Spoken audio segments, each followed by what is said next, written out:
Yo. Feels a little bright. I can't believe I'm doing this, but I might actually close the curtains completely. But see, now I feel like I'm getting blinded. There has to be a happy medium. Just a little bit of blinding light. Yeah, there you go. Slightly better there. That's fine. What would be a spyless stream without a halo effect? Hello, everybody. Hello, YouTube. Hello, Twitch. Get everything.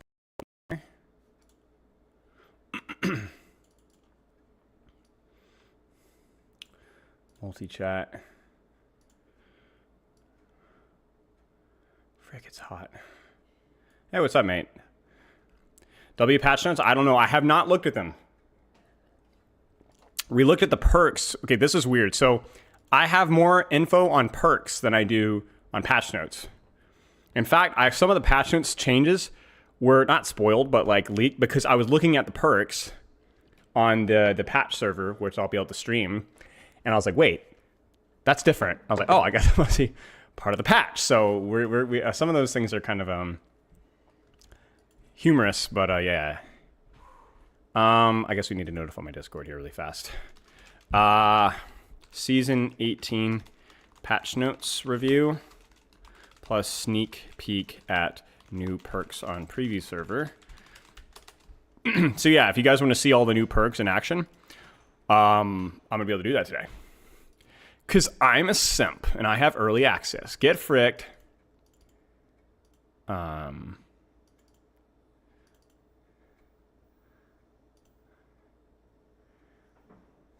see here. What's a good picture for today?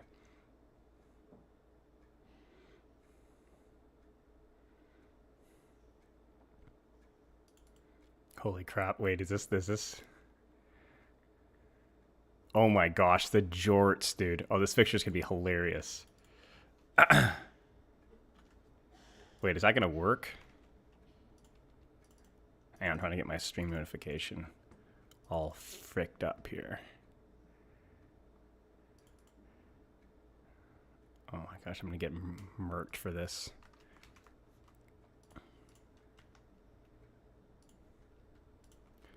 Okay. Hang on, I'm not looking at chat for a second. I'm getting my notification going here. Hey, everybody. Hope everyone's had a good weekend so far. Sorry for taking a little bit of extra time. I ended up getting a later start to my day, and so I had to train after I coached, and I even cut it short a little bit, so I'm a little delayed.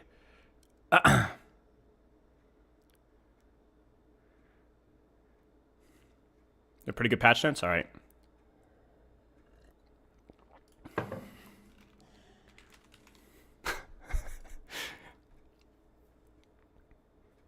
I'm sorry, Queenie.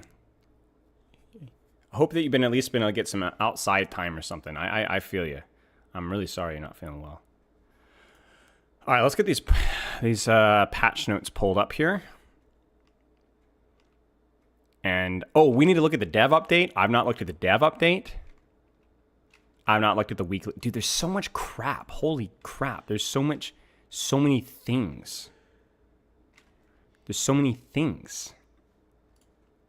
Let me pull up the dev update. There's like literally, dude, we just did this on Thursday. Like, I swear, there's so many things to look around.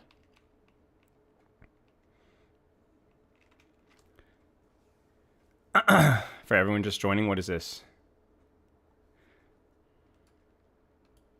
Oh, frick you.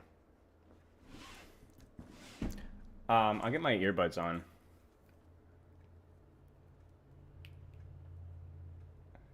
Yeah, now you can form your opinions now. Yeah,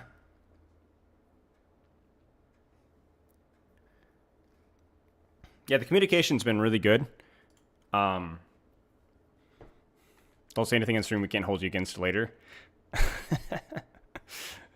Yeah. Yeah.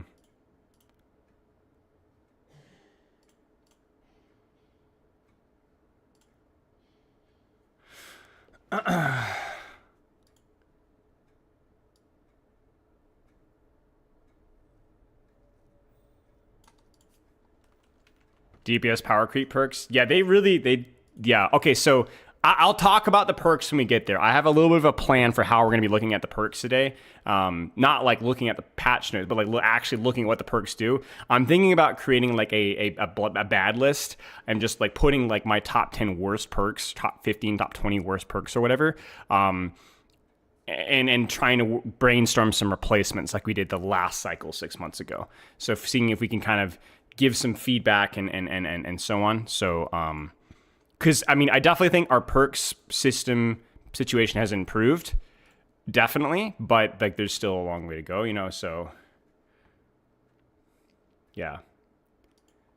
And now again, I've taken a look at them already. I wanted to make sure that it worked. So, okay, let's take a quick look at the dev update. Let's start with the dev update. That's because that's probably the most interesting thing to look at.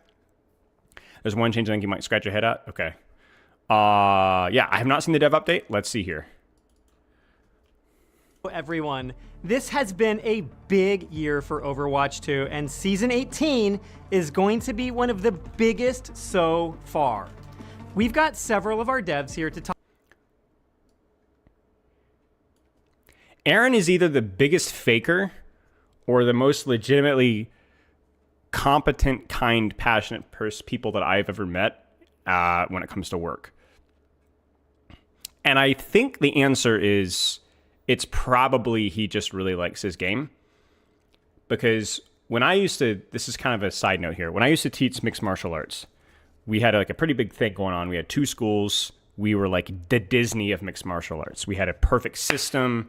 We were very picky about instructors that we had to have. You had to be very personable. It was like really, really like, so martial arts, for those of you guys who don't know, is like notoriously bad for being like really kind of unprofessional and hole in the wall-ish.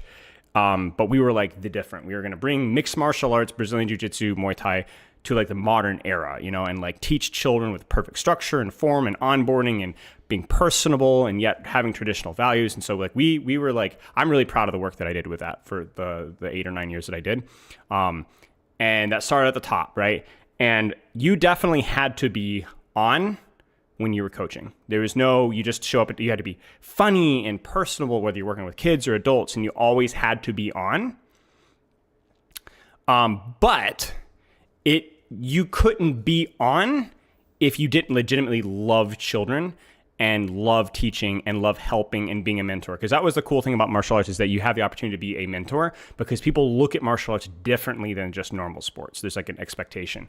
And so I loved my job, as did Pepper and Carl, the guy that we worked under, the owner. You couldn't fake it. Like you either loved kids and you loved what you were doing, or you couldn't, because you couldn't be on. We had a couple of instructors that didn't end up working out because they didn't love it. And so when they were on, it was canned. You know what I'm saying? All that to say is that I recognize real. And I think, Aaron, you definitely have to be on. You definitely have days where you don't feel it. You have days where you're frustrated, you're upset, you've just not. But real recognizes real. You know what I'm saying? And I can tell that Aaron is always putting his best foot forward, but you can tell when somebody really cares about what they do, and it's here. And I'm not just saying from the dev updates, I'm saying from every interaction I've had with this guy, in small settings and big settings and one-on-one settings. I've had a lot of opportunities to talk with him, and he's just, and from what I've even heard from other people around, and I think the game shows. Because that stuff trickles down. You have good leadership, it sets the standard, it sets the tempo for how everybody else does it, and I think Aaron deserves so much credit. Yep. Okay. Let's keep going. Talk through some of the cool things headed your way. But as we can't cover everything in a dev update, here's a quick list of stuff coming when the season launches on August 26th. An advanced hero info panel, an updated first-time user experience with all heroes available to new players, and this is awesome. Good stuff. Obviously, shout out to Gavin. Improved progression system. Cool stuff. New rewards and a new collab. Cool and stuff. A new support hero. Roadhog changes. A competitive rank soft reset. More boo perks and Stadium gets 3 heroes, coming with 1 more at mid-season, and a new payload race mode featuring 2 new maps, a draft mode for Stadium, Stadium Quick Play with crossplay enabled, and Stadium endorsements. There will also be the return of Lucio Ball, but this time in 3P. That's actually a really good. That's actually great. Third-person Lucio Ball is probably. I feel like that would be just a net upgrade for that game mode. No. Amazing new skin themes, including Pool Party, Floral Gods, and Neo Streetwear, and some brilliant work from the animation team that includes the new universal emote that can be equipped on every hero, and the skateboard emote for Kuriko that lets you roam around the map, and brilliant work on the new Cassidy Mythic Weapon skin. Speaking of Mythics, Sojourn has this season's Mythic Hero skin.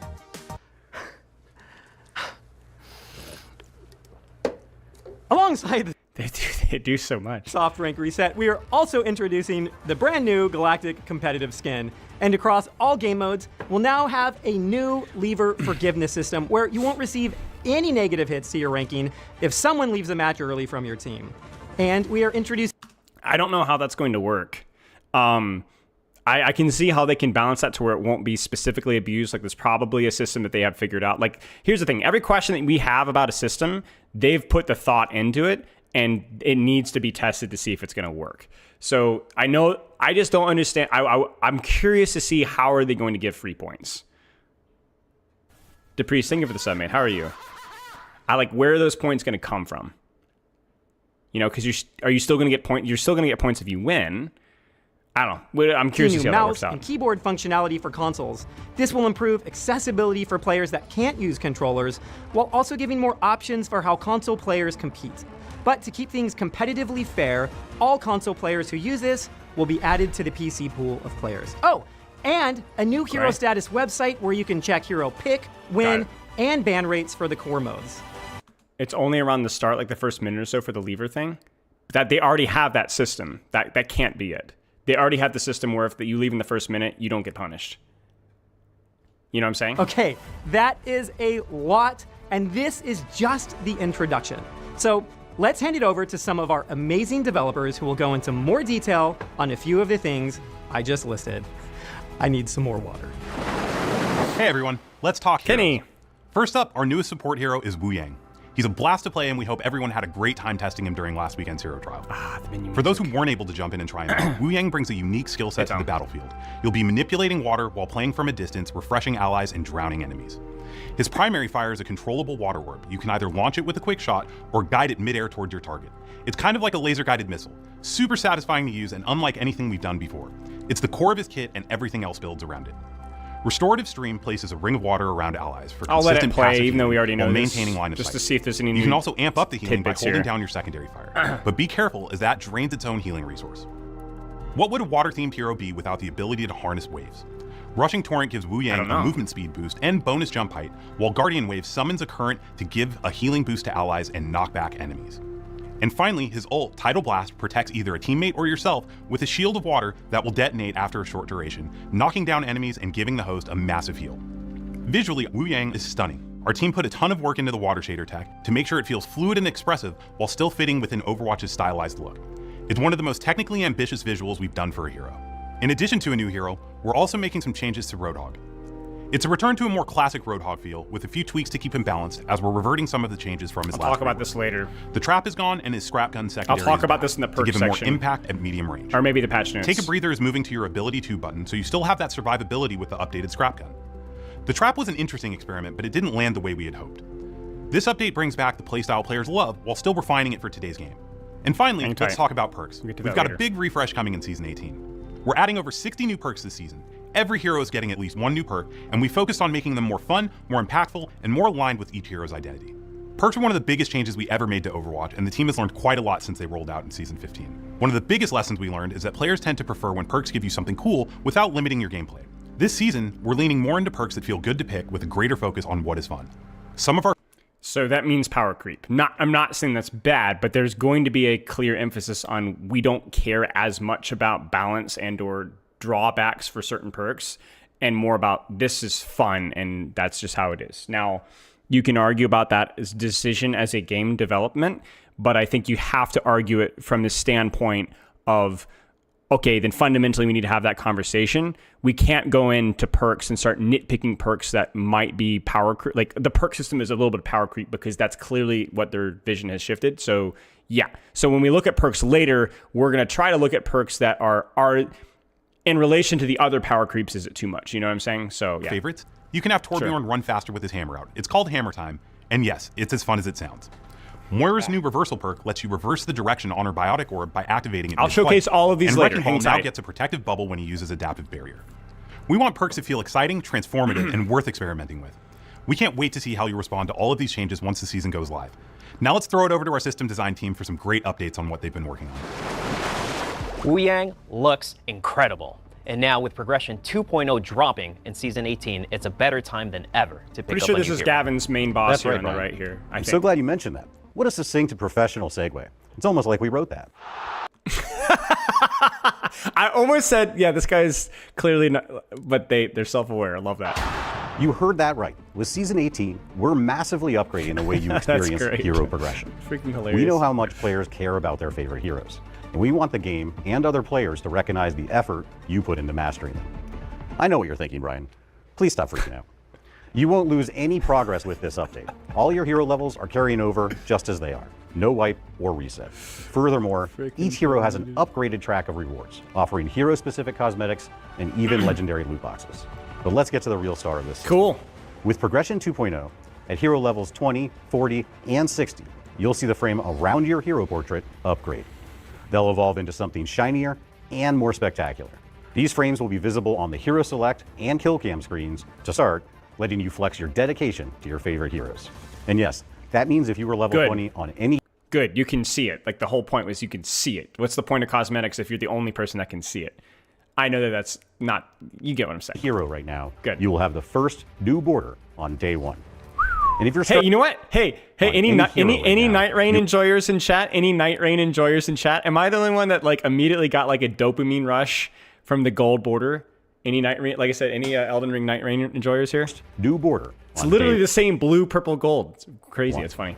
And if you're starting out a new hero, like our buddy Wu Yang there, it should take you roughly 20 hours to hit hero level 20. All right, it's that time of the year again. Comp will have their mid-year soft rank reset. But this time we will be introducing a new system we call Hero Skill Rating. For the first time ever, we'll be able to see how you rank on individual heroes in competitive. It's a whole new way to track your growth, and yeah, it might even surprise you. Here's how it works. After each rank reset, once you finish your placement, hero placements unlock, and the goal now is to get Hero SR. Just play a hero for at least 3 minutes in 5 different matches. That's it. So simple. You'll be actively gaining or losing SR for each hero you play as you try to reach new heights this competitive year. So maybe you're a gold overall, but you're a plat Reinhardt. I am not. That's a flex.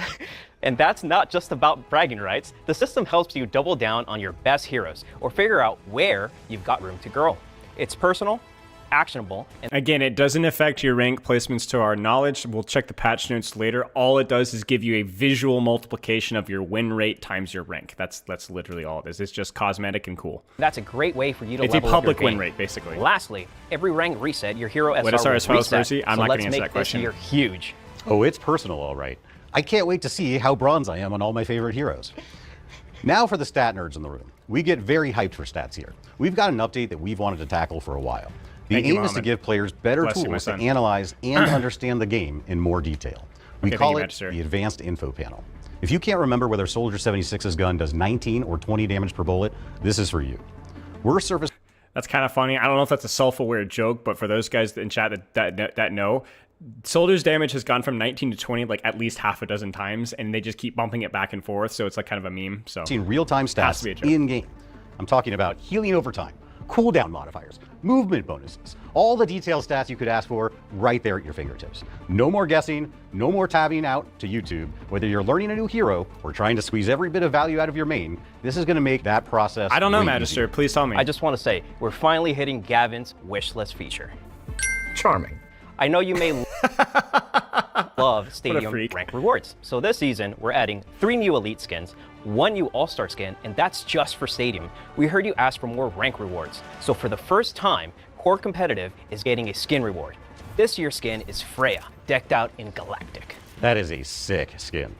All right, That's it from us from System Design Team. Let's throw it over to Connor. And the legendary Larry Pickle himself. To talk about Stadium.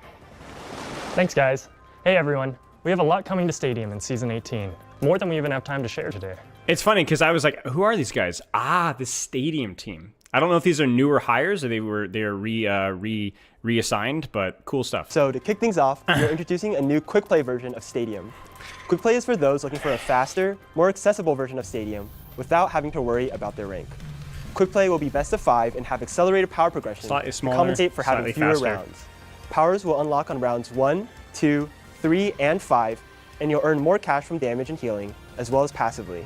Quick play will also finally allow for cross-platform play. Now you and your friends can all join up, regardless of whether you're playing on PC or console. Quick play will also have backfill to help deal with levers, which we expect more of in quick play. A player who backfills into the Stadium match will be able to catch up immediately. You'll be given currency equal to the average of the team you're joining, and be given time in the shop Yeah, you might be right, Serpentis. to pick powers and buy items. Along with the launch of Quick Play, we're also now requiring players to win 10 Quick Play matches in Stadium before being able to join comp, so new Stadium players aren't jumping straight into competitive. And speaking of competitive, we have an all-new system coming to competitive Stadium. We have Hero Draft, which is going to be replacing the normal hero selection. In the Hero Draft, you're going to be taking turns with the enemy team, picking heroes going back and forth. You'll be able to react to what your opponents are picking and what your teammates are picking. We're hoping to add a strategic layer and more agency to the hero selection in a game of Stadium. Some of the cool things you'll be able to do in a draft are you'll be able to swap positions with your teammates, so you'll be able to strategize and decide if you want to pick later or earlier in the draft. We're also going to have no mirror matchups for the first time in Overwatch. This is going to be in competitive. There's been a lot of criticism to that, and I think they've publicly said that they're just going to keep an eye on it, basically. So people are criticizing it. I understand why people are criticizing it. It's actually a very fair criticism. Wait and see. Stadium only, so you can still play mirrors in quick play, but it really adds a lot of strategy to the hero picking. And that's not all we have coming to Stadium. One of the biggest additions this season Brax. is a new game mode, Payload Race. It's a double payload escort mode, where each team will be pushing their own payload. Whoever gets theirs furthest, or docks it first at the finish line, wins. Along the way, there are checkpoints, an intense final stretch when you get close to the end, and UI that tracks each team's progress so you can easily understand what's going on. This is the first time we've had 2 objectives active at once, so teams have to balance between pushing your own payload or stopping the enemies. It's a bit more complex than our other game modes, but there's a ton of strategy and depth we hope you'll discover and enjoy. Payload Race is launching with 2 new maps, the Thames District and the Powder Keg Mine, which are set close to Kings Row and Route 66, respectively. This season, we're releasing 3 new heroes into Stadium: Winston, Brigitte, and Pharah. Winston's kit is all about electric synergies. One of his powers, Tesla Field, causes his barrier to deal electric damage to enemies standing inside of it. Another one of his powers grants him a personal mini barrier, which would also deal damage for double the shock. If you're obsessive, by the way, you really could just pause this. Do you guys want to pause this? Shock value. Another one of his powers grants. Wait, is it an F? Wait, how do you do the next frame? Him a personal mini barrier. I mean, there you go. I mean, I don't care as much about a comma or period. Yeah. So here, I'll remove my face cam for just a second if you guys want to see. Oh, it's in the patch notes? Okay, well. Frick me then. We'll keep going. Which would also deal damage for double the shock value. And of course, we've got a perk favorite, like butter chicken? Chain Lightning, which allows your secondary fire to chain to multiple enemies. It's all about dealing out tons of that electric damage and getting benefits for doing so. We're really leaning into that electric fantasy. For Brig, she's got a Berserker-style build centered around Whirlwind, a power that gives her a 360 flail attack like a helicopter. This build wants to be brawling in the middle of combat, hitting as many enemies as possible with large 360 swings. There's also a repair pack build for easy, consistent healing that will help make Brig more accessible to newer players. My favorite, though, is the whip shot build. It gives you a much longer whip shot that can light enemies on fire. It really helps Brig in matchups that she typically struggles with, like flyers that she doesn't have the range to hit typically, like Pharah. Speaking of Pharah, her flashiest build is probably a tanky rocket barrage build. Yeah, okay. In this build, you'll have access to more frequent rocket barrages that last longer and allow you to move while you're using them. You'll be floating across the sky slowly like a battle cruiser, raining down missiles on your opponents. This is 1.15 There's a large amount of speed, flexibility in the weapon build as well. The weapon builds are built all around landing direct hits and getting payoffs for it. You'll even have the ability to turn your primary fire into a volley that fires 3 rockets in quick succession. And for the OG Pharah fans, you'll be able to get a lot more fuel, especially if you land direct hits. And then you'll be able to stay in the air for much longer. Speaking they're of definitely flying aware heroes, of the we're adding flyer a couple stuff. new cheap general item options in Season 18 that will help players deal with flyers and long-range burst, especially Nice, Amari. Well done, mate. Well done. Keep up the honest stuff. Good stuff. earlier in the match. We're also buffing some of the weaker general items that haven't been too popular. Our goal here is to make the armory feel like a toolbox, where you have the agency to deal with whatever enemy heroes the game throws at you. This will be an ongoing process, and we have it's not 1.5. These guys are talking pretty fast. This is like 1.1. plans in the future to allow you to adapt even more within the armory. We've also got some You're good, power and Richard. item reworks for Yeah, I'll Ana, I'll slow it to Cassidy, normal. and Mercy to help increase their build variety, as well as a host of other balance changes. There, Besides nice and that, we've slow. got a new Oasis control map, and we are adding a new melee range indicator when playing in 3P to make it easier for you to know when your quick melees will land. And of course, Tracers coming to Stadium in the mid-season update. We'll have more to share on her very soon. Thank you for joining us for the Season 18 Dev Update. We'll see you in Stadium. Okay. Nothing super major. Well, is there anything in the weekly recall? No, not really. More some of the stuff. Yeah. We'll skip ahead to the actual patch notes here. You're Unk now? Nah, it's all right, dude. Welcome to the club. Dude, what is my hair doing? It's like it's brushing. Okay. Let's look at the React here. Patch React.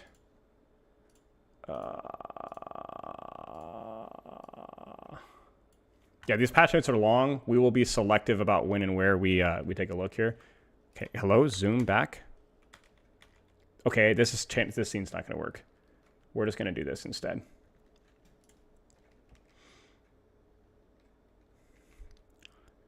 $9,000 words is the word on the street. Half of it's stadium. Okay, so we will skip the stadium stuff for right now. Summer games, event for loot boxes, Junkrat's loot hunt, mouse and keyboard for console. We've talked about basically all this. Let's focus exclusively on the hero skill rating, rank reset. The soft reset is designed to put players on an even playing field and give them a chance to even climb out of the higher ranks than before. Okay, so let's focus on the important stuff here, which is we're going to have to use our selective reading goggles because so much of the stuff we've already discussed because it's been trickled out, right?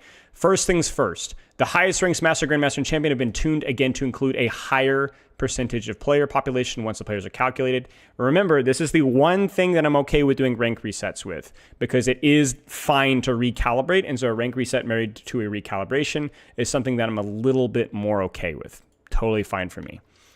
So chill. I don't like rank resets, but this is the one thing that I'm okay with rank resets with. Okay, all ranks in role queue and open queuing have been reset to unranked. Players need to complete the respective hero skill ranking levels have been soft reset. This soft reset, so it's not a hard reset. Obviously, it just means that we're going to be compressed more towards the medium, and then expanding from there.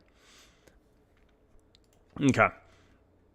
Yes, there are more plat players than gold players. At least there was prior to this. Okay, achieving diamond or above in role queue will unlock Freya's galactic skin. People are going to be tilted about that.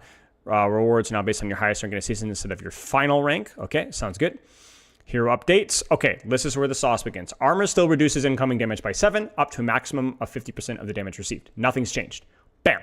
Combining damage reduction and armor can no longer exceed 50% unless an ability increases it past that point, such as Ramattra's block or Hazard's block. Okay, nothing's changed there. This is the bug part. This is the fix, the third point. In cases where total damage reduction already exceeds 50% before armor is applied, armor will have no additional effect. This is worded interestingly. It basically says it can't exceed 50% unless an ability increases it past that point. But if the damage reduction already exceeds 50% before armor is applied, what? These two sentences contradict each other. Because Ramattra's block and Hazard's block exceeds 50% damage reduction.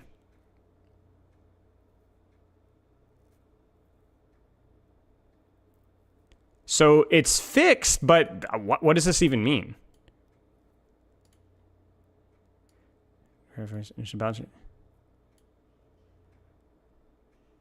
Read again. Combined damage reduction and armor can no longer exceed 50% unless an ability increases it past that point, such as Ramattra's block or Hazard's block. So that implies that you can have more than 50% damage reduction if you're combining it with a block. That's where we're at today, right now. In cases where total damage reduction already exceeds 50% before armor is applied, armor will have no additional effect. They do contradict. Am I crazy? Hazard has more than 50% damage reduction, so armor will have no additional effect, in which case, what does this sentence mean?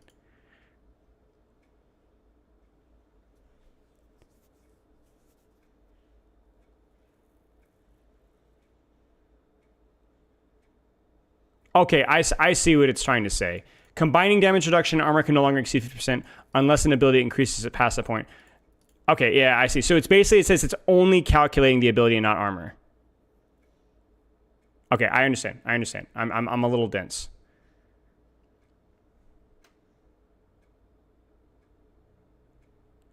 The sentence that's confusing is this one, because it's talking about a combined damage and armor can no longer exceed 50% unless an ability increases it past that point.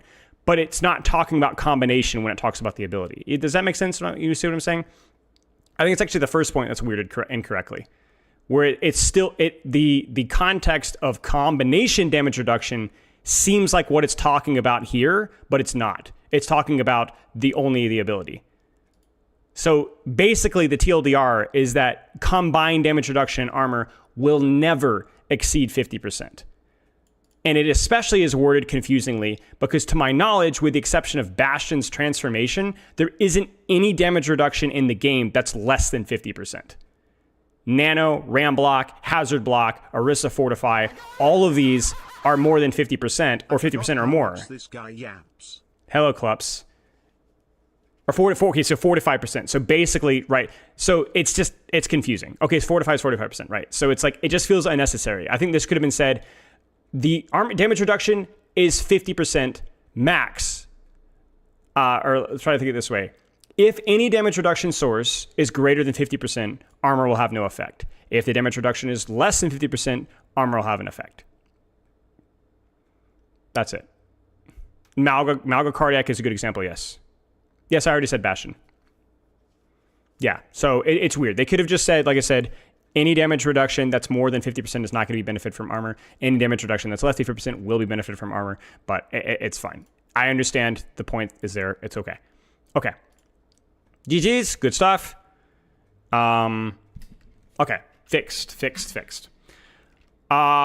We keep going here. Tanks, Diva, Heavy Rocket removed. We already know which perks are gone because we've already looked at the perks. But yeah, I will going to show you guys all the new perks in the practice range when we're done with this. So hang tight. We're not going to dig as deeply into the perks right now. We're just going to kind of move on. We'll get to that later on. Okay, there's nothing for Diva. We'll keep going. The change to Power Matrix aligns the perk with Doomfist's regular power block, ensuring consistency in how much empowered punch is charged. We will talk, which means enemies damage absorbed during Power Matrix now provides equivalent empowered punch amount to power block. So basically, he doesn't build. So basically, because Power Matrix absorbed damage, you could build damage your threshold of powered punch much faster, if that makes sense. Now that's changed to where you're only going to build on powered punch during Power Matrix if you've blocked the amount of damage that would have done it without Power Matrix, if that makes sense. Because it kind of skipped the damage reduction of the block, because the block doesn't exist. It's just a void. Yeah. Okay, whatever. We'll keep going. PLDR, Power Matrix is just a teeny bit weaker. It's a little bit harder to feed punch, because it was easier to build punch with Power Matrix. Hazard. Jagged Wall was providing too much impact as a single ability, particularly in combination with the Reconstruction perk. Reducing its health and knockback damage lowers its overall value, while the Spike Guard change requires Hazard to be actively fighting to gain its ammo benefit. Spike Guard now only refills ammo while dealing damage to an enemy. Totally fine. Jagged Wall, knockback damage reduced from 50 to 40. Totally fine. Health also reduced from 400 to 350. Totally fine. These are good Hazard nerfs. They didn't nerf the cooldown of the ability, which would have been a bad nerf. They nerfed the efficacy of the ability a little bit while still keeping its functionality as an offensive tool or a defensive tool while introducing counterplay into the character. This is a good nerf. I love Hazard. I think this is perfect. This is exactly the type of nerf. These aren't huge slams in the throat punches, especially when you talk about the armor, but this is exactly the way to nerf an ability. Nice job. Still good for offense, still good for defense. A little bit more counterplay around it. Okay, We won't talk about the perks right now. Outside of maybe the perks changes, they change Anarchic Zeal's lifesteal because it's a minor perk now. Reconstruction major perk now drains the additional resource before the base resource. In other words, when you plant your wall down, you don't have permanent block resource. It drains that first. Okay, so it used to be that you'd get extra block charge when somebody hit your wall, but you didn't actually touch that special resource until you used all of your base resource, which just made it really, really easy to abuse that. Sure, keep going. Junker Queen, nothing really. Malga, nothing really. Orisa, nothing really. Ramatra, we'll keep going here. Ramatra's become too durable. The armor block adjustments reduce its ability to withstand. The change to Ravenous Vortex removes the jarring stop and horizontal momentum, notably when pairing with Vengeful Vortex. Nice, nice, nice, nice, nice. Thank goodness. I put a lot of feedback on this. I'm glad that they're doing this. Ravenous Vortex no longer interrupts horizontal momentum when first affecting a target. Beautiful job. Beautiful, beautiful, beautiful, beautiful, beautiful job. Nice. This is so basically. I'm actually gonna. Okay, I'm just gonna take too long to pull up. But basically, if you've ever run into Ravenous Vortex, you could be amp speeding, and it will root you and even pull you backwards sometimes, depending on the interaction. It's bizarre to deal with. This is not how the ability should be used, or to that level. This is great. Bonus armor reduced from 300 to 250. This is more to Vortex as a whole. Bonus armor is reduced a little bit on his transformation into Nemesis form. Block ability now triggers a 1 second cooldown. So you actually have a small window between blocking and punching. Small, but it's there.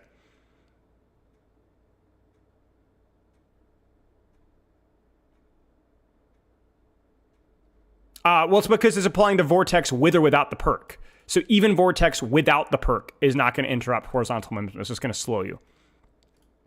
This is a big nerf. Yes. The armor bug change, 50 less armor, Vortex getting nerfed a little bit, 1 second cooldown. Yes, I think Ram is going to get nerfed pretty hard here. Pretty darn hard.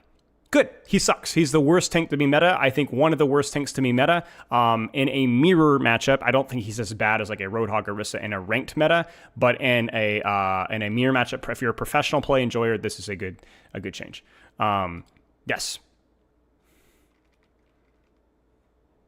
Okay, let's keep going. Reinhardt, we'll talk about perks later. Roadhog. Pigpen was originally intended to give Roadhog more spatial presence on the battlefield, but in practice, it reinforced his hook combo playstyle. I got the intention that it was supposed to be more of a add extra steps for your one shot as well as spatial awareness, but sure. And in limited flexibility engagements, to address this, we've restored the classic primary second fire on Scrap Gun, providing more consistent damage options and letting Roadhog better contest space up on the front line. The real reason why secondary fire changed is important is because secondary fire gives Roadhog damage potential between hooks. The current one of the problems with Roadhog right now, multitude of problems, is that when you're between hook cycles, you have very limited pressure options. You're like Winston, almost. It's a little bit of an exaggeration, but you have limited pressure options because your primary fire has really bad range. Secondary fire means that you can actually have medium range pressure between your hook cycles, which allows for a lot less sharp variance in your output with Roadhog. You're able to apply a little bit more consistent pressure. Obviously, less frontline CC is great as well, and it's a lot of fun to use. Let's keep going here. Obviously, Roadhog is still the worst designed character in the game in terms of his impact on the battlefield, in terms of the hardest to rework, up there with Widowmaker and so on, but we'll get to more of that later. Borks, thank you for the sub. Wait till you see the new Rain I've seen the new Rhine Major perk. The take a breather adjustments, we'll look at it. Thank you for the sub, mate. The take a breather adjustments have been successful, offering greater defensive uptime without excessive personal sustain. That is an opinion. So its functionality remains the same, but it's moved to ability 2 with the default toggle and so on. Okay, now here is my problem with the Roadhog rework, okay? Reverting the Roadhog rework, okay?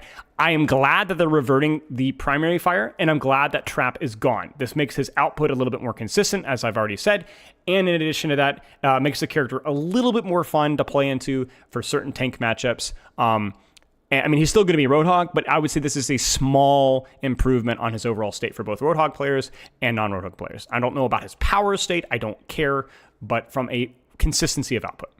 Okay. The problem here is that Roadhog post rework went from being a medium range tank, for lack of a better term, right, because of secondary fire and hook, to being primarily closer to close range. And the reason why that was the case, I mean, it depends on the tank matchup, of course, but the reason why that was the case is not only because of Pigpen and so on, but because there was no way to outplay Take a Breather, because it doesn't have a cooldown. It's just resource. It's permanent resource. So if you get interrupted, it doesn't matter. You can sustain and continue to sustain and continue to sustain. And obviously stuff like the Pigpen giving you more heal resource made that even worse. This doesn't really address that problem. What it means is that Roadhog will probably be more mid-range because of his weapon, but it still means that he will be able to out-sustain and close proximity more consistently than he was prior to the rework because of the vape resource change.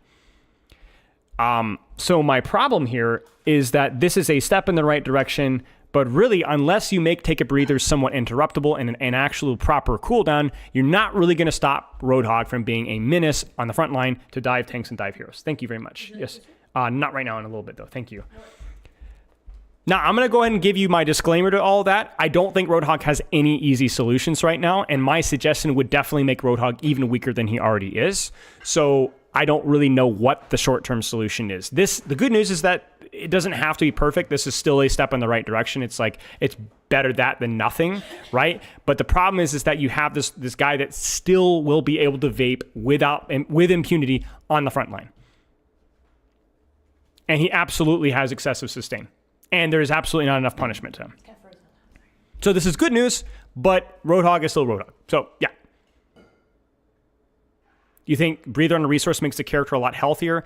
It does not allow you to...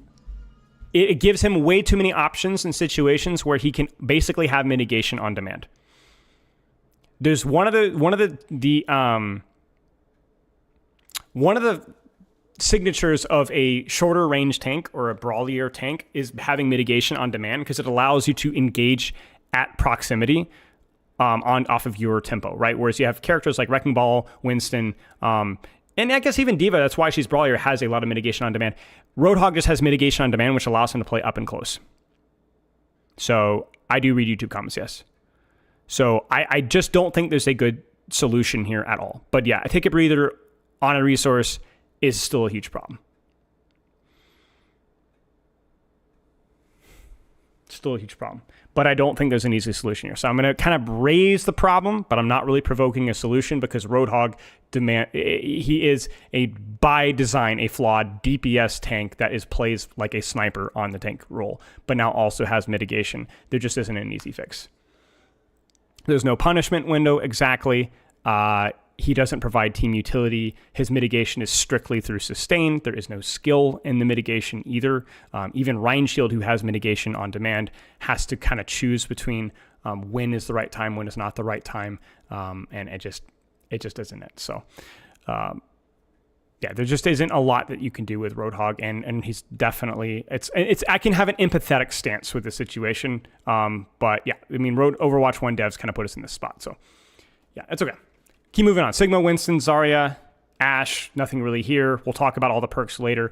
Cassidy, with recent weapon changes, made Cassidy a highly consistent threat, especially with the fall-off change they made recently. Reducing his health brings his more in line with other hit-scan characters. They've done this a lot with Cassidy. They can't tell what range they want him to be effective with. They keep changing his health and his fall-off, and it sounds like with some of the perks that they've done, they're going to make him a little bit more punishable, but he does have much better range than he's had as of recently. It was like a 5-meter fall-off buff they just made recently. So, yeah, sure, okay. It's consistent with his range now, sure. We keep going. Again, we're skipping most of the perk changes that are not documented here. We're going to get to those later. Sojourn. While Sojourn's win rate is relatively low, she can still feel frustrating to play against. Lowering her health increases her vulnerability, but the slight mobility and primary fire improvements help offset the loss in survivability. We'll get to this in a second. Base health reduced from 250 to 225. Primary fire shots per second increased from 15 to 16, so more primary fire damage. Cooldown on her slide is reduced a tiny bit. Okay. The problem with Sojourn is that it is an execution of her design that is still problematic. There will be no consistent Sojourn solution until they implement, I would like to think, some of my ideas here. I know that sounds incredibly egotistical, but the problem is that it's all rail or all nothing. So if they don't change that, I've already gone way into this. The TLDR is that not enough of her power is in her primary fire. Or if they want to lean more into her rail, then there needs to be a smaller delay between rail and primary fire when she shoots at a lower rail charge. That was my suggestion. If they want to maintain the power fantasy of making rail feel meaningful, then there needs to be an opportunity cost. Right now, the delay between rail and primary fire makes it very much a one-shot situation character. Whereas if you made it so that if you railed at 45 or 50 HP, but you can primary fire basically immediately afterwards, you're going to have a lot more consistent DPS, and you're going to be able to not feel like you have to build up rail, spend, build up rail, spend. If you want to do that, you can, but there's going to be an opportunity cost of the delay between your rail and your next primary fire shot. I would wish that they had tried that out, because I think that would deal with some of the inconsistency, because lower ranked Sojourns would be able to rely more off of faster, lower charge rails and not feel so bad about building up to a big moment and missing it, because that's why Sojourn's win rate is relatively low. That's why Sojourn's win rate is relatively low. If you've got the mechanics, you're going to pop off. If you don't bring anything to the table. And they haven't been able to experiment with that, which kind of makes me sad. Because I understand there's an impasse on the hero fantasy of the rail, being a big, impactful ability, but then they should tweak with the opportunity cost. So we've talked about it already. That's my solution. I think it's a good one. It may not be perfect, but I would have liked to have seen that tried. And until then, these changes are kind of meaningless. Sure, I'm literally indifferent on them, because it's not going to change her situation. She's probably either going to be bad at pro level or remain the same. My instinct is probably not great, but yeah, we'll have to wait and see. She's still just an infinitely higher skill floor, higher skill ceiling character in comparison to other DPS, other hitscan DPS. So she's just another situation from going back to 250 and becoming meta again.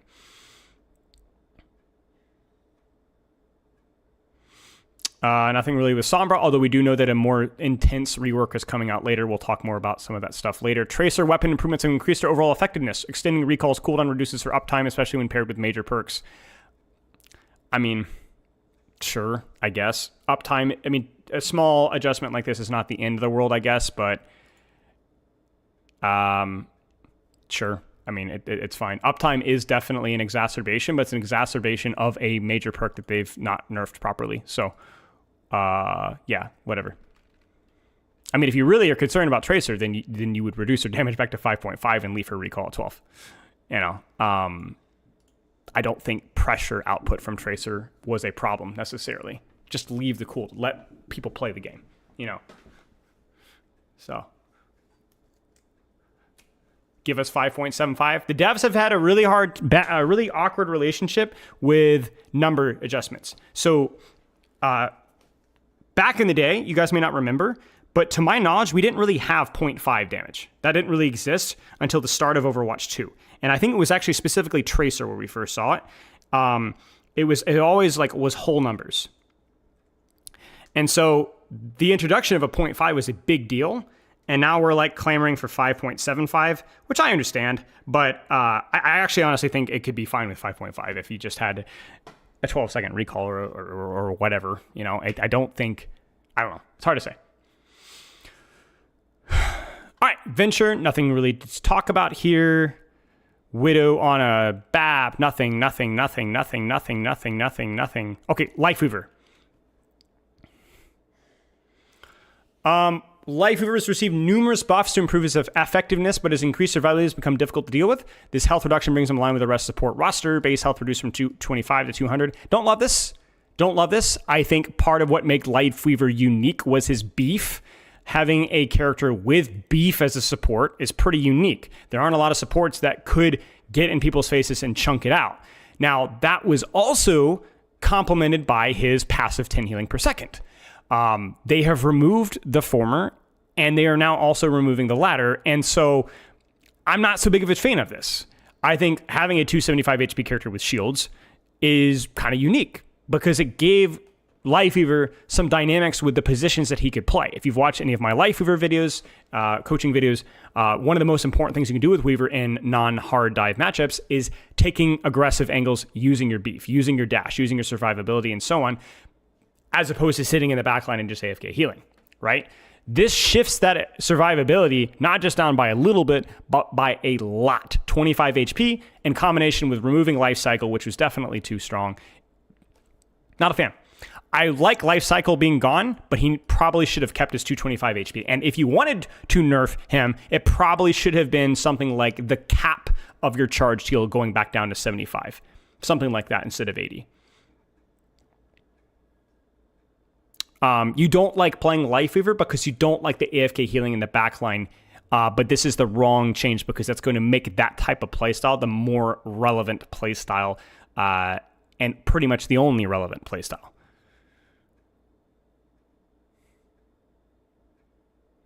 So I'm not a big fan of this one as much. I think this simplifies the amount of different things that you can do with Weaver without really providing alternatives that are impactful enough. Because even stuff like pedal power, we'll talk about it later, I don't think is in a vacuum enough to compensate for that. Yeah, I agree. That this is a punch to the throat for Lifeweaver's ability to actually contest and take space. It's going to be much more heal bot. It's the same thing when they nerfed Mercy's HP to 250 or 225. It's a mistake. It's a mistake. You want Lifeweavers and you want Mercies playing aggressively. You want them moving around. You want them taking risks. This discourages that. This is a mistake, I think. Cute. Wu Yang. Okay, this is going to be really important here. Wu Yang had successful trial weekend as one of the top performing heroes across all platforms, giving us a relatively strong standing. These adjustments are planned to target the gameplay field rather than raw damage and healing output. In particular, the rushing torrent, so that's his wave, has been adjusted to help him reach high ground more easily. Or no, it's not his wave, his riding the wave has been adjusted to help him reach high ground more easily, and guarding wave will now travel down tall ledges. Nice. These are both things that I gave feedback on. Two primary things that I gave feedback on, so that's super cool. Quick melee now interrupts controlling the water arm channels. Okay. Rushing torrent, initial speed boost and activation increased. Ooh, I didn't think it actually needed to go faster. I think it was fine. It was like kind of like Juno Glide Boost. I don't remember exactly how fast Juno Glide Boost, but it felt like it was good for... So the way I look at Rushing Torrent is I don't think it should be get out of jail free card. I think it should be a... You use this to rotate away from threats before they become threats, like Juno's Glide Boost. I don't think he necessarily needed burst speed. I don't think every character... Like, I'm the mobility guy, but I don't think every character needs to have burst mobility. I think it's kind of... It introduces a flavor of risk management rather than whatever. So I will keep an eye on this, skeptical eye on this, but I do like the jump height. I think a little bit more jump height. I would have liked some jump tech instead for something more fun, like the wall bounce. I think would have been cooler than just more height. But sure, this could be like a short-term fix. Yeah. Wave decreased maximum range by 5 meters, so how far it goes is reduced, but you can actually do it off of high grounds, which I think is a very good quality of life change. Because it did go crazy far, right? Unnecessarily so, frankly. But there were so many situations when it felt like it should have hit a teammate and it just dies. And it doesn't make any sense because it's water. That's what water does. It falls, right? And now it just does that, like... I knew that was coming. Okay. That was hilarious. Okay. Self-usage time decreased from... Okay, so the self-cast time on the ultimate has been reduced. Okay, this is another thing that I gave feedback on. It might still be too long, but honestly, sure. This is good. These are all three things that I asked for. Not this speed, but this. So this is awesome. We'll see how it goes. I think it's going to be pretty good. I don't think he's going to be wildly broken. He might be, but I don't think he's going to be bad. I think he's going to be fine. Yeah, self-usage was insanely long, so yes. Good stuff. Good. Very glad. Happy times are here. We will see how he performs here. They said that they might have those ideas for Wu Yang as the new perks like the staff jump, so they tested that while they were working, but it just wasn't implemented. Yeah, okay, so maybe we'll wait and see. Because obviously, like doing like a wall jump is probably something that's going to take some programming time that they don't really have right now. So, or development time or whatever, which is fine. I was honestly surprised to see this. I didn't know how easy that was going to be to implement. I was not expecting my feedback on this to be implemented so quickly. So, hey. Recent Harmony Ore buffs have allowed Zenyatta to charge Transcendence much faster, increasing its cost, helps balance the overall... Yeah, I mean, sure. Yeah, he does more healing. And then in addition to that, Trance is going to be a lot stronger, so it's whatever. Fine. Okay, is there anything else, chat? Anything crucial non-stadium? Looking through... I'm going to need y'all's help here. Gee, willikers. Bugs here.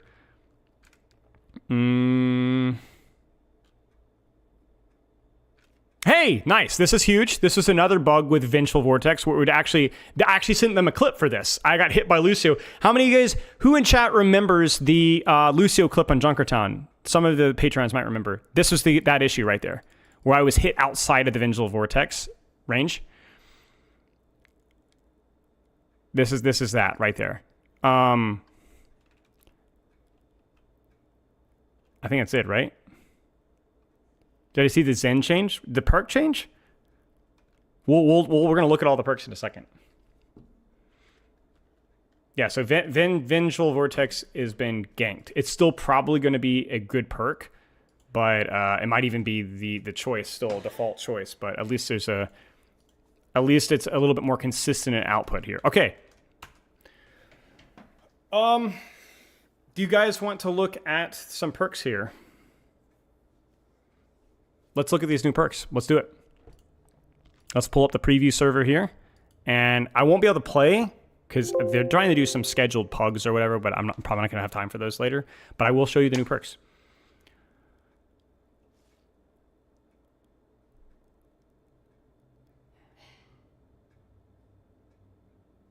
Okay, let's get our bad list. Bad list of perks.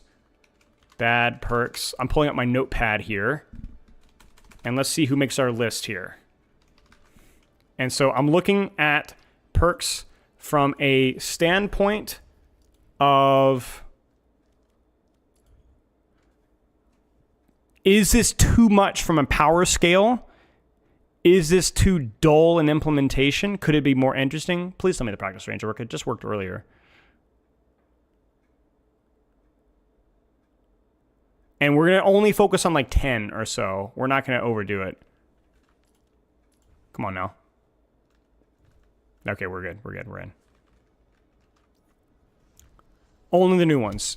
We'll do the at all, I guess, Jacob, but I honestly think that they replaced almost all of the bad perks. Like almost all of them are gone. So we can look at it from that standpoint, I think.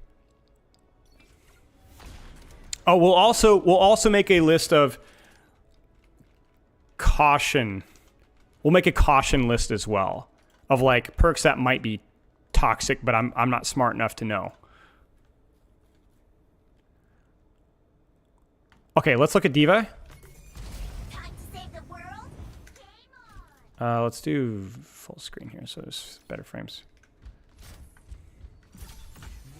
None of this matters. We can turn up the audio just a little bit here.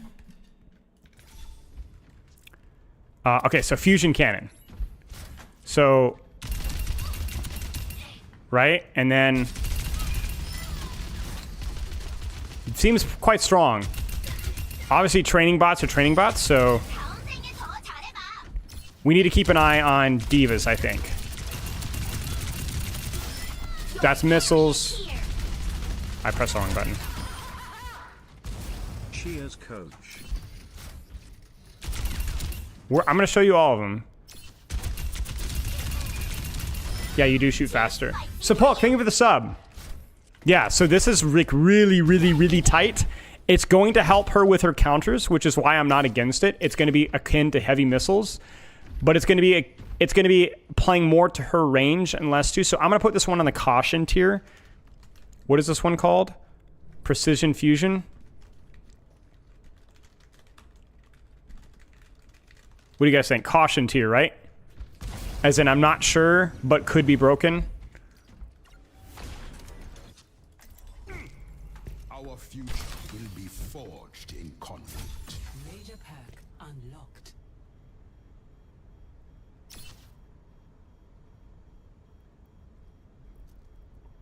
These seem okay. I know 1-2 is going to be more situational because you have to hit it into a wall. But, like, for context, I mean... Like, that seems pretty nice. Like, that seems pretty nice. You know? And you can overfill, you know? So, like, I'm gonna wait and see in that one. I'm gonna be honest with you guys. Aftershock...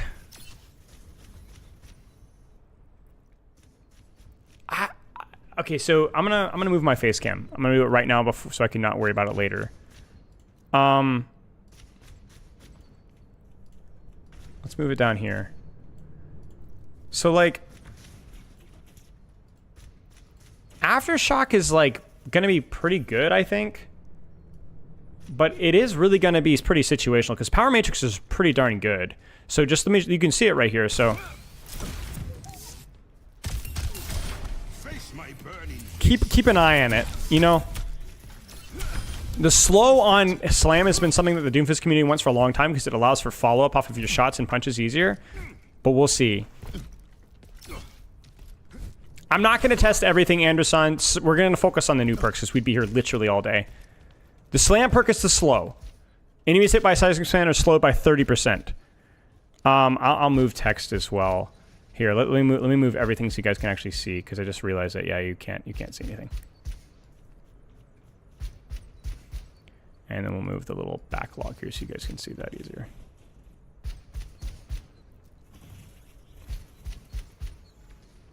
So it is competition when there isn't CC, but I am curious about...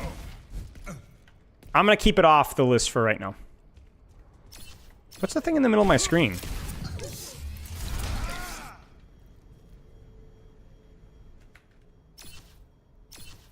Seriously, what's the thing in the middle of my screen? Do you guys see that? Overfill? Oh, you're right. Yes. Okay. You're right. We'll keep a caution. Doomfist slow perk. We'll put it on caution. We'll put it on caution for right now. I feel like everything's gonna make caution, but. All right. Hot take. After trying out Hazard's new major, it has gone from being concerning to not that concerning. Explosive impalements. Bone Spur hits marked targets with spikes, quick melee and violent leap slash damage, detonates them for 40 explosive damage. So 40 more damage on your combos. Here's the problem with the perk. Watch.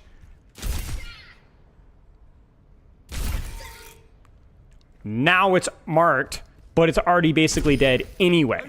So for context here, it depends on the number of... it's not quite tied to damage, but it's similar.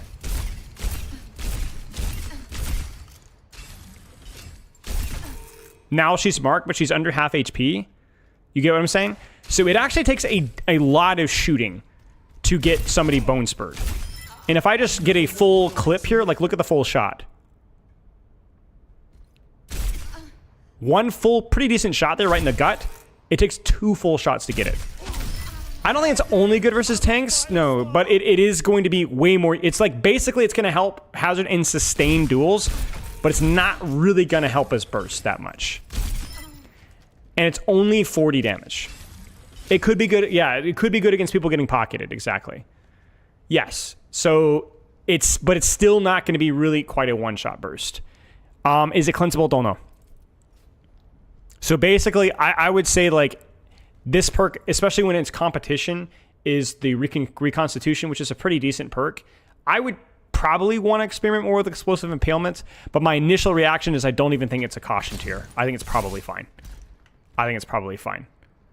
And I don't think anything that's only 40 damage is going to be super scary for a tank, frankly. I don't think 40 damage matters at all. Like, we're literally talking about, like almost... It's like 6%, 7% of their HP. It's not that important.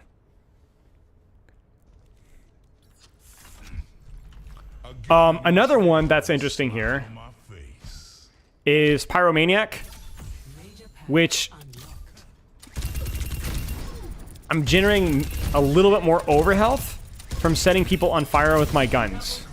But you're noticing here that it stacks on different targets, to my knowledge. So, in other words, I'll let it, like... Okay, I guess this isn't a great... it takes forever for his overhealth to decay. Let me swap off. I think if I just... Oh, you can't see. Frick, man. Oh wait, I guess okay. I'm not sure with this one. I'm not sure with this one. Basically, okay, I can't show you guys. I'm gonna be moving cameras around all day long. TLDR is I'm not sure about this one. Basically, you just get 50 overhealth, but you can keep shooting the same target. Try going top left. Yeah, I guess that's maybe the plan here. So surely this will be the last time I need to move my face, right?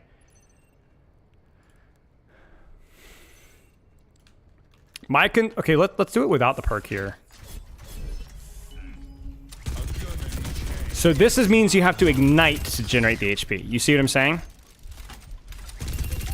Or you have to hit headshots. That's how his passive works. Right? Gain temporary health when dealing critical damage. This one says you don't need to deal critical damage. You just need to set them on fire. Now, there's still an overhealth cap, I think. Yes, so it's still an overhealth cap. So even though I'm setting them on fire, I'm not getting more overhealth than that.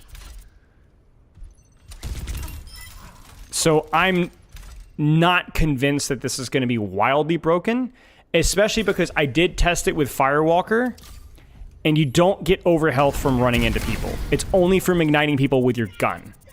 You see what I'm saying? I didn't get overhealth even though I set them on fire because this thing is incendiary chain gun ignition.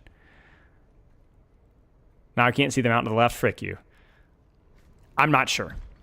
I'm not sure. I could see this being useful, certainly, but I don't know that it's broken tier for me, especially in competition with some of the other perks that we're looking at. Yes, so we'll arm your mileage may vary. Keep an eye on it. Orisa. Mobile fortification. Fortify is active. Orisa has no movement speed reduction and no heat generation. Definitely caution tier. Now, people were freaking out over this one, even though it's literally just a reversion to what she already had. This is what she used to be able to do. And so we're going to wait and see. We're going to wait and see. Could be annoying because you just go bop, bop, bop, bop, bop, bop, bop. But we'll see. We'll see. I don't think immediately broken. We'll see. Ram, there's really nothing to say. I don't think his Nemesis form perk will be broken. The only broken ramifications for it maybe is that increasing annihilation duration by half a second is better than it sounds because of the way that time slow works. So in other words, if you look at the timer here, when I pop annihilation here, you see how slow it goes? Timer reset. Timer reset. Timer reset. Timer reset. But this looks way worse than it actually is because it requires you to get eliminations to accelerate that, which means there were going to be some situations, some clips where you're going to get like a 4K or a 5K that otherwise wouldn't happen. But if you get an elimination with Annihilation, you're already in a really good spot to win the fight. So it's kind of snowball-y, but I don't think it's that great. And I also think that it has to compete with Void Surge, which is really good. It's one of the better minor perks in the game. So it's going to be a clip farming perk like Genji's dash perk, but I'm not convinced that it's going to be broken.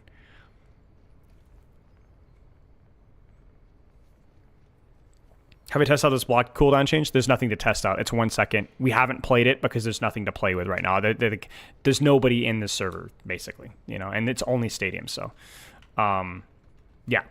Now Ryan is.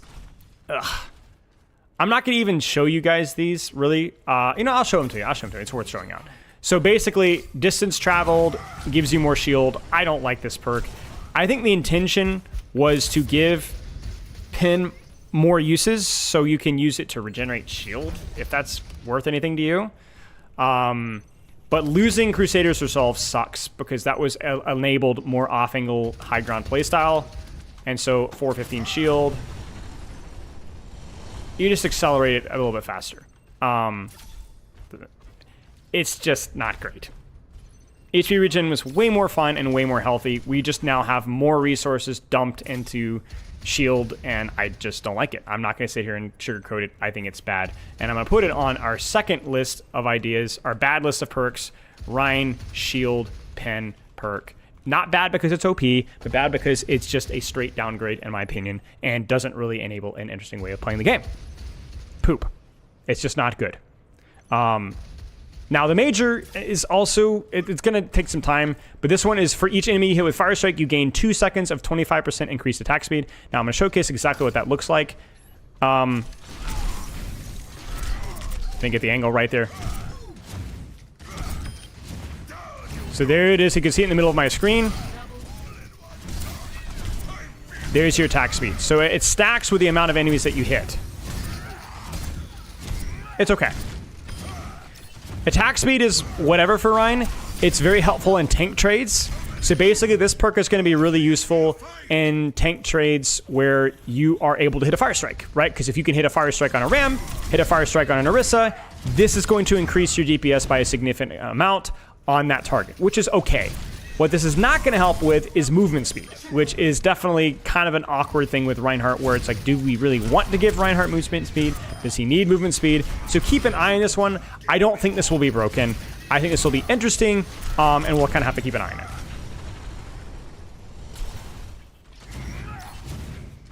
Is it better than Shield Bath Perk, though? I don't know. I don't know.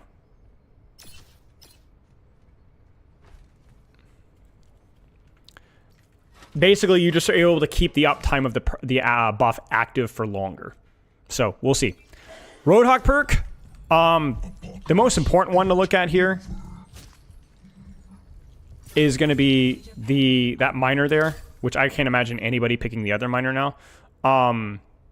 Pulled pork we'll talk about in a second. But for right now, basically, this is... I should have done it before. Let me kind of showcase it really fast before I choose the perk. Hang on. So, like, this is his new alt fire. And for those of you guys that remember the old alt fire, it's kind of a shallow form of itself. It's still good, but these aren't training bots. And that used to be able to one-shot, right? So it's good, it's decent, but it's not great. Right, quote-unquote new. But this is where the perk comes into play here, because that is going to extend the range and tighten the burst spread. So in this exact situation, you're going to notice that it does significantly more damage. Like a lot more. And it's also a lot more consistent. So this is a 100% pick rate pick. I don't see any situation in which you pick the other one. It's just too good. And keep an eye on this one. So I would say caution is going to be Roadhog. Alt fire perk may be must pick. So I'm putting this one on caution, not just because, oh, it's a lot of damage, right? But I just don't see any world where you pick the other perk. I just don't see any world where you pick the other perk, and that's a problem, right? It's like, it's going to be 100% pick rate. Can it one-tap Tracer again? I don't know. I don't. It should. Yeah, if you get every single pellet lined up. Okay, that's not right. There it is. Well, okay, that doesn't matter. Hang on. Yes. But obviously that is incredibly difficult to do. You have to get the spacing perfectly right, and you literally have to shoot her directly in the head. So, other perk is Pulled Pork, which I'm not so convinced that this is going to be picked all the time, but it is worth highlighting. Remember, everything is opportunity cost with perks. So what this means is the further that you land a hook, the more HP that you get, up to 250. So if you look at my bottom left here, 250, right? Now, the crucial thing with this is that it gives you overhealth no matter what range you poke somebody. So I can be in point blank range, and it's going to give me 66, something like that. 50 to 60 we saw. So it's only a little bit, but it's worth highlighting. Yeah.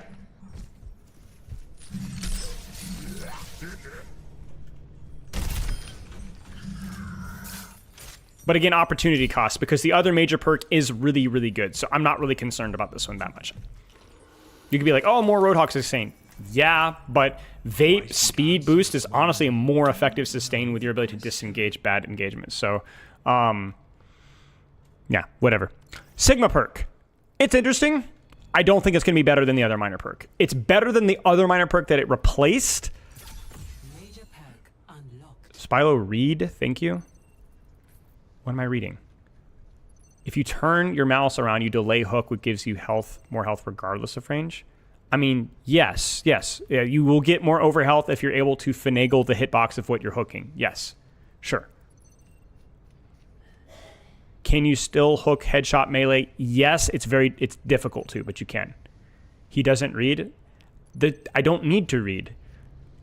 You can see exactly what it does, and you can draw the ramifications, right? I'm not, you guys can figure this out, right?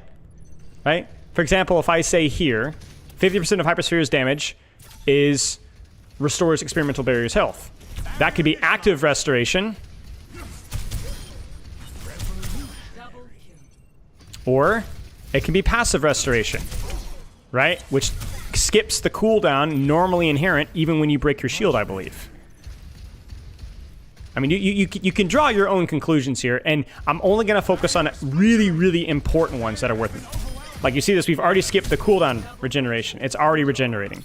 So I'm going to focus on big picture here. We have, 43 heroes to go over, so if I'm skipping over tiny detail, yes, relax. You'll figure it out. It's okay. I don't think this one is that great. It's much better than the one before, so I do think it's a positive change. Nice job, but I don't think it's going to be a huge, huge problem here. It doesn't work on barriers. It has to be a target, to my knowledge. Okay, now, you guys ready to laugh? You guys ready to laugh? This one is going to be one of the more interesting abilities, one of the most interesting perks we're going to look at today. You ready for this one? I'm going to just select this other perk because I'm tired of it blinking. You ready for this one?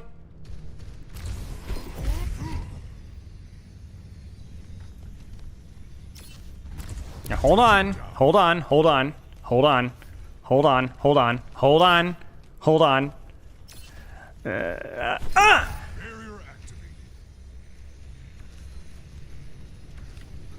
Hang on.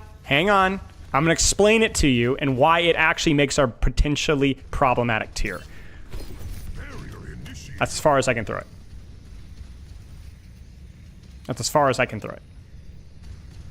It doesn't matter if you hold it or tap it or look up or look down. That's it. Now, some of you guys have already got it. This is why this perk is rough. It moves at your speed. So you can bubble before you hit your target, and the bubble will land where you land.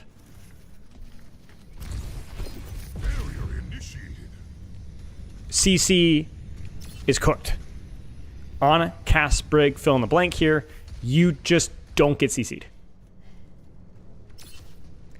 Very problematic. Either completely worthless because you want the skill, you don't really care about it, or really problematic because it takes the skill out of bubble timing and bubble placement and removes the mind game almost entirely. So it is going to be either just not worth picking or absolute must pick. Brigitte Ana players are having nightmares because, again, it's not just that, it gives him an option versus something that he was already weak versus. Winston was picked into CC because he's good versus CC. He has bubble, but it was a mind game. This removes the mind game almost entirely. This is really bad. So this one is going to be our second perk that makes the bad list of perks. This needs to be replaced. I might be wrong. I'm not saying it's objective fact. Obviously, maybe the way I'm communicating it, that makes the streamer out of me kicking in, but I don't like this perk at all. I'm not saying it's broken in all situations. In ranked, you're probably not going to really notice how broken this is, but that's exactly the wrong type of perk, is that it's not going to really affect a lot of people at all, and it's going to break certain engagements. It's not even as a major, no. No, you should not remove the mind game from the character, the entire point of the skill expression. It's the same problem that people had with triple blink on recall with Tracer. It's the exact same problem. The whole point is that it just completely removes it. He's good versus CC. It just takes effort. Now it doesn't take effort anymore.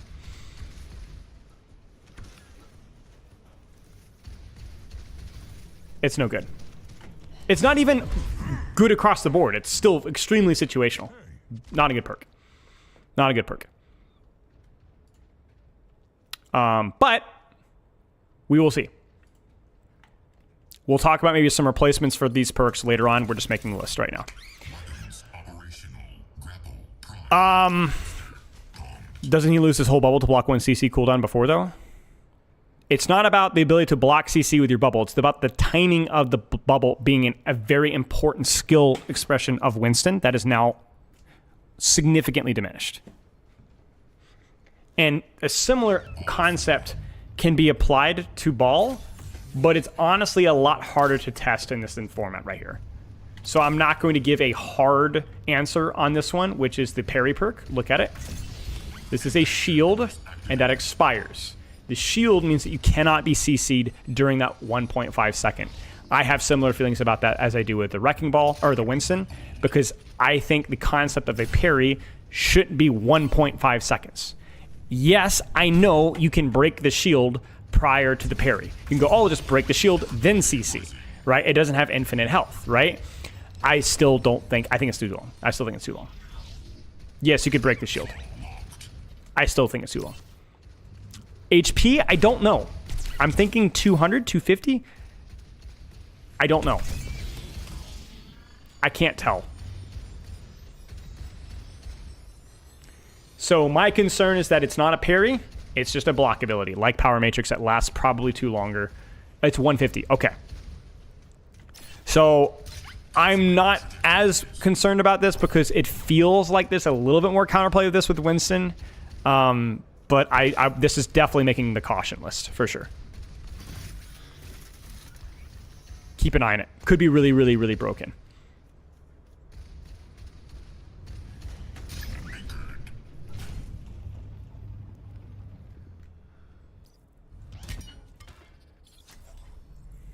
Zarya. Zarya's gonna be banned even more. So I'm gonna spoiler alert this for you guys. This is going to suck for low rank players and mid rank players. You're going to ban Zarya even more so than you were before. This is going to be a major problematic one, I think. I was a little bit less negative about this one on the initial patch reaction, but after testing it, I'm a little bit concerned. So first off, the key thing here to point out is that you're missing out on the mobility of Zarya, which is definitely a more high rank, high skill ceiling expression of skill that most Zarya players in most ranked games aren't really exploiting anyway. Now, let me demonstrate why this is really strong, okay? You build charge just by landing Alt Fire. Not a lot, but you actually prevent decay and build charge without using a bubble. Now you have to hit your alt fire. That's fair. That's very true. But as you can see, that's probably not compensated, and there's no fall off in terms of how much charge that you build, whether it's a direct hit or a splash. It still gives you 3 charge. The prevention of decay while also actively building charge, I still have not used the bubble, is a huge, huge problem. Now this is a practice range clip, and obviously fights don't generate like this. But you're going to have low and mid-rank Zaryas that are permanently high charge off of this perk. Yes, it pauses decay. This will be a 100% pick rate in 90% of situations for any Zarya on any map that isn't verticality, and mid to low ranks especially. It does not have to be direct hits. Any splash counts. Now, alt fire is a more skillful expression than using your beam. Usually, but it doesn't matter.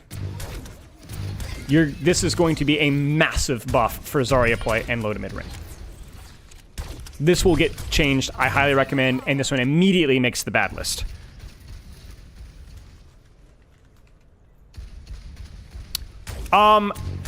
It'll be good in high elo for sure, Borf. I'm saying that the skill expression of mobility is more important in higher ranks, but you might be right. This might be so strong that it doesn't matter that you have your verticality. You're just going to murder people on the front line.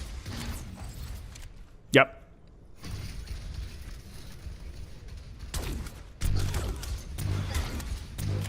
Yep. So permanent charge, Zarya, GG's, we're in trouble.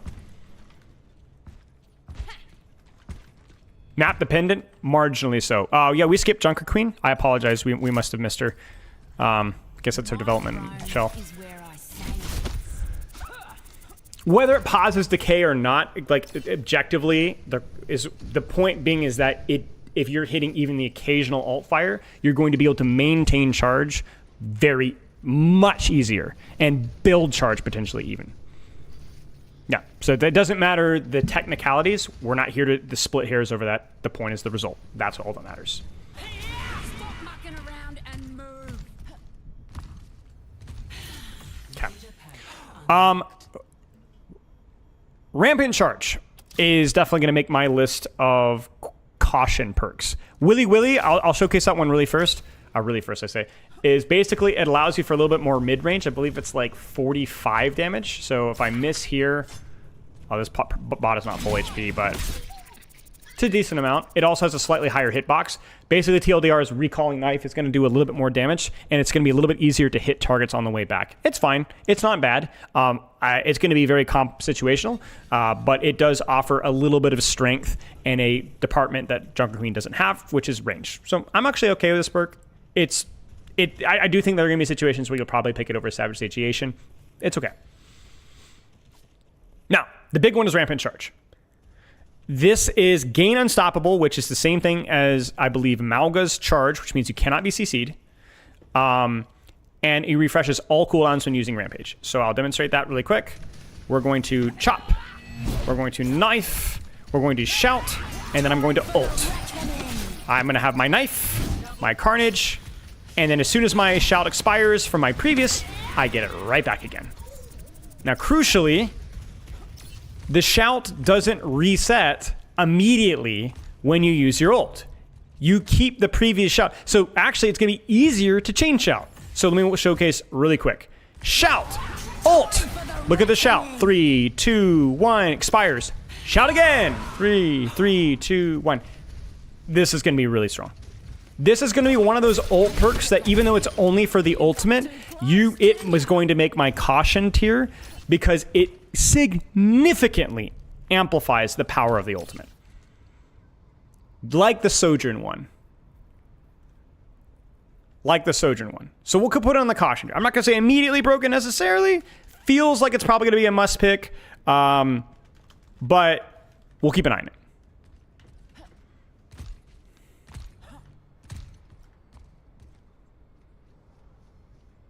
Yeah, that's what I've heard, Green Dustin. I appreciate that. Thank you for that. Thank you for the information. That's good to know. I had a very excited chatter in my chat giving me that information, so that's great to know. Thank you, guys. Yeah, thank you. Okay, yeah.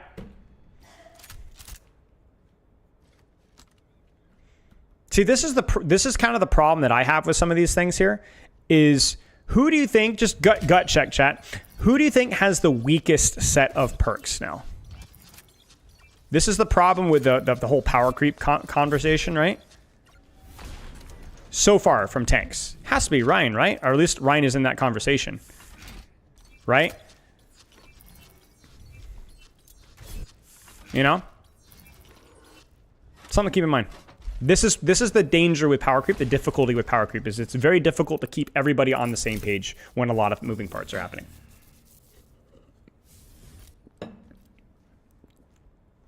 Not always a bad thing, because I don't think it's possible to have a perfectly balanced game. It's not possible. It's way too subjective, right?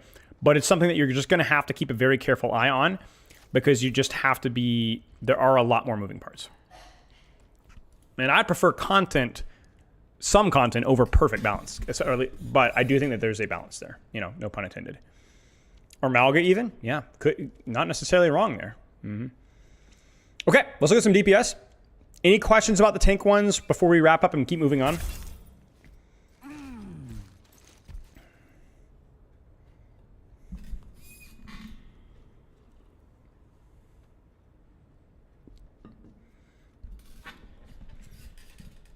You like Hawk's changes? I'm mostly indifferent, but cautiously optimistic about the general direction. But I think like let's not be naive here. He's still going to be Roadhog, but sure. The Diva Major is quite good from the limited tests that we have. Not sure if you can hear me sit around and get extra. Thank you so much for that. Can we time out the spammer? I don't know who you're referring to, legitimately. My eyes kind of blurred together. I might have missed somebody.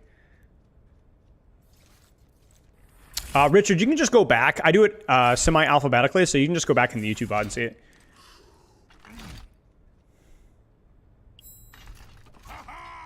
Okay, let's keep going. Ash time. Is it better than Mega Missiles? Unclear. Unclear. Unclear.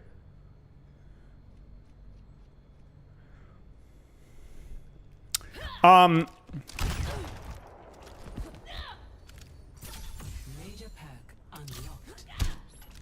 we at least test what we were saying? What were they saying?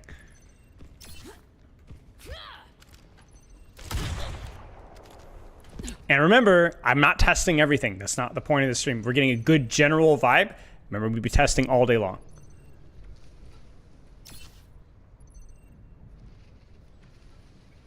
Oh, yeah, see, I don't care about the Roadhog glitch. That's worth documenting for a patch fix, a bug fix, but I don't care. Yeah, I don't care. All right, DPS. The Ash Miner is after using Dynamite, you can manually detonate it after a 0.5 second delay. Let me demonstrate what that's kind of cool. She's gonna blow.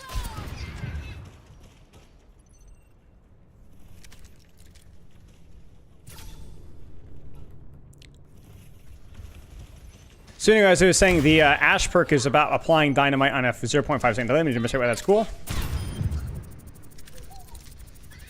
No look explosions. Now you're like, well, how is that useful? I'm kind of being corny here. It's more about like being able to throw a dynamite and just be able to control space. So it's more important about controlling angles that you're not necessarily on while being able to turn your attention elsewhere. It's a little bit of a multitasking perk. A lot of people are like, oh, it takes the skill expression out of shooting your dynamite. It kind of, but it's more about like the fact that it changes slightly how you use dynamite. It's a slight buff with what you can do with a dynamite, basically. And it's also not on demand, because if I press E now, it still takes 0.5 seconds, right? So it's going to be more about, I don't mind this. I don't like this whole conversation about removing skill expression from the game. I get it, I guess, but it just changes what you can do with it. You know, like you can actually do this and be in two spots at the same time. So we will see. Maybe you're right. Maybe it doesn't actually change your decision making that much, in which case you're probably right. But I'm more cautious on putting this one. Ash perks are just very uninspiring as a whole, so we'll have to wait and see.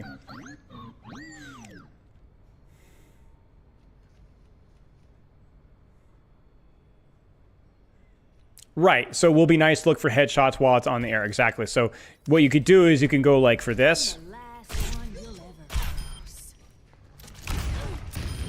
Nice try, I don't have the honey. perk.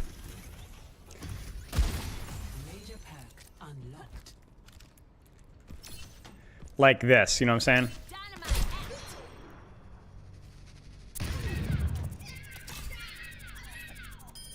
Tell the devil I said howdy.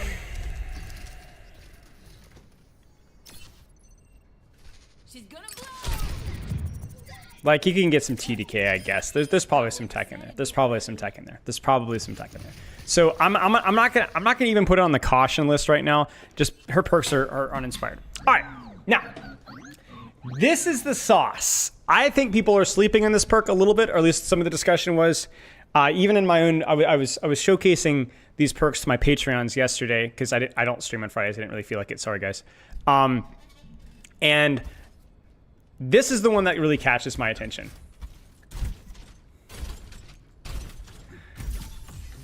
Check this out. Check this sucker out. Why am I 90 ping? Because my internet sucks. You ready?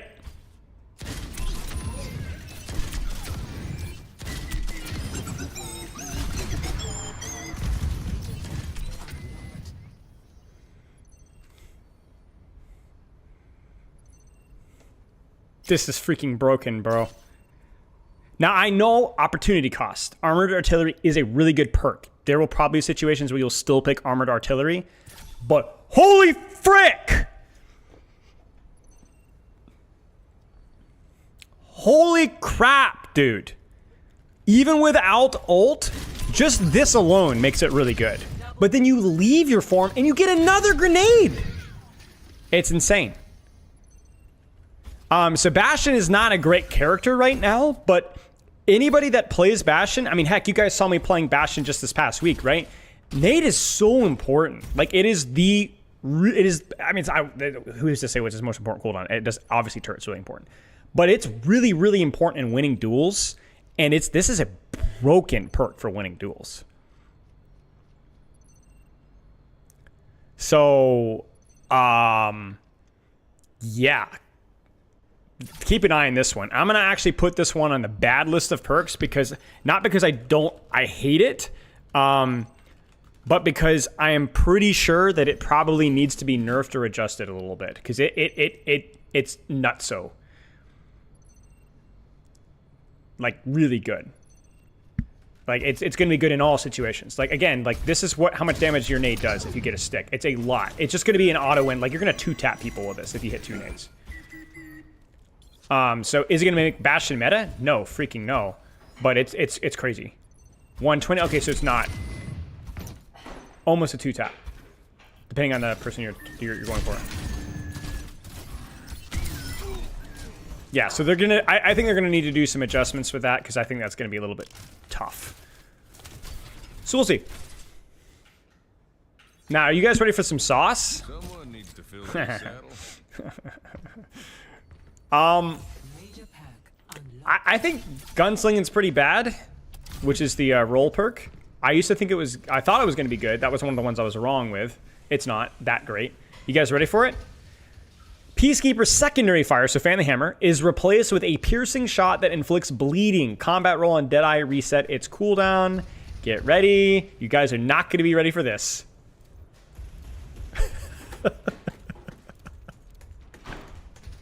They gave Cassidy his scope. All right, you ready for it? So, for context, let's just look at the damage here. Now, before you panic, I believe those are nerfed HP robots, so we'll go to the real robots. All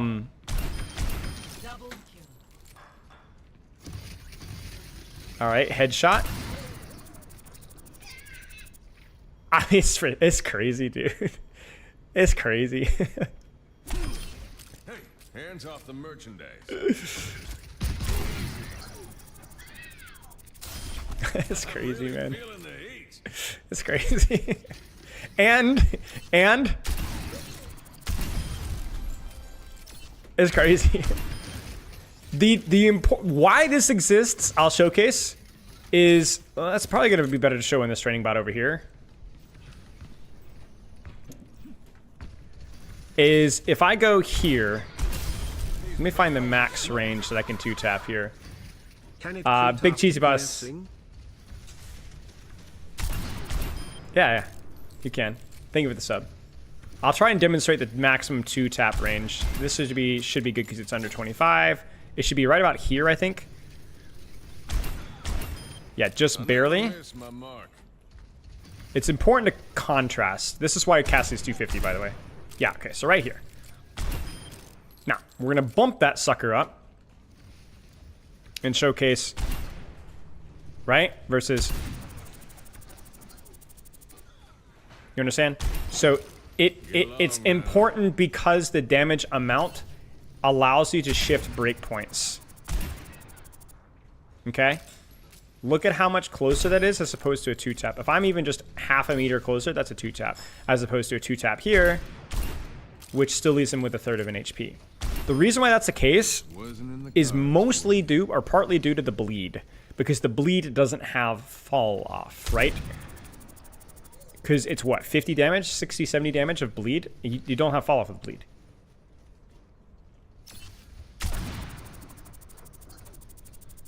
You see what I'm saying? So if you move it even to here, this should be a 2-tap.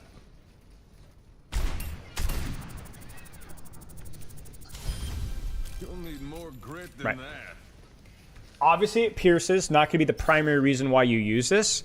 And I also want to highlight that it resets with roll and noon. This is freaking strong. So I'm going to put this on the caution list. Let me explain why. I think it's fun. And I do think it's interesting. I don't know if it's necessary. It seems a little bit odd to introduce a sniper-ish perk, not sniper, but a sniper-ish perk when we just buffed his fall off.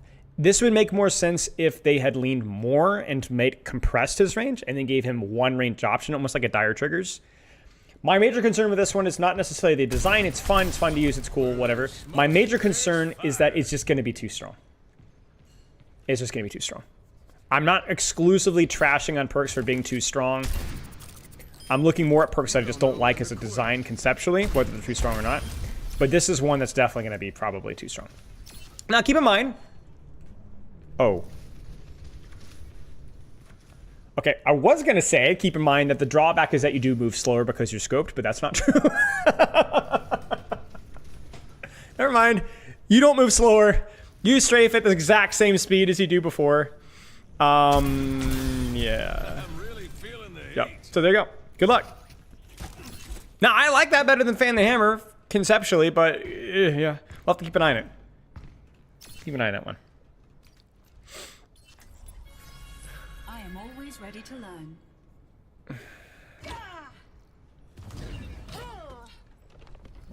It does not pierce shields, no.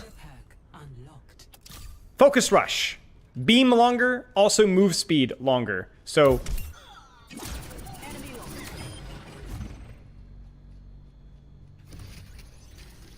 it's good.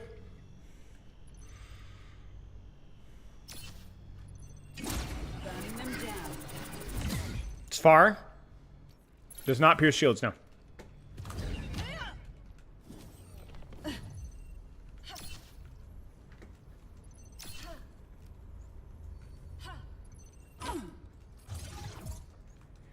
Other perk here is Sticky Bombs fire 50% more projectiles, which is not a change. It's just changed how it's executed. It used to have nerfed damage so that you basically had to land all of your stickies to do any more damage. That's not necessarily the case. So this is 250. I'll do this with the perk. Okay. This is without the perk. I should have tested it the other way around, but whatever. Ready to learn. Noticeable damage increase. Now, the key thing here is not necessarily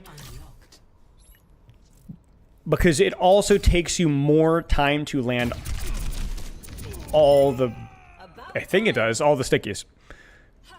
So let me kind of showcase that. They just spread a little bit more. So it's going to be better versus tanks. It's going to be pretty good in 1v1s. And I guess it's going to start competing with high beams now because focusing beam is going to be a little bit stronger here. So keep an eye on this one. I'm basically going to put full salvo on caution. Keep an eye on it.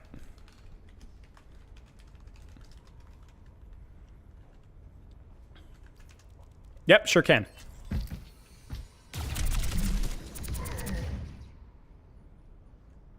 It's about 270, something like that. Keep in mind that this is not a full HP tank, but it's about 270.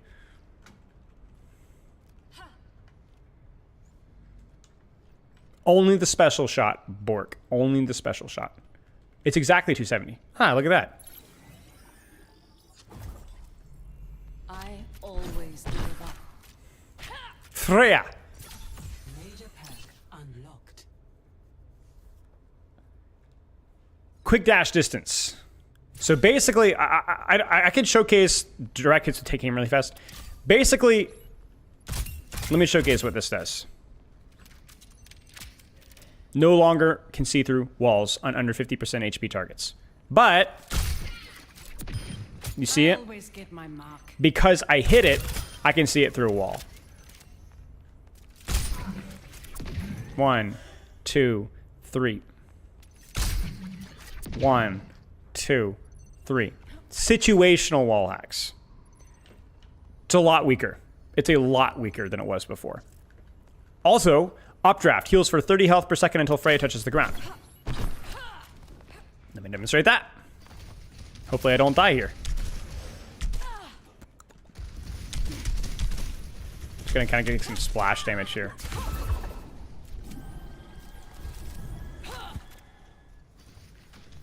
It's okay. I won't demonstrate momentum boost for you because it's just basically you go a little further. It's decent. But Freya got slammed, basically. In not a bad way. I think like her perks are in a pretty good spot, like health-wise. They open up some different choices. And, you know, momentum boost is going to be better versus certain dive characters. The bolt spam has been reduced. A lot of it becomes more situational. The sustain is like useful, but it's also very low, so you can absolutely just punch through it without any problems whatsoever. So Freya got slammed hard in terms of her nerfs. Especially in contrast to the fact that like everybody else got basically net buffs. Show other Freya minor. It's just more distance. It's just more distance. It's going to give you a little bit more distance. It's nothing crazy. Does dash give you more verticality when using it stationary? Yes. So versus. This is the sauce. This is going to be the one that is going to need to be nerfed. I'm going to put it in the caution tier because I don't think it's a bad idea for a perk. It's interesting, but it definitely is going to need to get nerfed. Oh, with a new distance perf. Okay, unironically, that is actually kind of a good question. All right. This is one of the times when actually that is actually kind of interesting. So this goes further now, but the question is, does it go higher? Not immediately obvious. Maybe by a little bit, but nothing crazy. If it's by a little bit potentially. We're not gonna have a perfect training testing environment here. Okay. This perk's nuts. This perk is nuts. Dragon Source is pretty good. Let me demonstrate.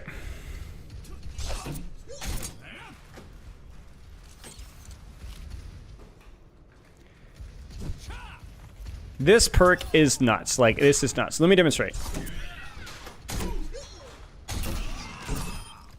Like slicing through paper.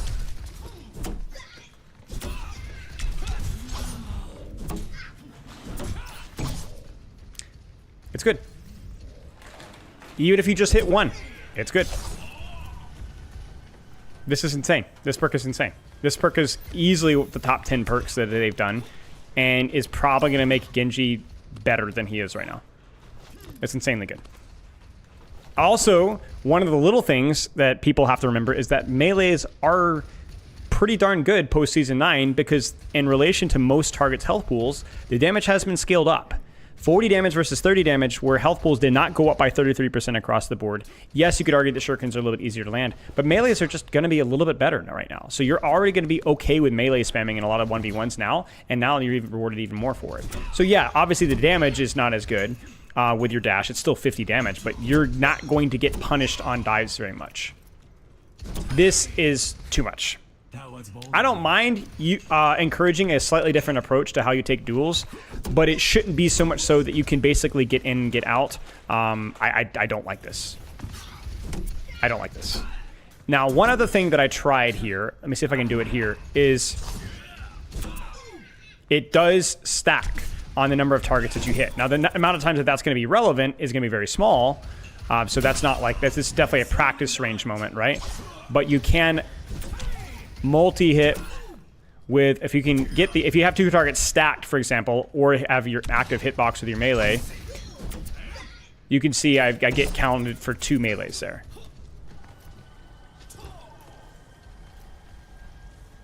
Yeah, so it's broken. It's broken. So I'm gonna put it in the caution tier because I think the idea is interesting, but it's definitely gonna probably need to get nerfed. Because a lot of the Genji's value is managing attention and cycling your cooldowns to manipulate attention without getting in for free or getting out for free.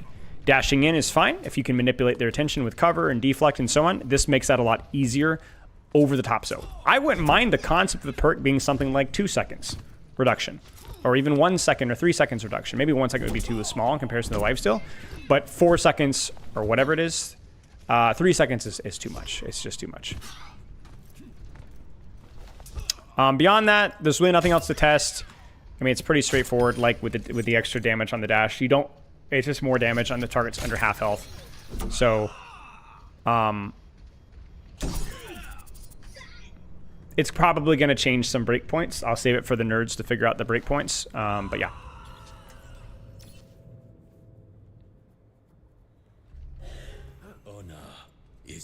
Why are your I don't know.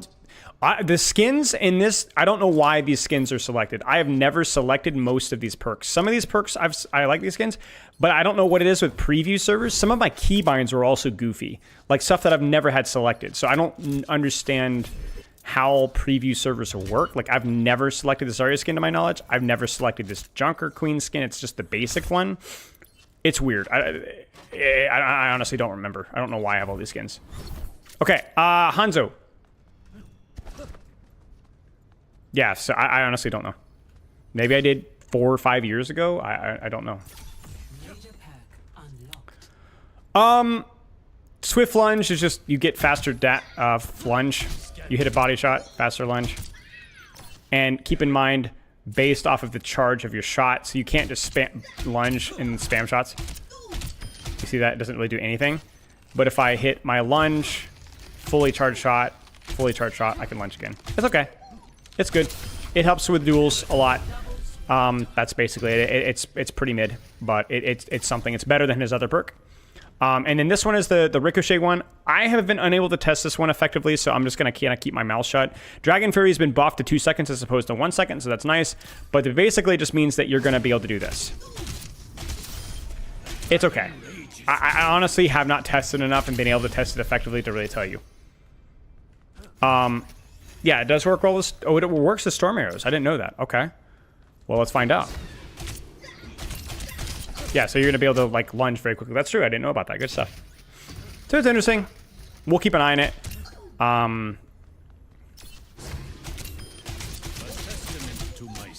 You can actually do stuff around walls easier than you used to before, I guess.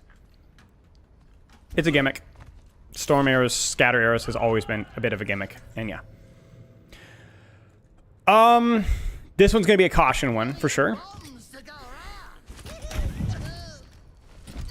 Won't this make him more of a tank buster? No, because you when you're tank busting with Storm Arrow, you're actually shooting the target with your Storm Arrow, not bouncing it. But I'm honestly not too sure. Maybe if it is better to miss it. I don't think so, but you might be right. Okay, here's Junkrat.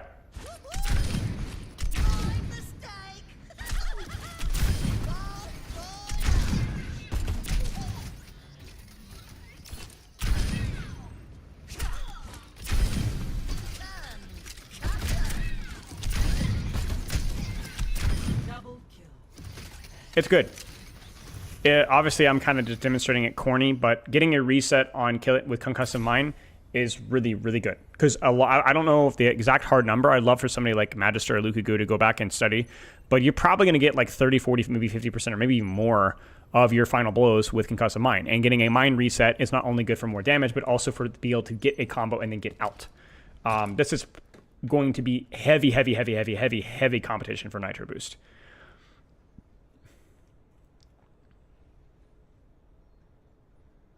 What if you kill 2 with 1? Great question. I don't know.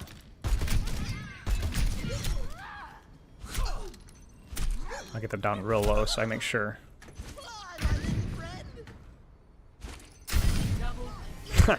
There's your answer. It resets too. So there you go. It does indeed reset fully, but it doesn't overfill. Doesn't happen too often. Does happen occasionally. We'll put this one in caution tier because it's definitely going to increase Junkrat.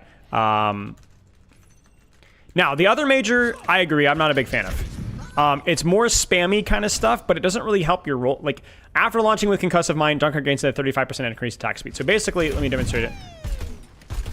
That's the attack speed that we're working with base-wise. But then now, a little faster. I don't know. Like, it just... Attack speed when you're launching through the air just isn't really all that useful because most of the time you're launching and you're either air-shotting somebody with like 1 shot or you're moving and then landing and then firing afterwards. If you're spamming, which we wouldn't want this to be good for spamming, let's be very clear, you're not really launching yourself. You know, you're pushing yourself away from what you're trying to shoot.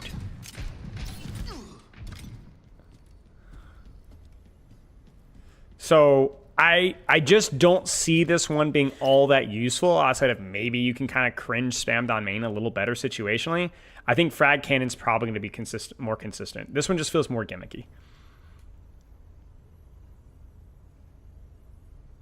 It doesn't only work in the air, but you do have to launch yourself. So like, look, that doesn't launch me, so I don't get the perk. This will launch me just a tiny bit. So I keep the, but yeah, for the most of the damage boost, you're gonna be in the air. So yes, and look at yes, there's the HUD thing in the bottom left. You see the arrows? Look in the bottom left, and that applies to a couple other perks as well. It's kind of it. So I'm gonna push this one into the bad, not because it's OP. It just isn't. It's not great. It's not great.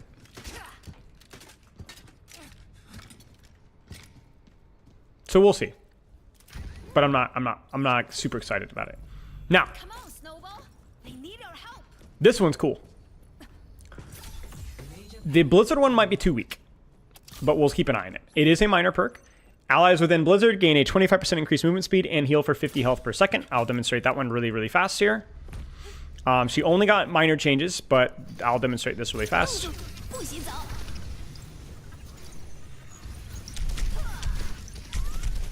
It's useful, and it's going to change how you use Blizzard a decent amount. You're going to get movement speed, your allies are going to get movement speed, and you're going to get 50 healing per second. It's okay. It's pretty good.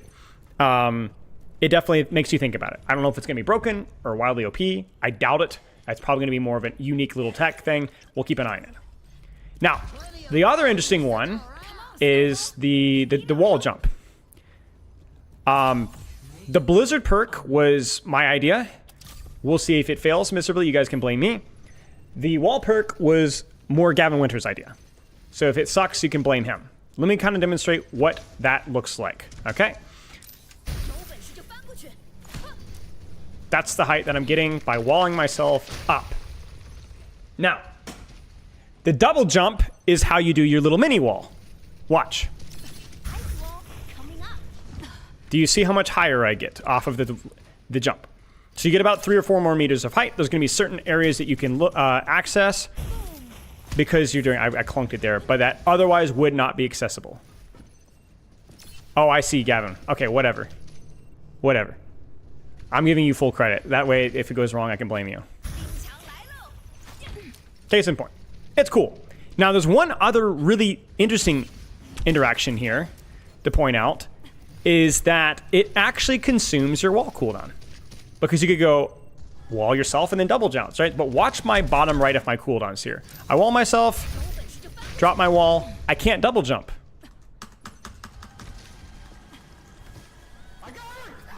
Skookong, thank you for the sub, dude. Angles are king. That's The right. Mongolians knew it as well. But watch Even this. before Spillo. Even before Spill, actually, it was all me. Actually, it was all me. I'm like, what's the freaking? I've been around since then. You know what I'm saying? Check this out. I get a small cooldown on my wall, so there's a bit of an opportunity cost, but it is a reduced cooldown. So it's a shared, semi-shared cooldown. Look at that, right? So there's a little bit of a choice that you have to make. Do I want to use my double jump? This is going to break the jump spamming really fast. Do I want to spam my jump? Do I want to get my jump, or do I want to use my wall? That's pretty cool. I like that trade-off. I wish more perks had little mini trade-offs like this. Yeah. So I don't know. I think this is cool. She still has her freeze perk, which is a big bummer. My actually major concern with Mei is I think that these perks are really cool, but I think the alt fire slow perk was really toxic but really strong. I don't think these perks match that level of strength, at least as an eye check. So I think Mei will be a little weaker. Not a complaint. She is a bit of an underrated character generally anyway, but she's definitely probably not going to be punching up with the same level as some of the other DPS perks here. So good perk design, obviously biased. I've liked both of those perk ideas for 7 months, 6 months. And yeah, we'll keep going.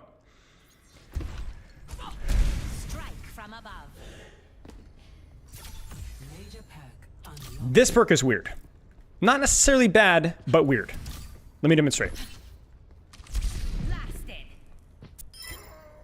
You see that? Yellow overlay wall hacks. Now you might ask, what's the point? Am I just getting wall hacks? Well, no. Let me showcase. My rockets are fueled.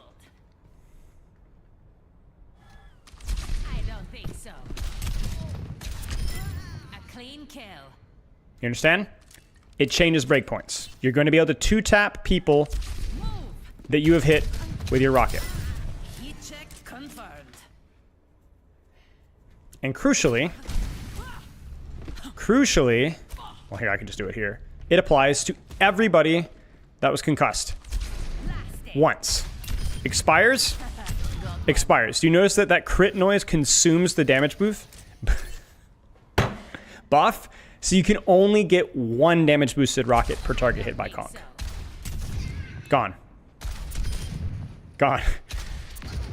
You understand what I'm saying? Wait, why did I get a... Okay, never mind. I swear I heard a crit noise there. But yeah.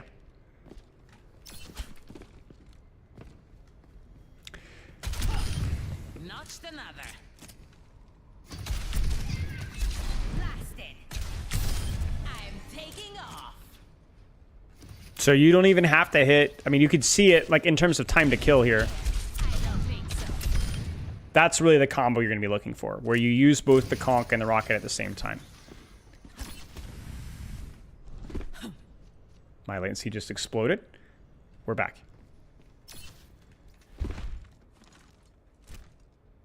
Yeah.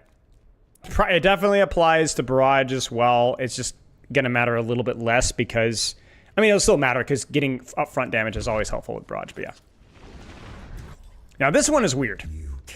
This one is really strange. I was not expecting this one, where they basically just made Shadow Step a little bit more different, where... I mean, it's fast, but it is a significantly reduced distance because you used to get more distance. Now you're actually getting less distance. So I think this is about as far as you're going to go. What's weird to me, and this kind of demonstrates part of my problem with the current perk design philosophy, is the perk design philosophy is just really inconsistently applied. This one is more in line with how I imagine, along with some of the May perks, how I imagine perk design to be, where they're transformative, but there's also like clear opportunity cost, right? Not necessarily the character is the same power. I'd say like the fact that you have choice is a net buff, but it's weaker. It's faster and it's a little bit shorter. It's definitely a net buff, but there is some downsides. And so it's confusing to me. I'm not like a Reaper sim here, you know what I'm saying? But it is confusing to me why we have some perks like this in May and so on that have clear upsides and downsides. And then there's some heroes that just get just like a freaking 2,000-ton gigaton nuke. Yeah, this is a preview server. Yeah. So I don't know. I like the perk. I do like the perk. I think it's cool. I think it's... But I understand why people wouldn't like this perk because it doesn't feel very fair. You know what I'm saying? Because I think it's cool. Yeah, we wouldn't... Yeah, that's okay. That's useful. That's freaking really useful. I don't think it's even a bad perk. I don't understand the philosophy as much. It definitely feels like there is not a consistent philosophy applied all the way through.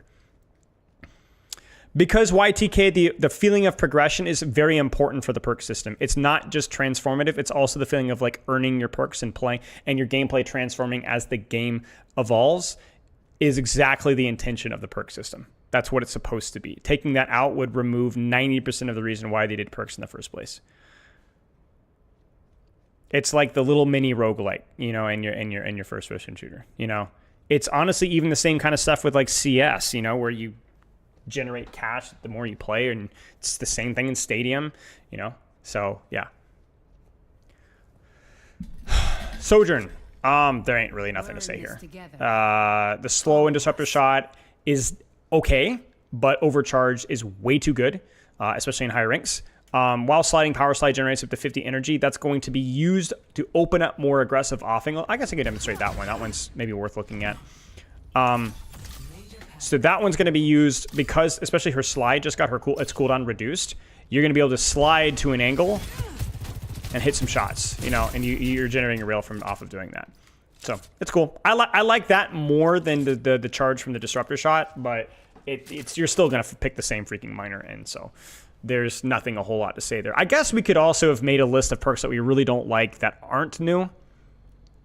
Let's speedrun that. Let's speedrun that. Diva perks that I don't like, don't care. Doomfist perks that I hate. It's fine. Let's focus on the really, really obnoxious outliers. Are there any obnoxious outliers worth pointing out here? Ramatra heal perk.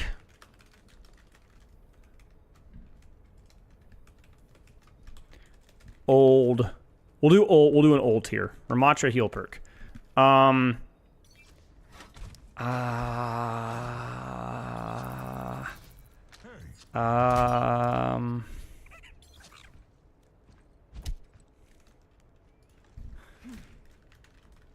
Maybe Lance from Zarya.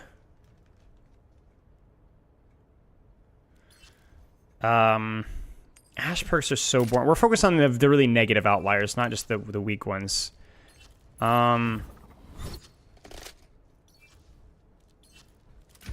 May freeze. Zarya Lance is just incredibly brain dead and incredibly effective in too many situational situations. Like, it's really good in low ranks, for the exact same reason why everybody hates her in low ranks. But yeah. Yeah. Finish the rest first. Well, it's going to take me 2 seconds. That's why we're doing it. We're just doing a speed run here of the worst offenders. Sojourn, ult perk. All right. Okay. We'll update it. Soldier. I know I'm probably skipping a few of you guys are getting tilted up, but we're trying to just do it quickly. They got rid of the heal station perk, which was tough. I don't hate it because sitting inside of heal station always feels bad. But tactical salvo is a little cornball. I'm not gonna lie with you guys. This is one of the weaker perks, I think, because I've got you in my sights. I mean, I don't know how many times this is gonna be useful, but we'll have to keep an eye on it. I'm gonna put it in caution tier because I think the intention here is to make him a lot better at dueling during the perks, because basically, think of it this way. If you're getting pressured a lot as Soldier, being able to just getting even just a reset on your Helix is really helpful. But I can see the concerns about, like, tank pressure being here. It's just a lot, right? Well, yeah, I know, you can shoot. I've got you in my sights. It's just going to significantly increase the damage output. I don't hate it. I'm just curious to see how it feels later on. So we'll put it in caution. Now, the good news is that I think his other major perk has really nailed it. I think they did a really good job with this other major perk. This is something that we've been asking for. I don't know why.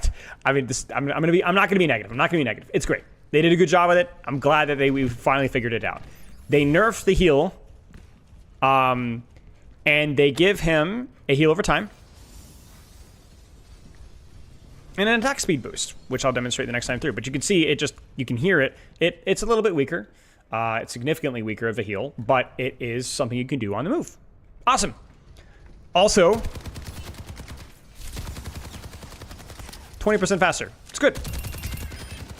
Now, the good news is that agility training is still freaking good.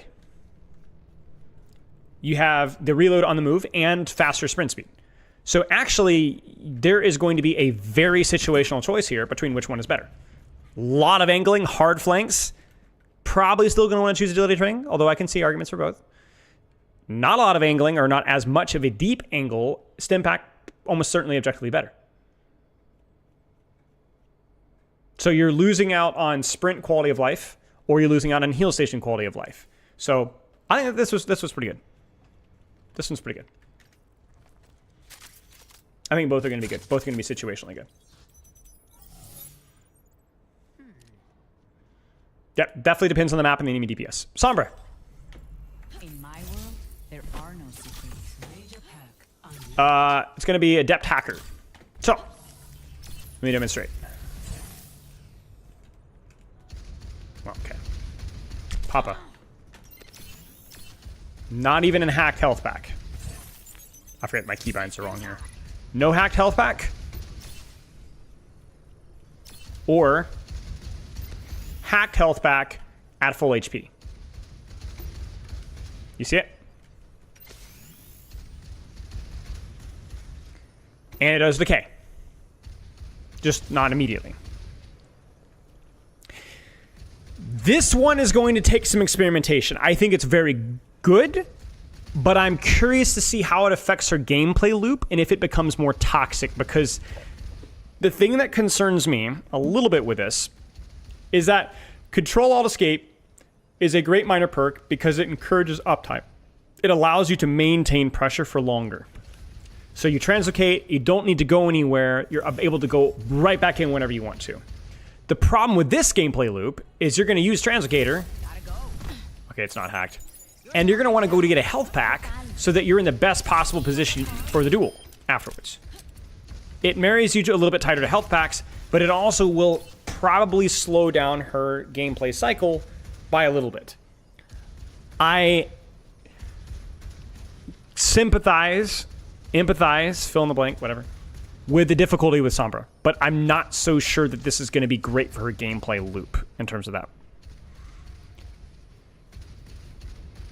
It feels a little bit awkward. I'm not even looking at it from a strength standpoint, right? I'm looking at it from a standpoint of when you have Control to escape, you go back into stealth, and you can immediately enter. Now I just want to go run back to a health pack before I do anything again. And yeah, she's going to be broken. So I'm going to put it in caution tier. We'll see how it goes.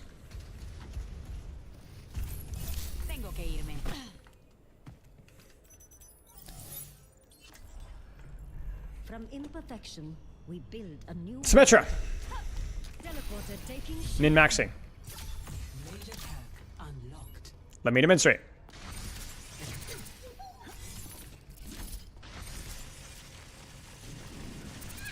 It's good. It's going to be the new default perk unless you're very, very static. It's good. The problem is still going to be ramping up your beam, which is going to be a little bit awkward, but it's a little bit more consistent of an output than the previous iteration, which ramped up as you ramped up, which I think was, this is a better iteration of that in terms of health, so it's whatever. And then hovering barrier is interesting. Let me demonstrate that one. So you could do teleporter, whee! Right? But then there's a secondary input that you can apply immediately that gives you your barrier instead. Let me demonstrate this. 600 health. Lasts for a pretty darn long time. There's a little timer there in the middle. Okay, now, here's what else you can do with it. Check it out.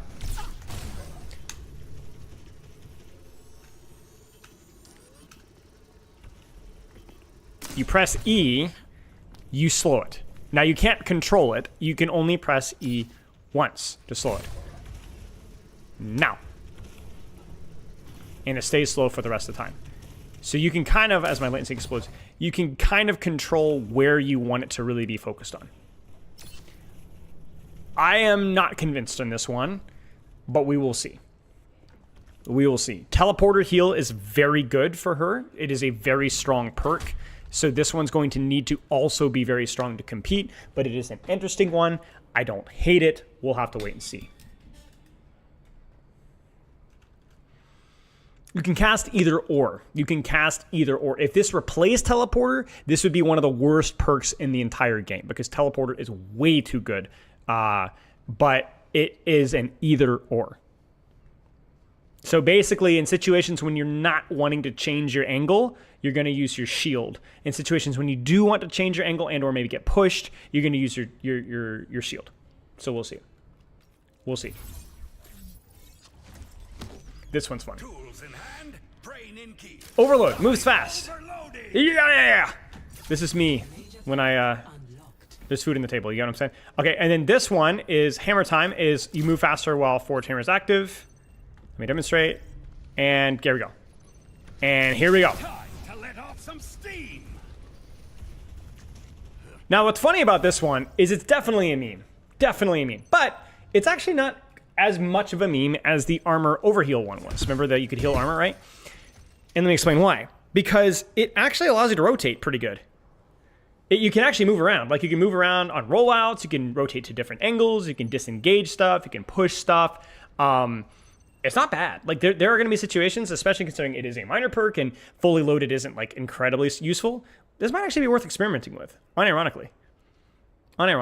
Yeah, I hear you, Gavin, but you don't know how to position if you're sitting behind your tank. Frickin'. It just wasn't applicable, right? This one is way more broad in its potential amount of uses that you could use it for. Everyone thinks, oh, I can run down a target and kill it with my hammer. And yeah, that's true, but you don't need, it's still useful even outside of that. So it's pretty good. We'll see how it goes. Why do I have the bean gun equipped here? But whatever. Okay, anyway. This one is interesting. Now, this is really important. Kinetic reload. Melee hits grant 20 ammo. Check out my ammo. Check out my ammo. Watch the bottom right. It's not working. Not working. Not working. Hello? Hello?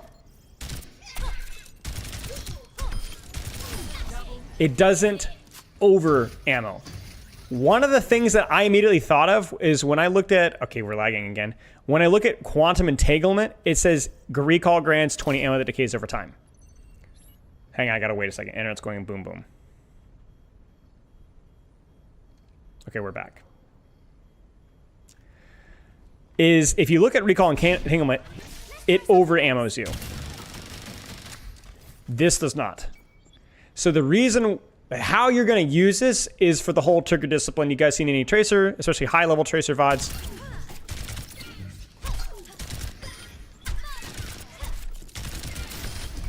It's going to reward high level tracer gameplay. It's basically what I'm saying. A lot of mid clips, a lot of blink movement, a lot of melees, a lot of duels.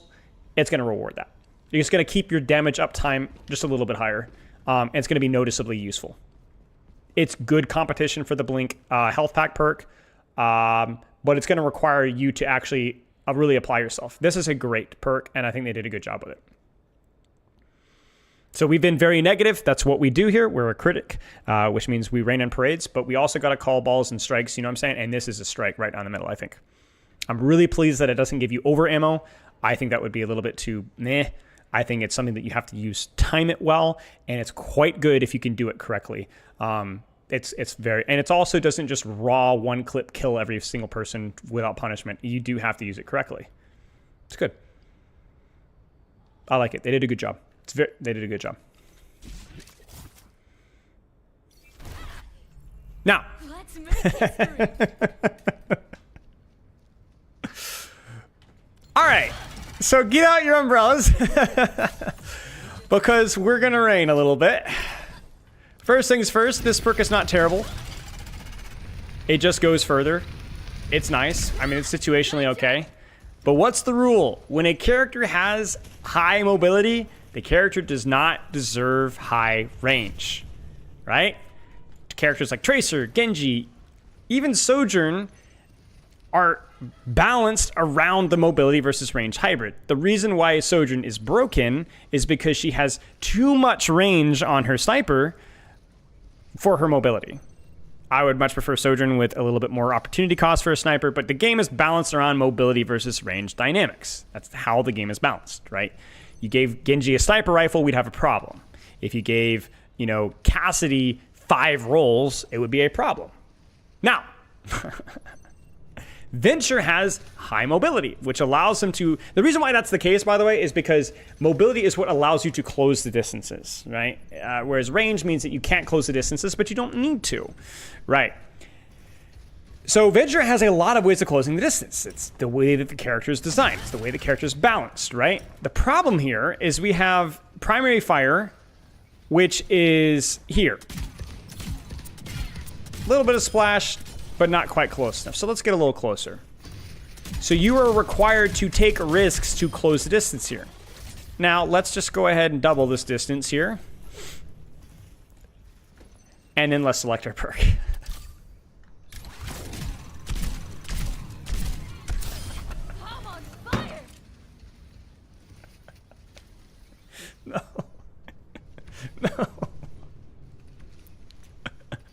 No. Now, I know there is a bit of a travel time. Of course, it is a projectile. It is not hit scan, but it is...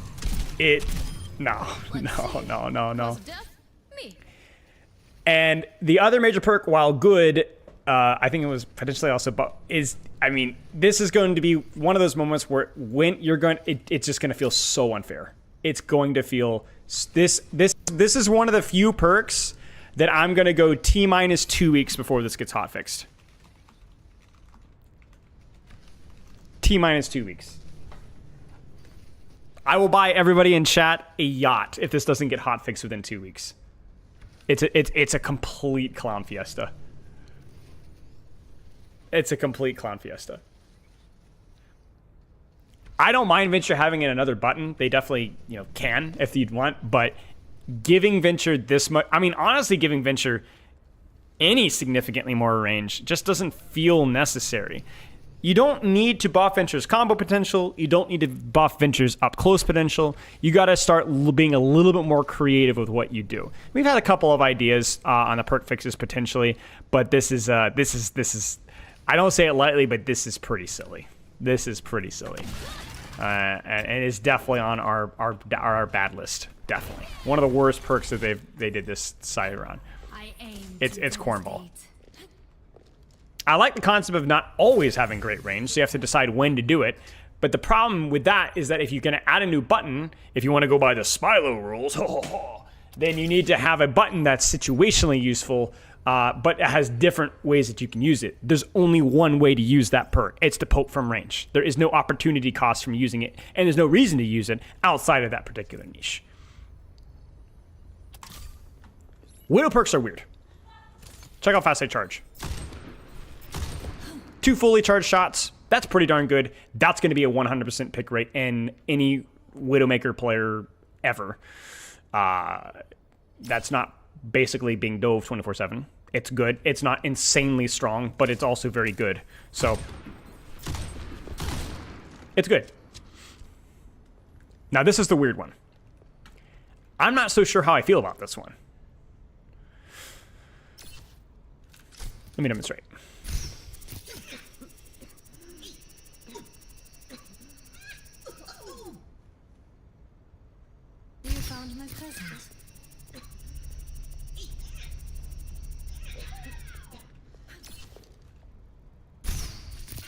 It's weird.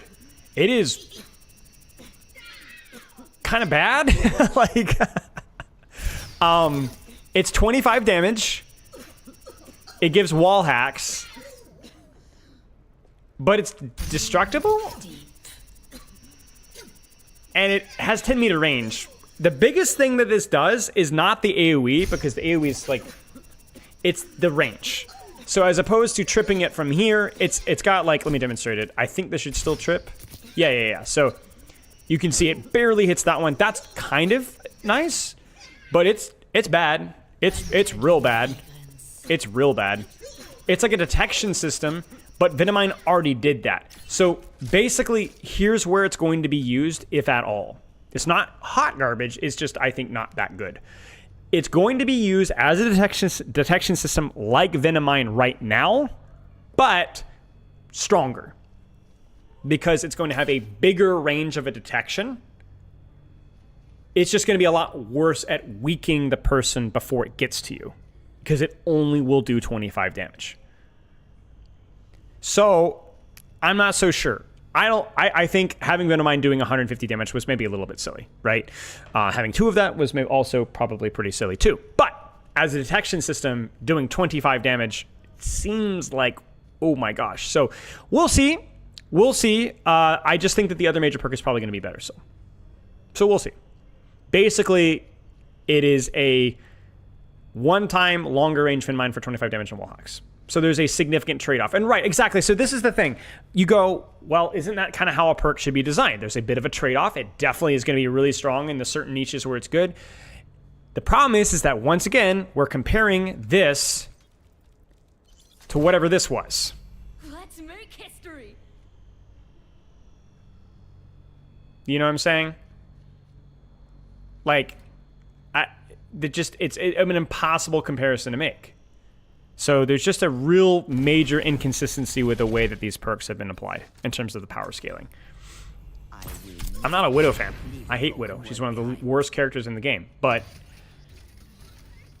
it's awkward. It's awkward. Okay. Ana, I mean, we don't really need to demonstrate this one too much. I think we'll look at biotic balance. You get movement speed while you're nanoing. It's good. It's really freaking good. Probably should keep an eye on that one. I'm going to put it in caution tier. And I'm actually going to put...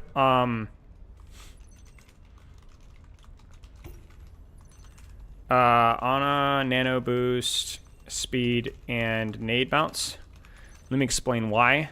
So, this is kind of what we're looking at here. It significantly changes your breakpoints. So basically, one nade and one shot is almost a one-shot versus a lot of dive characters with the melee involved. So just kind of keep that in mind. So if you're able to hit the bounce, it's really good. Yeah, it's basically what it used to be. It's good. Now, the nano boost is also pretty good. So keep an eye on that one as well. Keep an eye on it. Keep an eye on it. BAP! BAP perks are interesting. I keep saying that. I'll demonstrate both here. So, that... See my healing resources recharging? It's a little bit easier to demonstrate when I'm actually weaving. The only reason I'm hesitating to do it here is because it's kind of difficult to do so.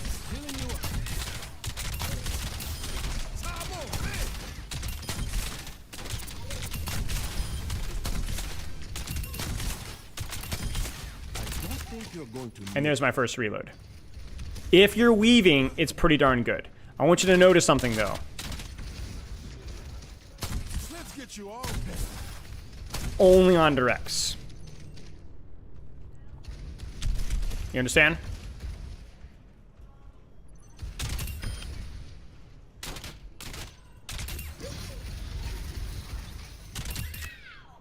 You see what I'm saying? So you have to heal on directs or get the 3 clips to be able to get the reset, I believe. It's pretty good. More uptime, sure.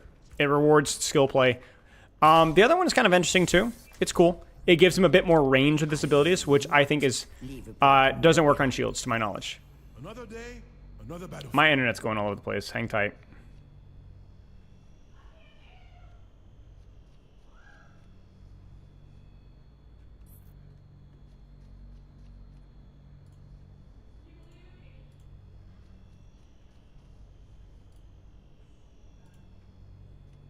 Hang tight.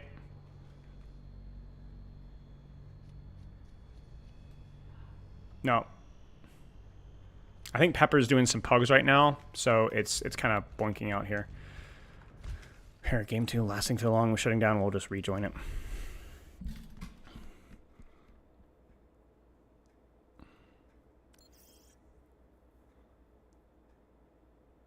Yes, it does. It does indeed stack the Genji's melee perk. It's really good. Let's try this again.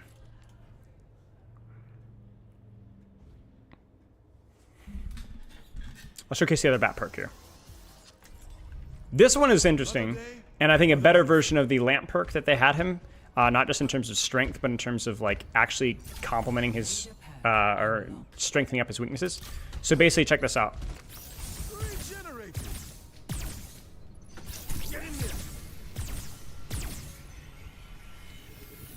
Gives him some range heal. It's not a lot. It's only 75 total for all 3 shots, but... And he even aims where you're looking. You notice that? Pretty freaking cool. I like this perk a lot.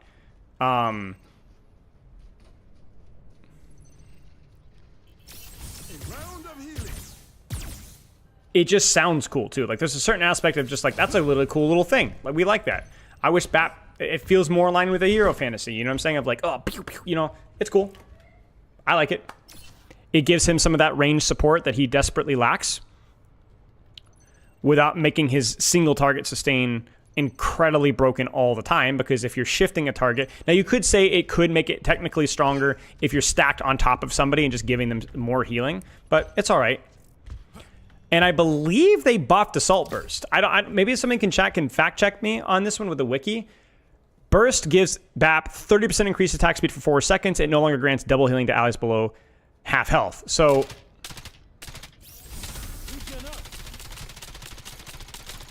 you sure it's the same? Okay. Well, all right. Well then, oh well. We'll keep moving. It's the same disaster. All right, good to know. Thank you for that. All right, sauce time. This one we have to go down there to test. I'll showcase this one for you guys. Melee attacks reduce the cooldown of repair pack by 0.5 seconds. Here, take this. Melee attack. Melee attack. Melee attack. And cleave. Like the Genji perk. It stacks.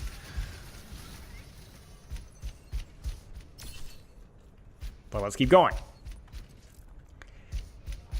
Inspiring Strike. Shield Bash grants 30% increased movement speed for 2 seconds. That used to give also shield regen. I like this perk a lot. This is one of my ideas, which was the movement speed after Bash. I think it's really good. This is where it gets interesting, though. Inspire's healing is instantaneous when activated by Shield Bash. So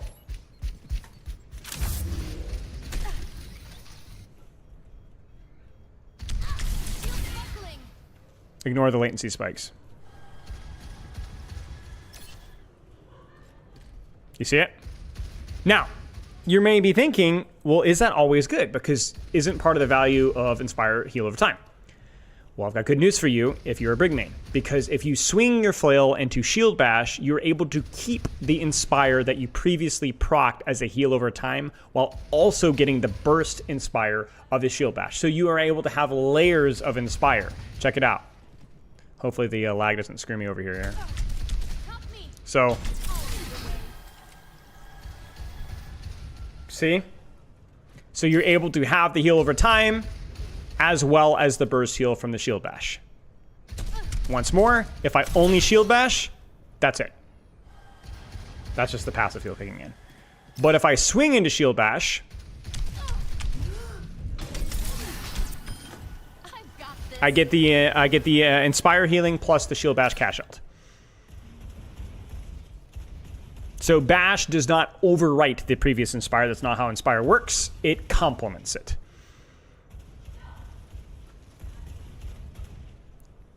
Caution for both of those. Caution for both of those.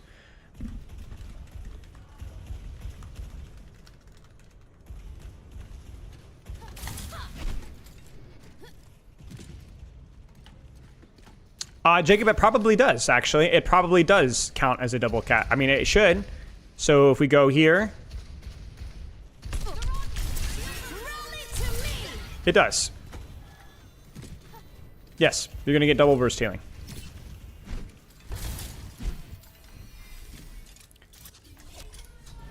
I carry my burdens alone.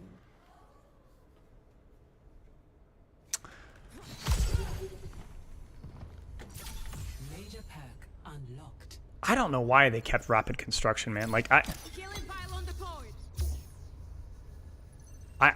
I'm kind of surprised. But maybe it's because maybe it's when you destroy, if it rewards good management. You know what? That's probably it. I won't criticize too much. I just don't think it's as good as the other one, but I understand if you're rotating around a lot, I can see its value. The one change that we got to look at is Solar Flare, though. This one is really weird. I'm going to slow this damage output down just a wee bit. So, watch my healing resource here. Goes down when you heal, no big surprise here. But watch this. Big burst heal. Consumes all of my resource.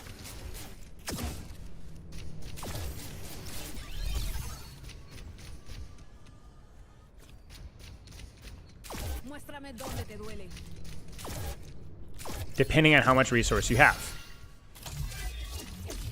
Let me showcase it on target where you can see it a little bit easier.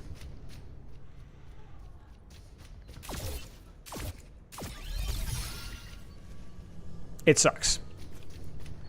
Because not only would you just get more healing out of the resource that you have, and because their healing per second is so high, it lets you shoot more. Yes, but you're compromising your healing per second a lot by doing so.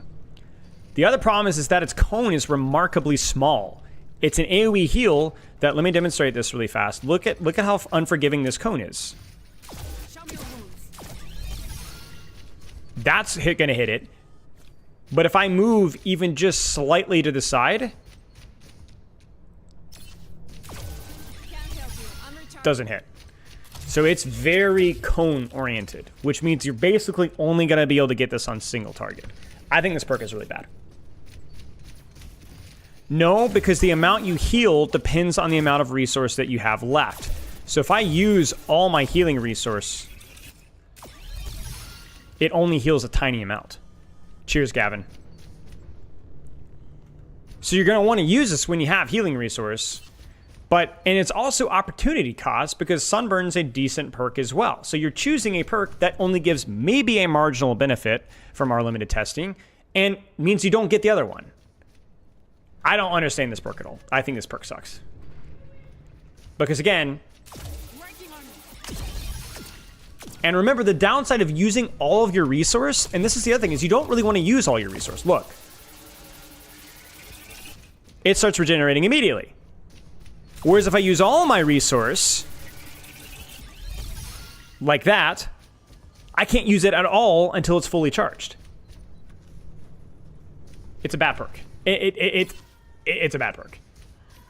So it's going to make it onto our bad list.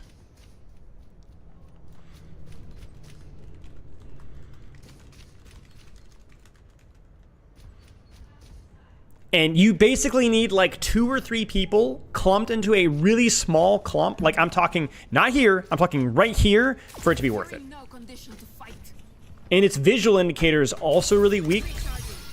You can literally just see it, right? It's really hard to know whether it's going to hit or not. It's a terrible perk. It might be the worst major perk in the game from our limited testing.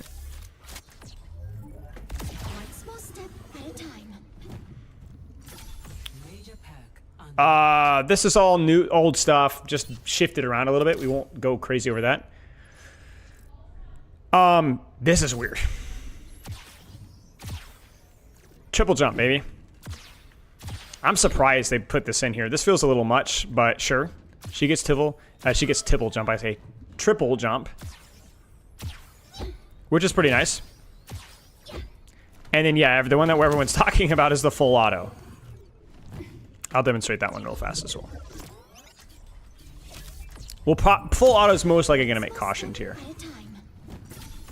Triple jump, yes.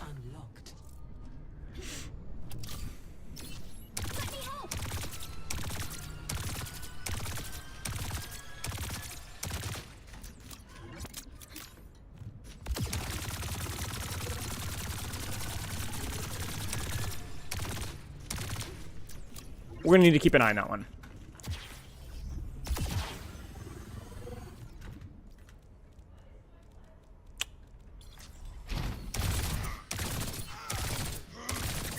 This is with armor, obviously.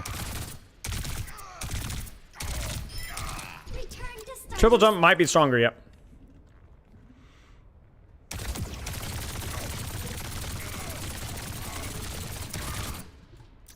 It's a lot more damage. Obviously, if you're hitting every shot, which may or may not be good. This one is something we're going to need to keep an eye on, but the reality is if you're moving around, you might be focusing more on your evasive maneuvers or even using torpedoes when you're opening up an angle. So we'll keep an eye on it, but it's definitely going to be one of those perks that we're just going to have to wait and see, and I don't think it's immediately broken. I'm going to put triple jump on the caution list as well. Yeah. I'll find my own path. Frick, my keybinds are reversed. Nothing new here.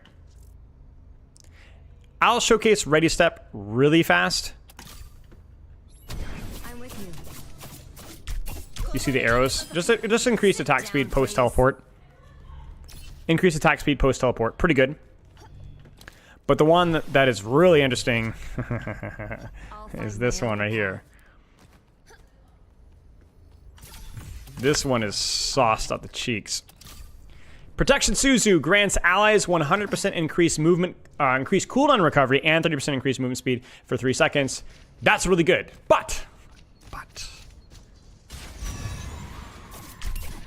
it applies to you. So it allows you to regenerate your next Suzu significantly faster. A full 3 seconds faster should be. Yeah. Let the Kitsune guide you. Yoku dekimashita. So if you want to min-max it, I think... Mou daijoubu.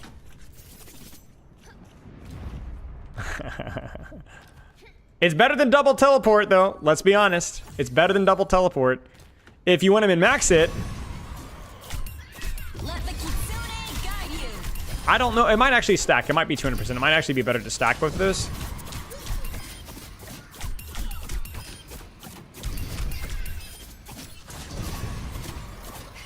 It does stack. Okay, yeah. So, yeah, it's good. It's good. We're gonna have to wait, and we're gonna keep an eye on that one. We're gonna keep an eye on that one. I like the idea of Foxtrot a lot. I just don't know if it should apply to you at the same level of efficacy. So we'll see. Yeah, and it is. Yeah, that is true. I'm with you. He's just giving me a delay double TP. Yeah, that's true.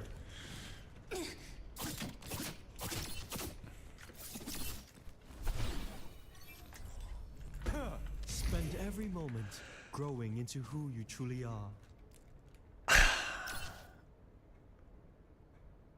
I think Life Weaving is going to make my bad list here of old things. I think both Cleansing Grasp and Life Weaving, they're just not great.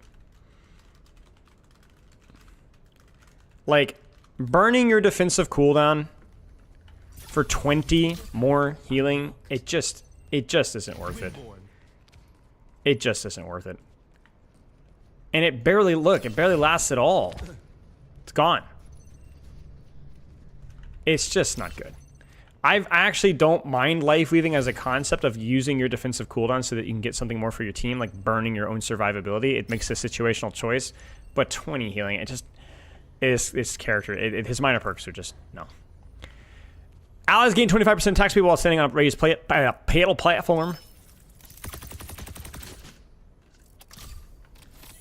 Oops.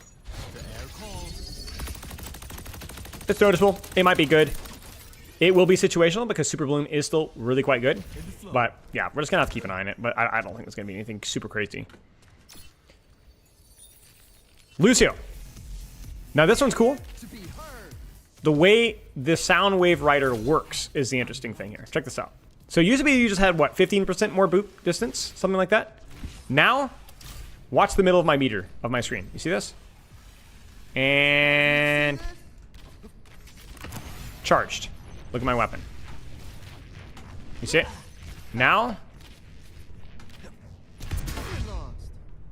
more damage, more boop, whatever. Wall ride charge, wall ride charge, wall ride charge, wall ride charge, wall ride. Notice that the wall ride charge actually counts even when I leave the wall as long as I'm in the air. As long as I came off of wall. So here. You see that? So as long as I maintain my momentum off the wall, so like right here, it'll cancel as soon as I leave the wall, right? But it's going to take me a few seconds. So you build your charge.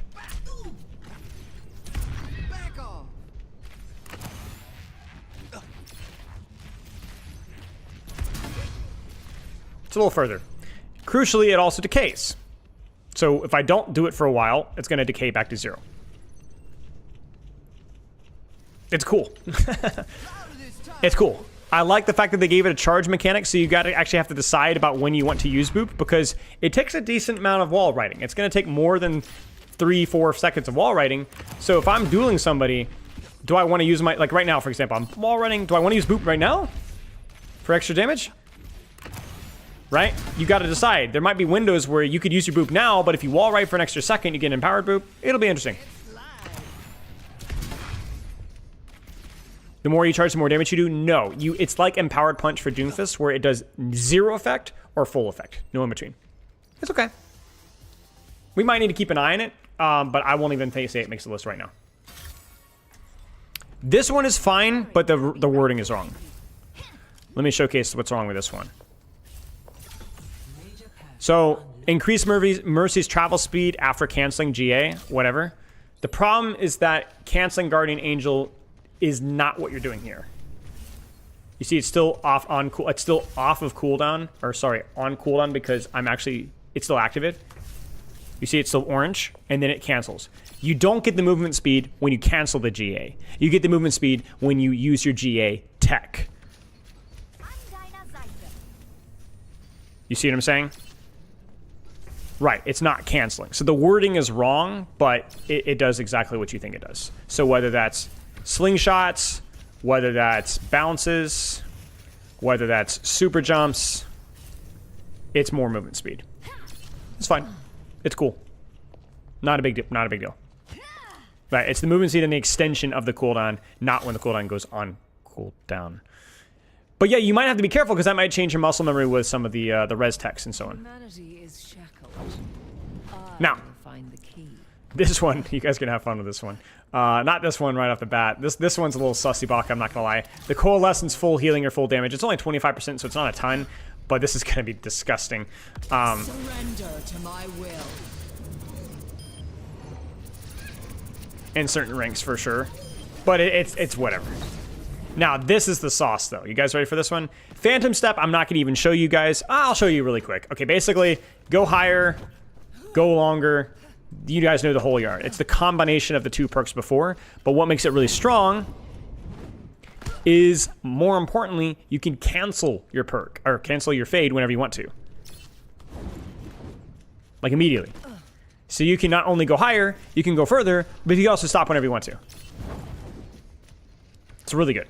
It's really, really, really, really, really good. Now, the hard part, though, is because the other perk is also really good. I honestly don't know which one's better.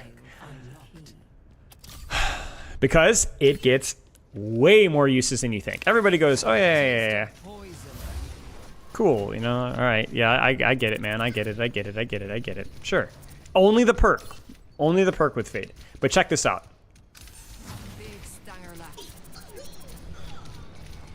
I think this will be easier when you see from, let's do it on this guy, because it'll be easier to see. Stop shooting, you fricker. I'm gonna wait for him to die. I want you guys to see it from this, because it'll be easier to see with only one. Check this out. You cannot escape me. It resets your bound. It resets everything about your geometry.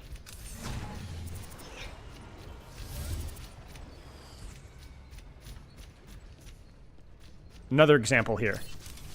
Receive my aid.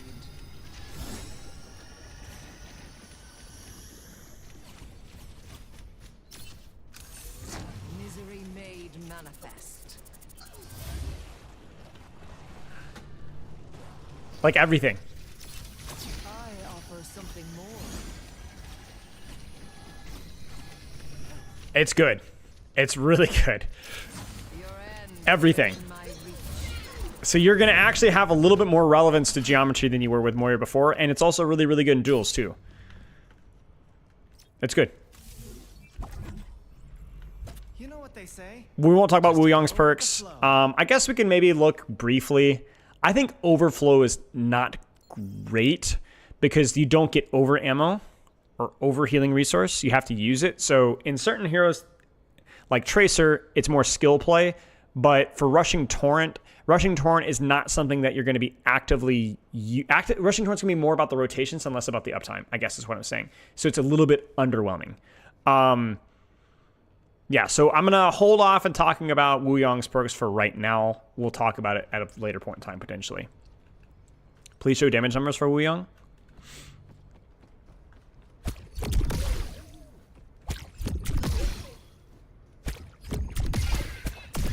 I mean, I can just here. So, uncharged. It's 30, I think. Fully charged, it's just over 100 or right at 100. I think it's 100. Yeah, it's 100. Advanced panel. There, to my knowledge, isn't an advanced panel. Or maybe there is. Interact. Oh, my interact key is wrong. Okay, there it is. You're right. Don't we already have this information though, right? Am I crazy? Like we've already known this. What are we looking at here?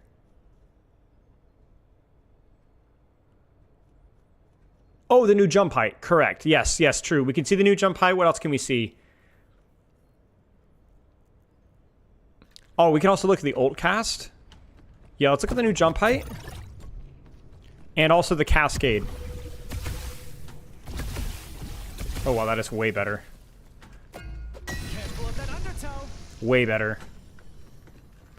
Wait. Try to keep up. Holy crap. Reverse the tide. That's good. Good stuff. Okay, yeah, I'm glad we looked at that. Thank you for the reminder for that. I would have forgotten. So much better. So much better. So much better. This is private test server, yeah. Okay, last one here. Last one. I mean, trans applying. I mean, you guys can.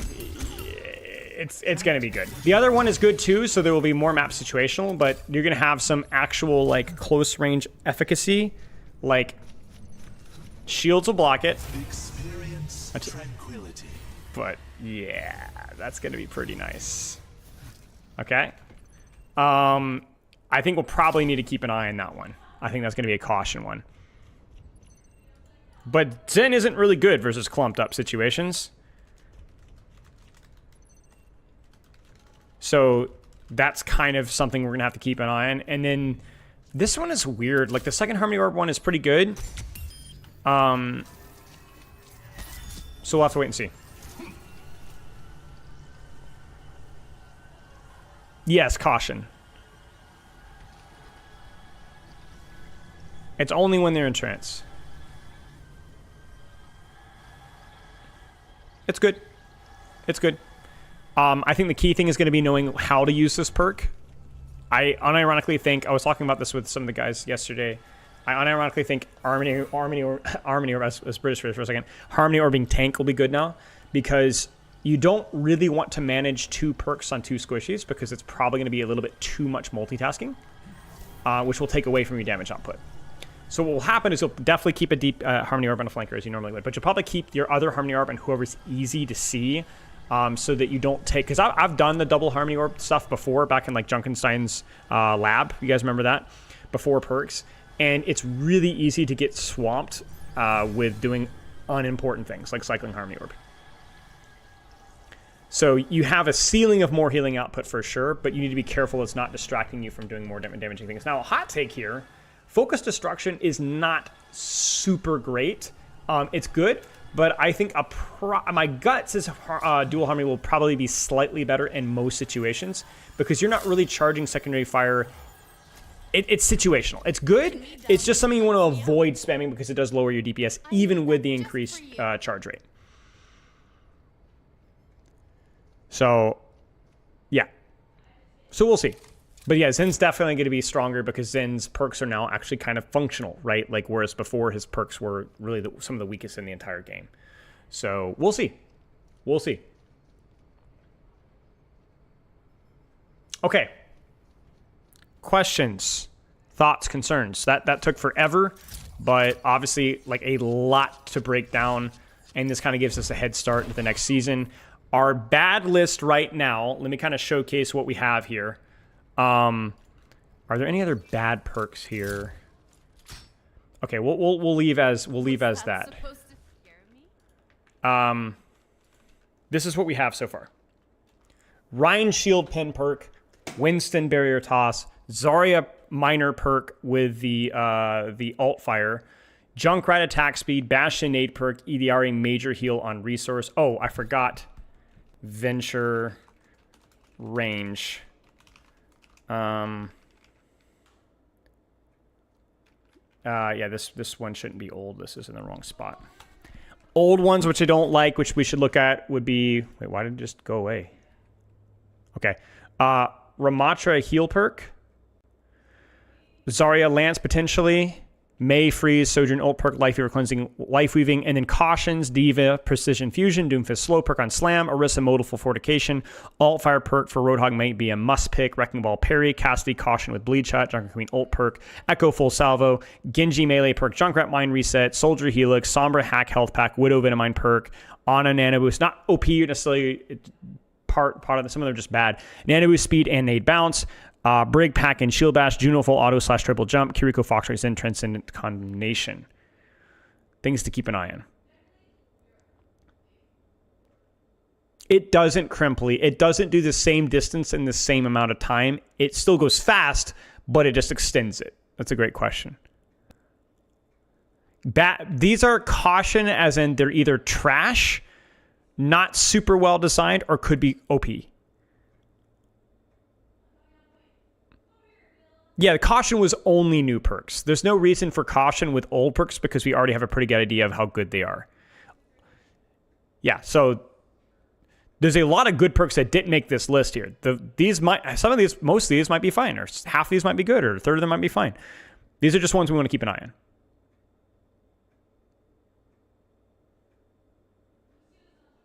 Can Hazard mark a target with all headshots in one shot? I tried it yesterday, at least briefly, and it doesn't look like the answer is yes. I don't think so.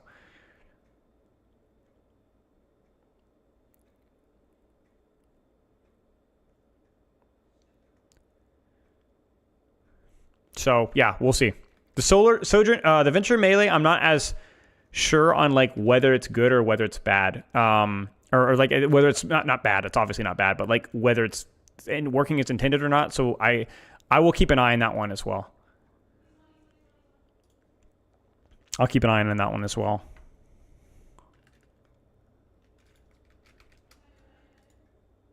But yeah, I mean, really all of this is just conjecture. It's way easier to conjecture in a practice range than it's not like a legitimate practice ground. So I'm doing the best that I can, but really all of this is conjecture, and you should just kind of go in with an open mind and see what happens. Like, I guarantee you one of those caution perks is going to be wildly OP, at least one. And there's probably a pretty good chance that some of these perks suck. This is Cancer on the bad list is actually not that bad. That's probably not that bad.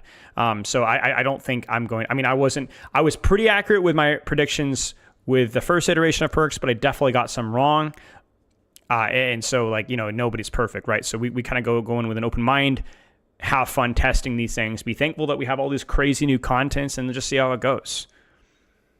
My biggest complaint, like I said, is just the inconsistency with the transformative free buffs versus just it is a complicated relationship with the perks in the cases of stuff like Reaper and so on, where it's like it's very clearly like Reaper may like upsides, downsides, where some characters just get free nukes, you know?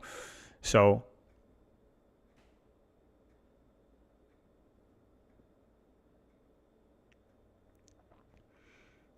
yeah.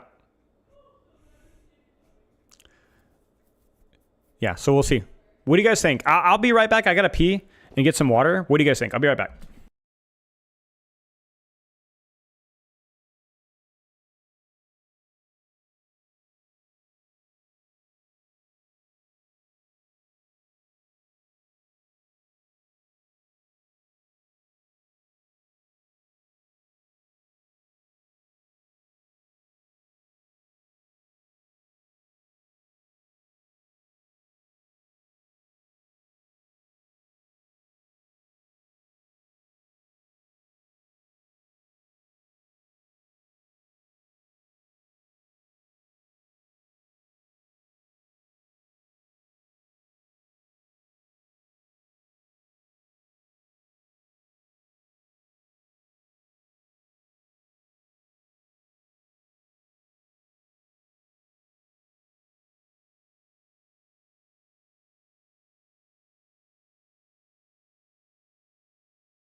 Yeah, I'm going to put the Venture Melee perk on the old ones and see if because it definitely deserves a little bit of investigation. I would agree with that.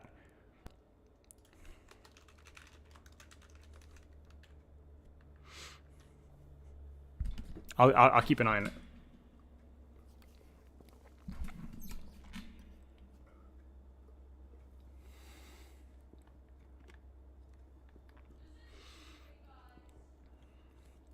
Any perks do you guys think I'm sleeping on in terms of could be wildly OP? Thoughts?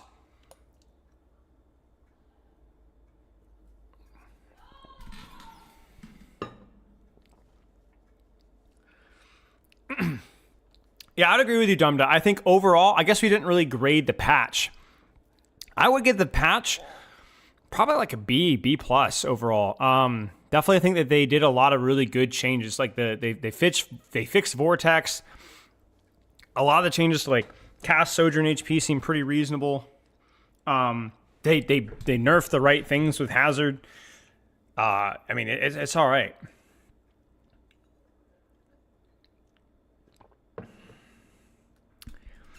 Yeah.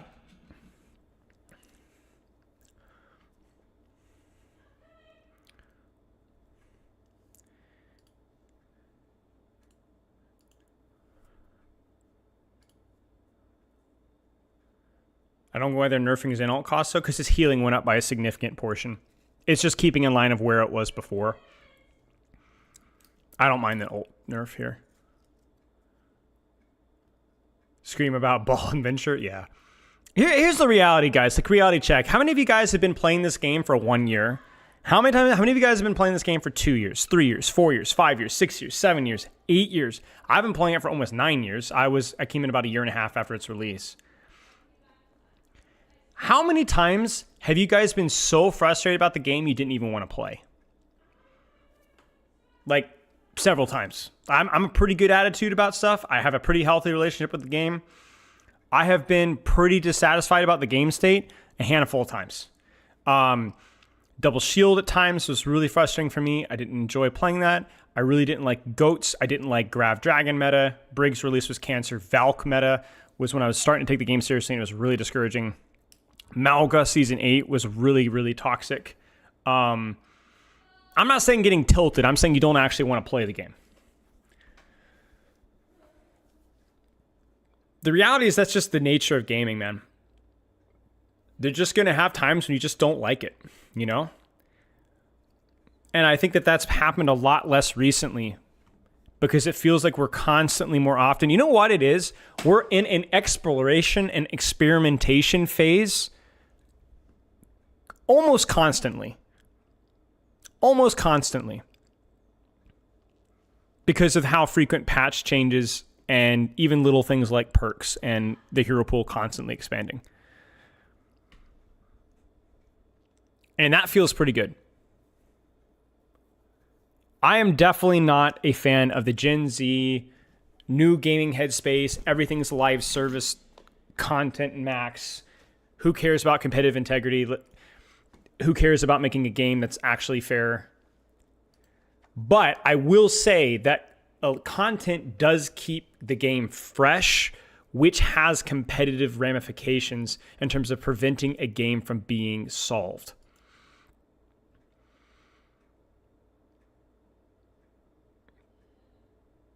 So it feels like we're in a constant state of learning. How many of you guys play Night Rain? How many of you guys play Night Rain or have played Night Rain to a significant portion since its release? Elden Ring Night Rain. Just the game that I've been playing recently, so it's at the top of my mind. I don't play too many games, so... Okay. The problem with Elden Ring Night Rain right now is that the meta has been solved and has been solved to a point to where there is no other viable alternative. Not only is it not balanced well, but also there is zero variety in the official meta, basically at all. Thank you, Zanzibar. Like, you run the Evergaol Relic if you want to win, and you run Iron Eye, and that's it. There just is no other competition. And not only is there a huge gap between Iron Eye and everybody else, and Evergaol and everything else, but people are discouraged from experimenting because that's just human nature, and there just hasn't been any new variable inserted. There's been no new variable inserted. They haven't even tried to buff other things to make you wonder if things are actually... It's not just objectively balanced bad. It's also, there's not even a guess. Like right now, but like let's say today, right? After these patch notes, you could probably surmise what characters are going to feel probably pretty darn good, right? But you don't know. You don't know. And a lot of games don't have that benefit. You do know, and you've known for forever. Right? And I think that that's the problem. We need that exploration. We need that experimentation phase. Otherwise, games get just stole so fast. And the problem with FromSoft with Elden Ring Nightmares is they don't have a balanced team that's competent. And they definitely don't have a hero design team either that's competent either. That they're like definitely new ventures for them. It's not been a FromSoft strength ever, and I think they're trying to venture into it, and they're getting their face kicked in, right? It's a good game. I put a lot of hours in that game, but it's a terribly balanced game. And its staleness is really starting to become a problem. I look smelly. I showered like a few hours ago. Yeah. The balance doesn't even need to be great. It just has to be done a little bit. Like you can embrace being kind of mid at balance if there's enough guesswork behind it. Some of the best games that I've ever played were games that weren't super balanced, but there was variety. Not every game can be a chess, where not every game can be, a game where everything is perfectly solved, Thank you, Vortex. So anyway, that's my point is that as Overwatch gets a little bit more imbalanced, certainly, as long as we're getting as long as we don't have imbalance and staleness, you either need to have balance or you need to have a exploration experimentation phase. Preferably a little bit of both. Preferably both, right? It's a spectrum.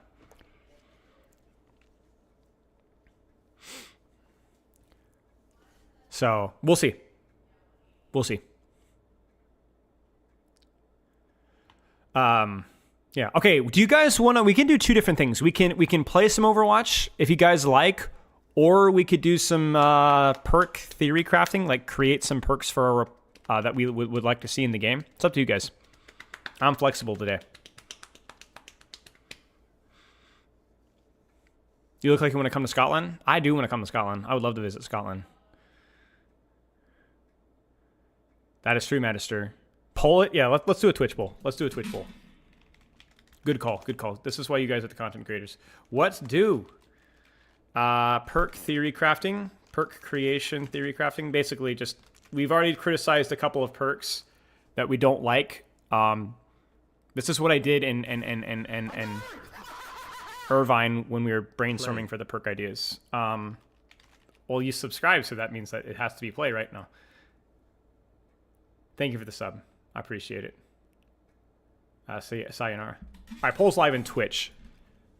React slop? And we could. I don't know if there's anything super succulent.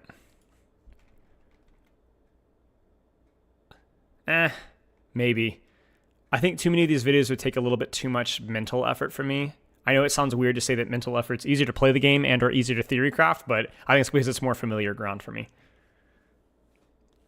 Play Elder Scrolls Online. I used to play Elder Scrolls Online. It's one of the very few games that I've actually played back in the day. In fact, it was like, yeah, I didn't like play any games when I played it. It was all right. It was all right. I'm not a big fan of MMOs anymore. They're all or nothing for me, and I just really had to kind of back away from MMOs. But yeah. What do you think? I mean, I don't know. That's why I'm down with either two of those. That's why I asked. I appreciate it, though.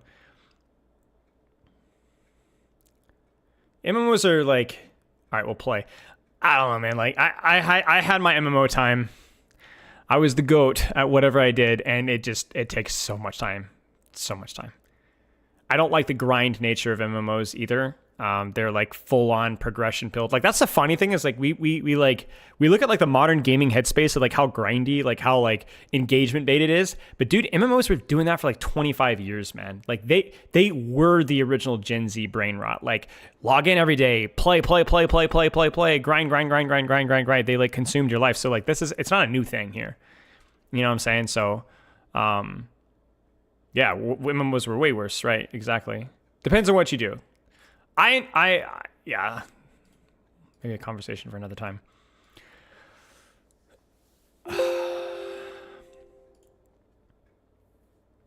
Grind isn't Gen Z boomer. It's boomer capitalism. True. Yeah, exactly. It's like the feeling of productivity.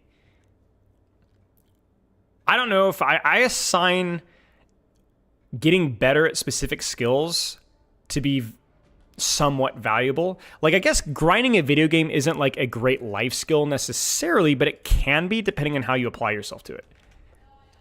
Like, I feel like I've learned things applying myself to Overwatch, like applying myself on how to get better and grind and rank up, right? If I was productive with it. I'm not saying playing all day long is good, but I never felt like that sense of progression from just doing a grind system. I felt like it was a replacement for actually doing like real life things.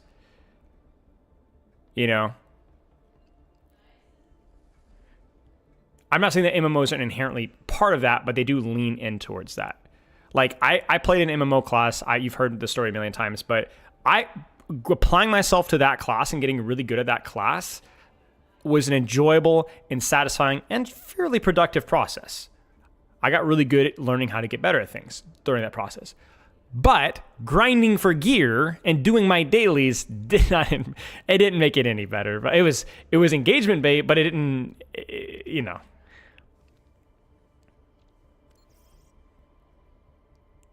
Yeah, I definitely get the social appeal though of like being part of a raiders and being and that's probably like a good thing. I guess I can move my face here.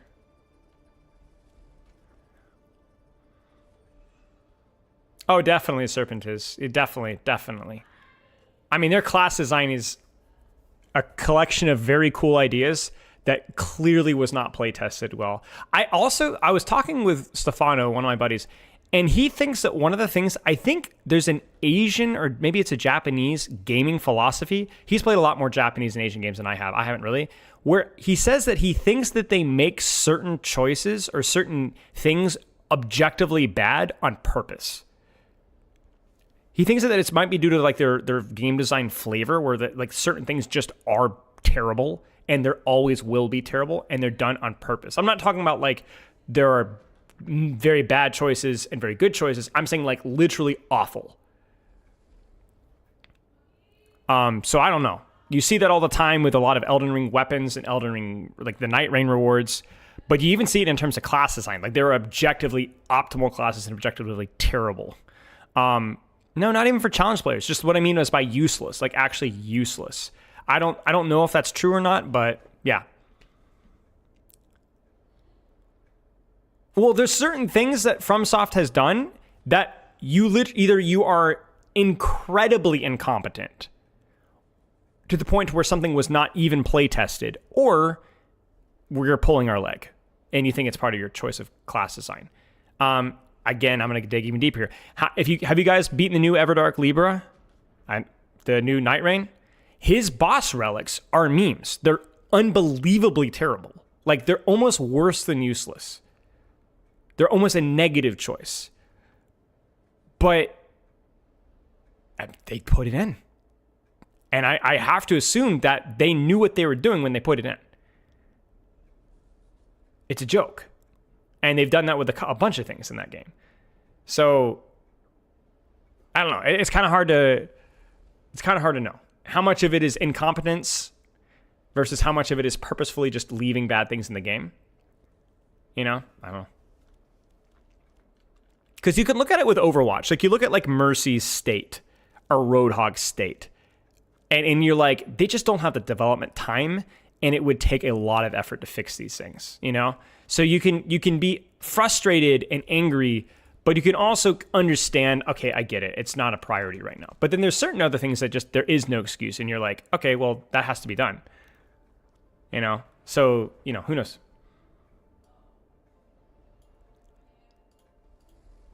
Okay, I'm going to move my camera.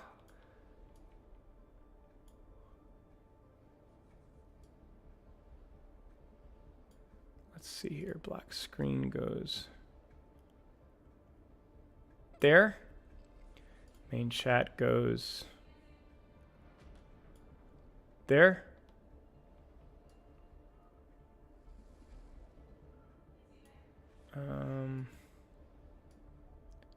It's an old school design principle. I believe it. I believe it. I'm not saying it's a bad idea. It's just unusual. It's just unusual for the new generation, for sure. Okay, what do you guys want to do? Do we want to do Spylo rank again? Spylo rank S? We can try. What heroes do we have left? Sorry. You know what we're going to do? Here's what we're going to do. We're going to start doing the carryovers from the last time. Who were the last 3 heroes that were voted? Who didn't make the cut? Last one was Moira, Orisa, Roadhog. Roadhog was selected, so we're going to leave Moira, Orisa in the pool. I need a nomination for a 3rd hero. Zen? You know what? Screw it. Let's do Zen. We'll put it in the pool. It doesn't have to be Zen, but I'm gonna do another poll. Okay. What? Moira, Orisa, Zen. Yeah, Pharah's lost a bunch. Yeah, dude, Pharah's gonna be spooky. I'm so freaking washed at Pharah. Okay, polls live on Twitch. We have done Doomfist, Junker Queen we slapped with, Roadhog, Wrecking Ball, Bastion, Echo, Junkrat, May, Symmetra, Brigitte, Lifeweaver, Lucio. Did we do Ana as well? I don't think we did. Did we do Zarya?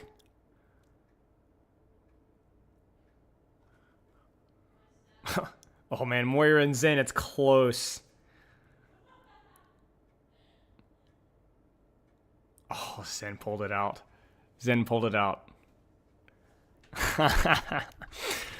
Can I play on main with Zen? I'm kind of washed. Yeah, I could play on main. I'll play on main. Tell you what, I'll play on main. I'm going to turn this light off because I'm going freaking blind here. All right, let's jump in. No warm up. Let's do it. We'll change the title to our classic.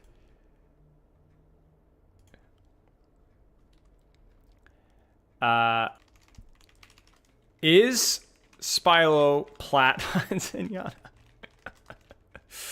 Comedy gold. If it ain't broken, don't fix it. I'm a little tired, but I will try to kind of talk my way through it a little bit. A little bit being the key thing. You guys know me, when I have to lock in, I will lock in. Zenyatta to platinum. Now, Zen's a little inconsistent for me mechanically, for sure, because I don't play him too much anymore. But he is my most played character historically, and the character that I was the best at back in the day. He was my best character. I climbed to the equivalent of like GM3, GM2 with him. I guess more of like a GM3, GM4 nowadays. But it's been a long time, so we will see. I really haven't played Zenyatta since 2019 or so. The highest I've climbed, I just never really played him. I don't think I've played, even if you look at my, it's a little loud. Even if you look at my hours, my career profile, I don't think there's been a season that I've played much of Zen. I think maybe a couple hours at one point. Failure is acceptable. Giving up is not. Yeah, so a couple hours in Season 9. And I think that'd be it. So he's kind of an odd hero for me, where I played a lot of him, and then just because he wasn't reworked, or there wasn't really any reason to play him because I had to learn and practice other new characters, just never really picked him up. So, yeah.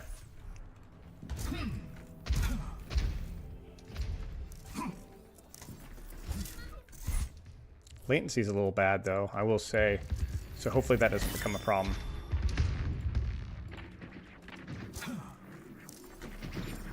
Oh, 120 latency.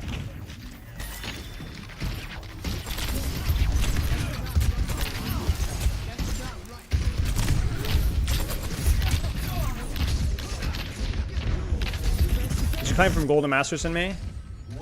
Yeah, I was like Masters 3 or something. I was freaking really good at May. Mei is probably historically the best DPS I've ever played in terms of skill. Regret is all consuming. Mei or Genji? Not Genji recently, but I was pretty good at Genji at one point, like 2019. I believe I've won this round. No, it's my internet. I don't think it's the. I think it's my internet. It's the latency here. I still feel like I'm getting some frame drops here just a little bit. Like it's a little blurry when I move my screen. One day you will see that coming. 7 seasons to get the GM and Brig from like Plat? Well, it's because I wasn't starting from scratch. I had coached, like, I had reached Masters on DPS before, and so I just swapped to a new character. I had coached Backbone on Mei for months and learned the Overwatch 2 playstyle, angling, wall control, and then applied that. So it wasn't that difficult. I had a lot of things going for me. A pretty decent mechanical foundation, an idea of the strategy of how to play the character, and so I just applied that to a new character. It'd be like if I were to pick up, like, I don't know. I'm trying to think of a good example. If I were to apply myself to, like, let's say, Cass, you know? I have an okay mechanical foundation. I understand how the character plays. I mean, even easier than Cass, because Cass is going to be a lot more just raw mechanics, where Mei was a lot more strategy. I mean, people did not know how to play versus my Mei. I'm not saying like I'm a freak of nature, but like they didn't know what to do. You didn't play Mei the way I played it in Season 3 of Overwatch 2. You know? And people also just didn't play Mei at all, so...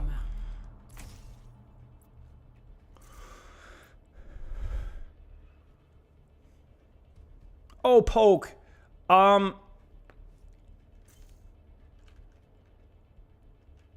Yes, let me drop it in my announcements channel. I don't want to ping everyone for that, but I will put it in announcements and see if anybody sees it. For bronze.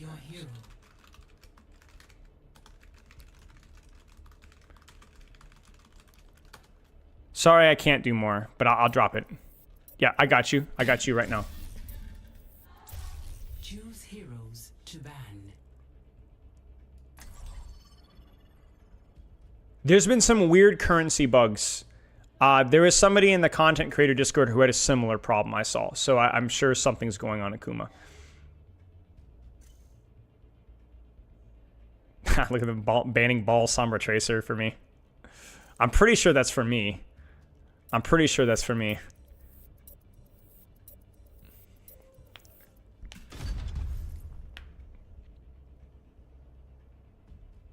Okay.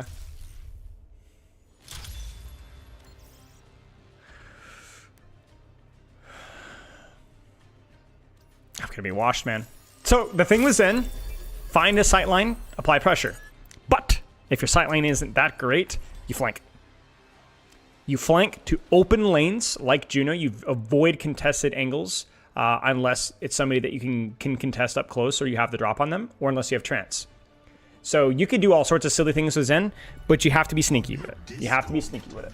So it's finding the balance between taking lanes with flank in mindset or open sightlines and just AFK spamming. Change often comes uninvited.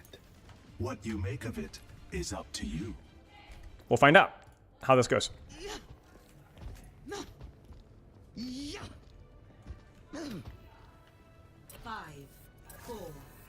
I feel like my movement's very glidey right now. Where's my teleport? Why would we not TP that?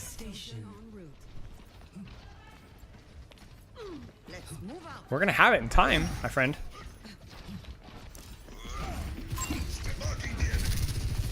I'm gonna actually swing over here. Flashpoint unlocks in 10 seconds.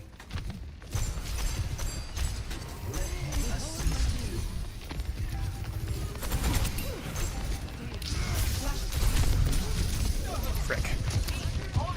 I thought he'd already used bubble. So that's one of those situations when I open an angle, I'm unable to get enough punish. I don't respond in reaction to the Winston jumping me in time, and so that should be an engage that I should either live or punish elsewhere.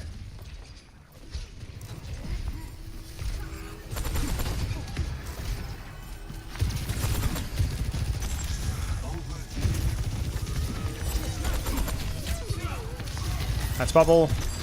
We have a window of punish here. That disruptor shot's freaking annoying. Frick. That's gonna take me a few games, I think.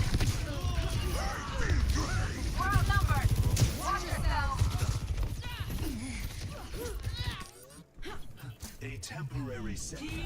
Fine on your end, okay.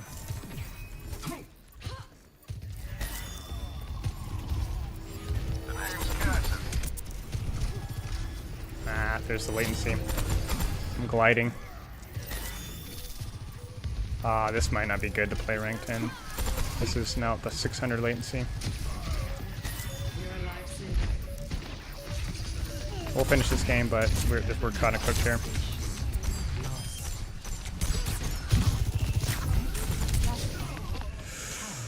Yeah, that's tough. Unfortunate timing.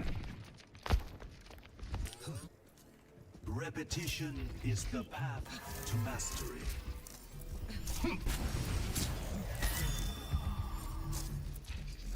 So I'm coming up on trance here, so it could be a little sillier with her ankle.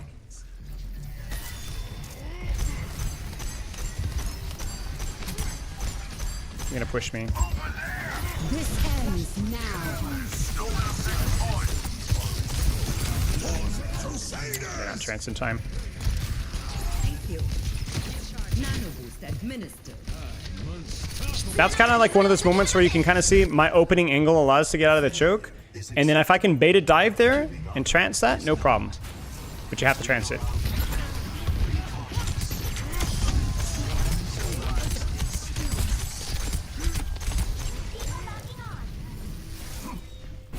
Harmony is within your grasp.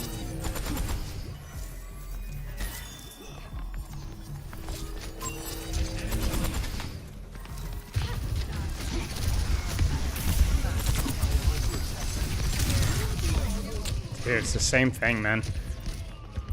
It's killing me, dude. I'm greeting it. I always have this problem with characters. I have the same problem with Mei and Ice Block, Reaper with Wraith. When I'm rusty with a character, I'm always greedy. Too greedy. Silence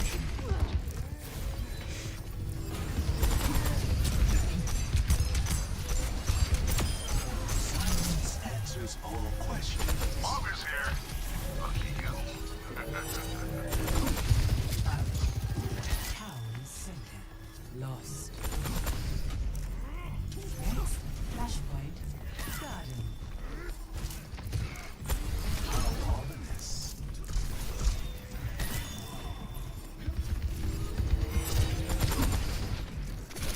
I release your suffering. My ultimate ability.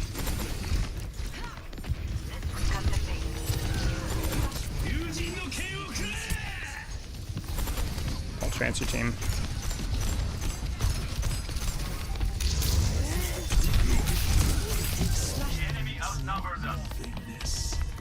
I don't know where my Freya went, actually. That was a mistake for me. That was a mistake for me because I thought my Freya was still in my angle. I didn't know she had left. A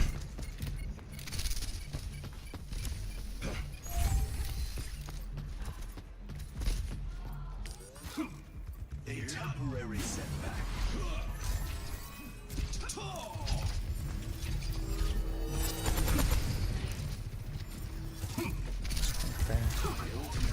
I have to be a little bit more cautious with the angles and taking down no trance.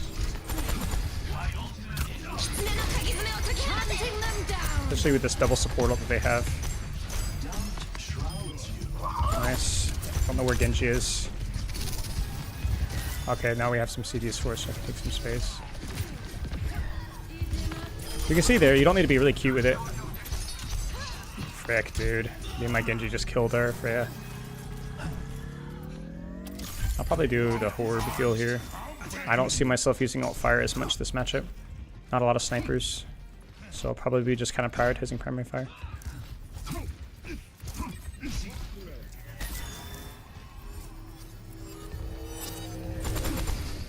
Oops. Okay, I'm gonna rotate away. Lucy's gonna try to angle on me.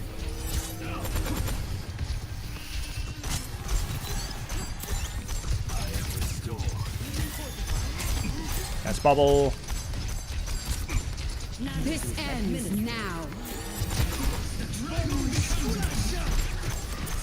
I need to live here. Shoot. That's okay. That's good. That's an expensive dive for them. I could have rotated that sooner and lived. So that's when I say expensive dive. I mean, that's a lot of CDs. And because it was a lot of CDs because I managed my distance okay. I could have managed my distance even better there as well. If I'd anticipated the beat. They've swapped their support. Probably to like something like a, I don't know what they go to, honestly. Something with more damage, maybe? Ana, yeah. That makes sense.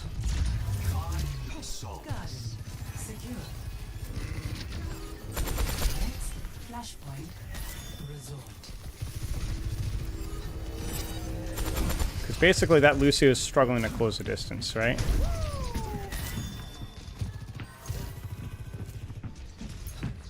Be nice and quiet. I actually went Saria. Interesting.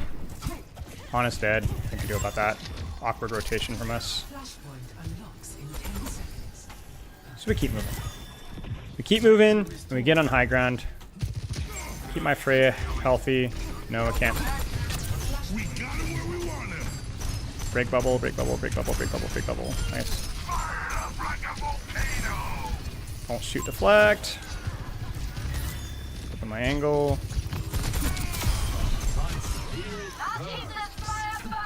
Walk, walk, walk, walk, walk. Nice. Good stuff.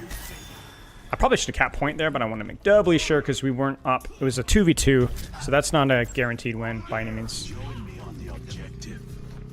Okay, I can hold high ground here and just kind of AFK and do stuff. Pocket Genji because of his position.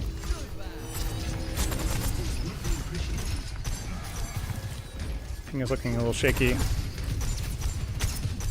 Okay, so she's hit a couple of shots, so I gotta be careful.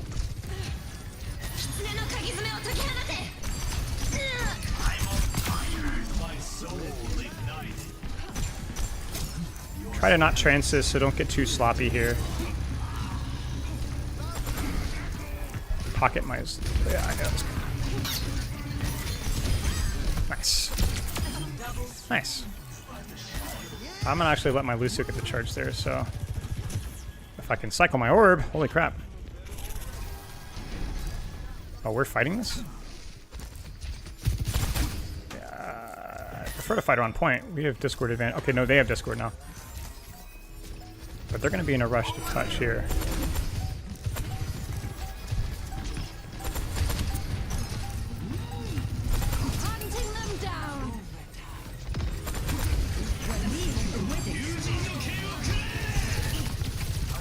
Honestly gonna sell my Malga. I couldn't have tranced him in time without losing my angle. I think we just lose this fight. Yeah, if we just lose this fight, we trance next. So we have a free retake there. I could have tranced, but that's not a guarantee that I get there in time, and then I end up being in a spot where I instantly get grabbed and we lose the fight anyway. That situation, we forced 3 ults out, and we lose the fight gracefully, and now we actually have a situation where we can retake safely. And now my Malga's gonna burn. Now we can go super aggressive.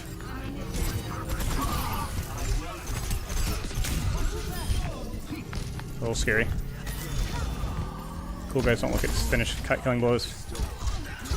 Don't shoot, just Discord. Go angle up. Didn't even need a trance. But the behavior with the trance was enough to win the fight. Alright, back off. Speed me, Papa. Thank you, sir.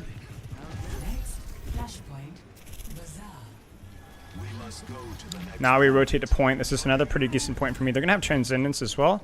So I'm going to ego my angle just a wee bit here. And not give away my location as my latency gets a little shaky there.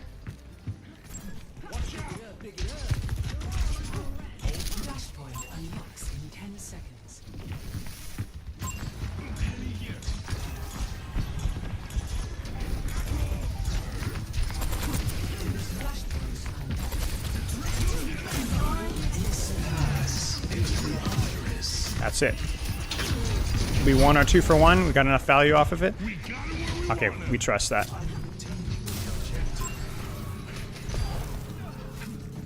A little unfortunate that we cage fought that, but that's okay.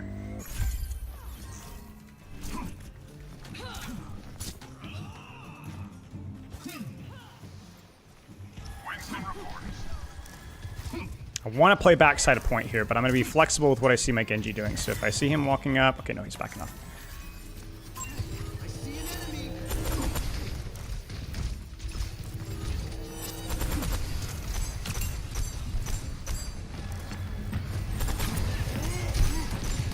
Break bubble, break bubble, break bubble, break bubble, hit a shot. Don't shoot deflect. Hit a shot. We need to hit it. We need to hit a shot and or use it an ult. Holy frick. Now we deepen. We're gonna be late. We're gonna be very late. Holy crap. Ah, this is the Zen problem here. I'm just so far behind.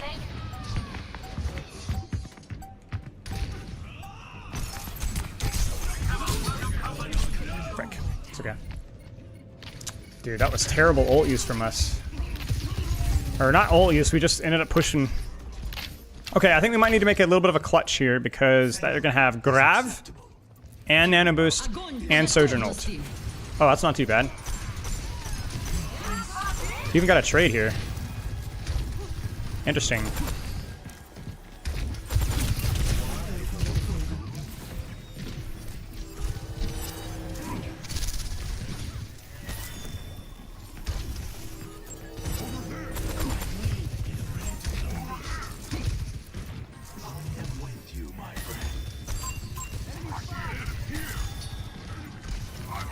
This ends now. There's an enemy here.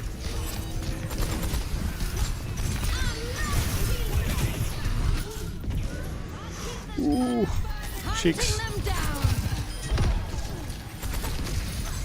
Basically, I'm playing. I knew they had brawl ults, and I was like, if I get caught, I'm freaking dead. There's nothing I can do. So I might as well try to help. My off angle is a little sloppy. Now we play back. Make sure I farm my trance. Easy. Nice. I don't think I played very well that game at all. Not just in starting in the start there. Like obviously it was a really bad start, but even towards the end, my decision making was a little slow. I had the right intentions, just really slow. I think even my trances were quite bad. They weren't terrible, but I could have done so much more. Like even that little last rotation there, I should have committed faster to a decision, whether helping my Freya or my tank. I think helping the Freya was really good there, because I can just listen for Genji.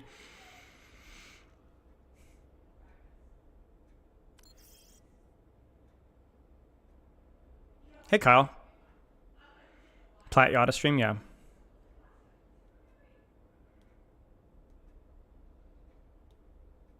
Any tips for ult tracking? Focus on the ults that matter the most to you. For me there, Nano Boost wasn't like that important because they didn't really have a tank to force it on me. So even a Nano Genji I can space myself on.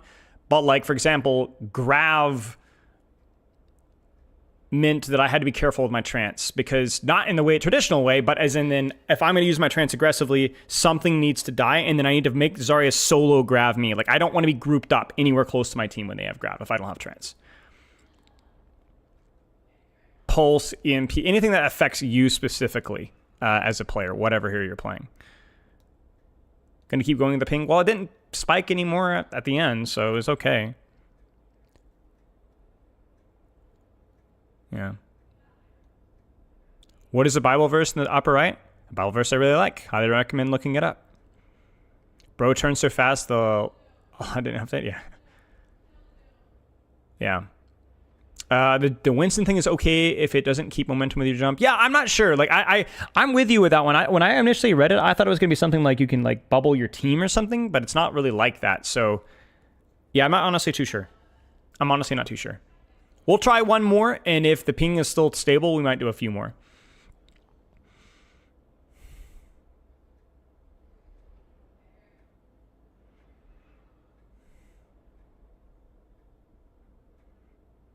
I really don't like trancing my team from a distance. That's one of the things that I really don't like with Zenyatta.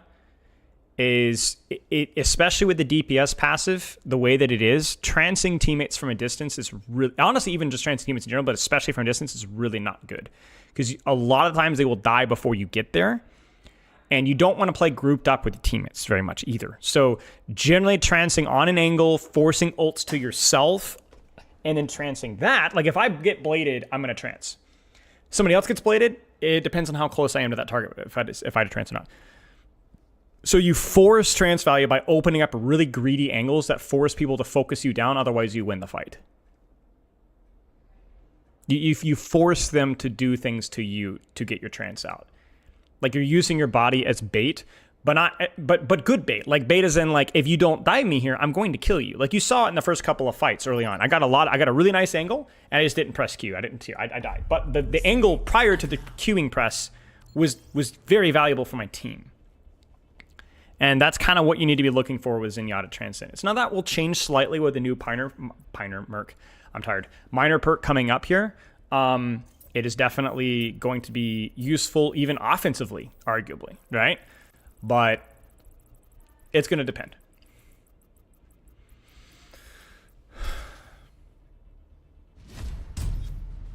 But that's what a good perk does. So it makes you reevaluate the way that you think about things. No, new perk changes are not live. Yeah. We looked at all of them on the preview server earlier, and now we're playing the game. How do you play Malgo when you're not getting much targeted healing? Really ratty, ganky, flanky, high ground, tickle, use your weapon, don't stand in front of the enemy tank, don't stand in the open, take isolated 1v1s. We'll have sponsored Malgo coaching. Oh, frick, dude, I forgot about the sponsored Malgo coaching. I'm not gonna lie, shoot, I totally just forgot. We might have to postpone that a little bit until post perks.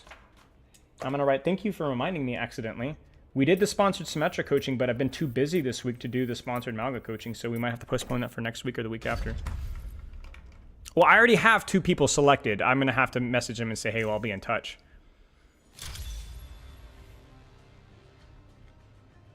So we already have two folks that won the drawing for it. So bad news is if I already have 2 people selected, so...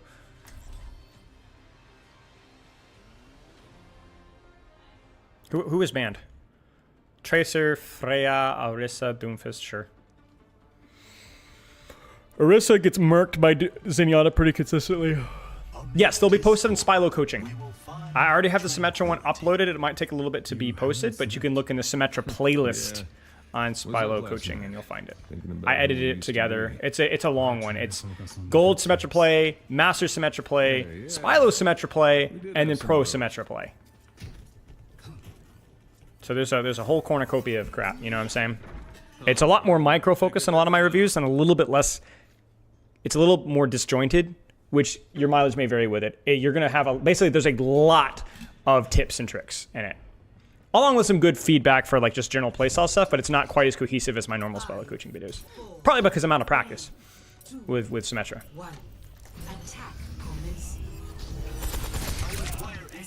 Soldier, Mercy... Open our angle here and just spam primary fire. Diva.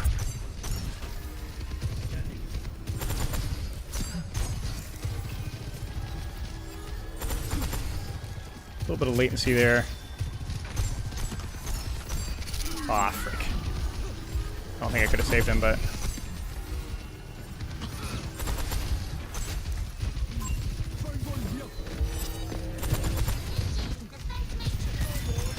So if you notice, I'm kind of keeping Harmony Orb on my Hanzo right now, but then as soon as I see like my Hazard's the only one that's like really taking space right now, then I'm gonna pocket him instead. But then immediately cycle back.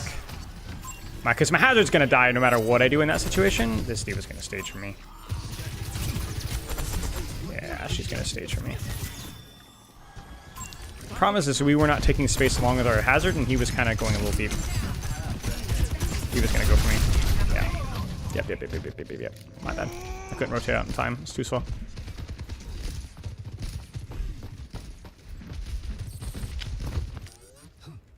Man, yeah, our Genji needs to not die here. Our Genji is really important for helping my Hazard take space because he's able to kind of control their snipers a little bit. But he got picked early. And now we're just staggering.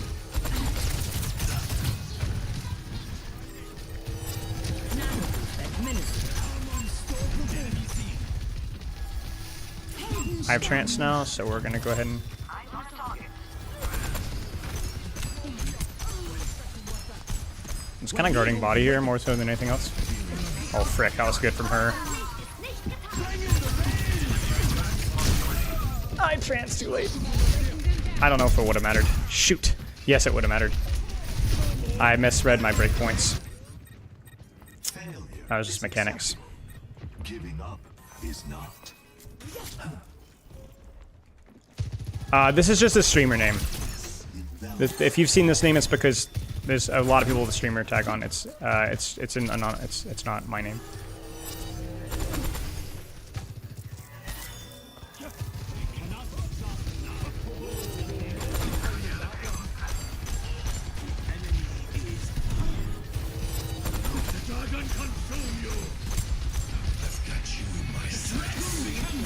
Nice. Oh, frick.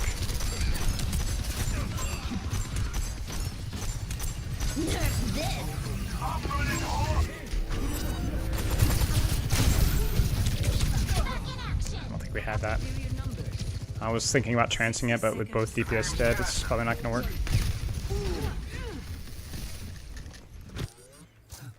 The outcome. This ends now. What? Fatfinger? Oh, hang on. Genji. Come on, man.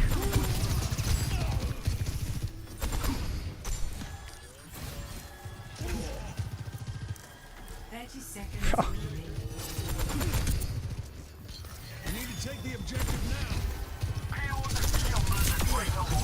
There we go. That's what we needed.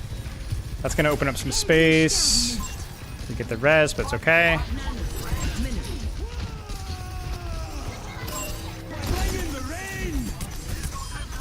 There's flash heal. Just gonna puncture that.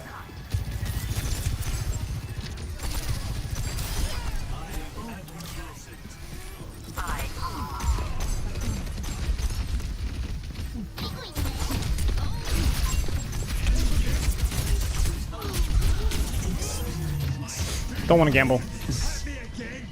Definitely losable. Fall C9, please.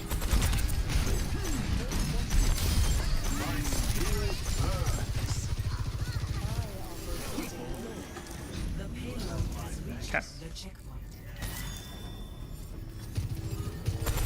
Yeah, 6 orb would be better in this situation because I'm with this damage boosted Sojourn, I'm spending more time charging 5 orbs, so it's a chance that that would have been better. But it is not a must-pick perk by any means. Nice, Genji. We'll rotate, take some space off of that. Genji popping off. Nice job, bud. Help this guy out. We can keep walking, actually.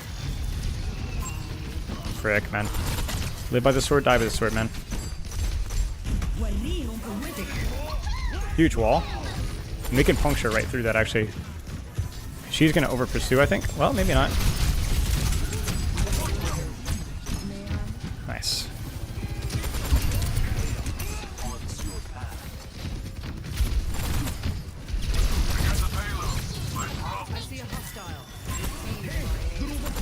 Right, she held me through Moira. Alright, trance time. The frick is the soldier on? Frick. Not gonna die. Okay.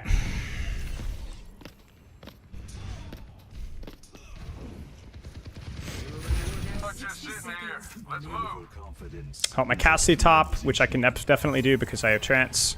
So I can't really be punished for being isolated. So I can open my angle safely here, even if the D.Va's doing something silly.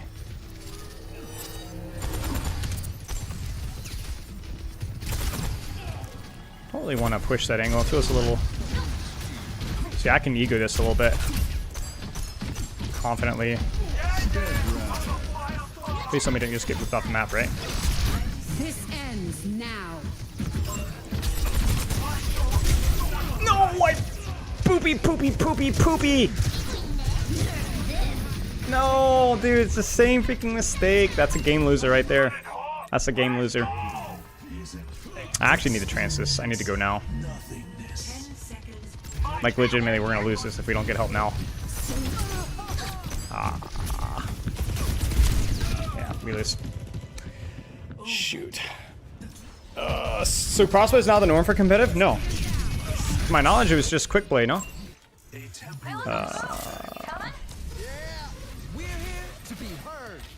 Because I can speed me and my Moira. Wait, there's no way this is winnable, right?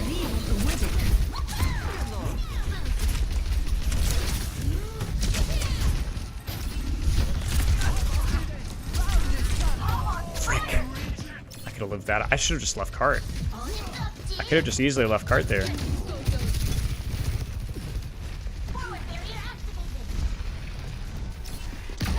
Well, we're getting some cart progress, I guess.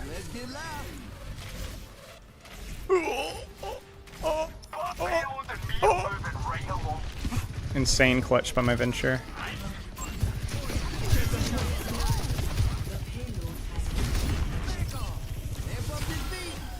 Insane clutch, wow.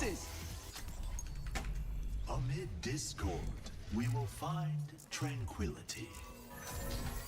Pretty good zen point, because I can just kind of turn my brain off, and there's not a lot of lateral threats here, so I will probably start top and then drop as necessary. By saying the Genji is so freaking deep.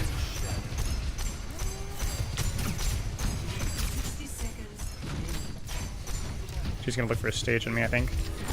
Oh no, she backed. For res.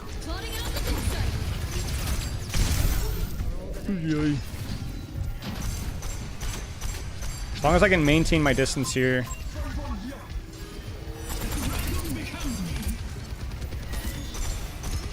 Genji is just... He's got one speed, man. It is all the way to the backline or death. I gotta die fast here.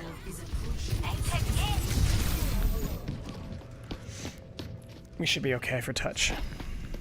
And if we can live and not die... Oh, wait, Diva. That's too deep for Diva. May's a good swap here, actually, as well. Great swap.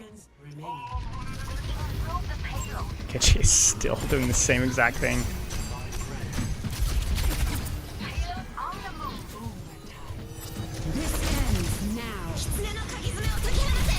Frick, I didn't dodge.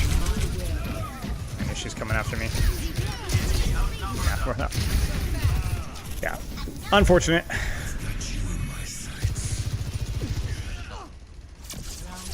Yeah, too many goof ups there. I'm not hitting enough shots on range. And at the end there, I mean, you can look like that's not getting eliminations. Genji just goes in by himself consistently, and by himself I don't mean like, I mean like we're fighting.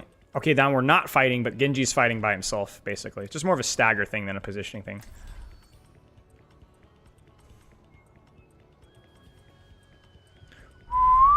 Do Master GMs gain a fewer full cups? I actually don't know. I'm honestly not too sure. It's a good question. No idea. I think things snowball a lot faster in lower ranks. So I would say probably, yeah. But that's just conjecture. Mercurial, think of the sub, dude. For now.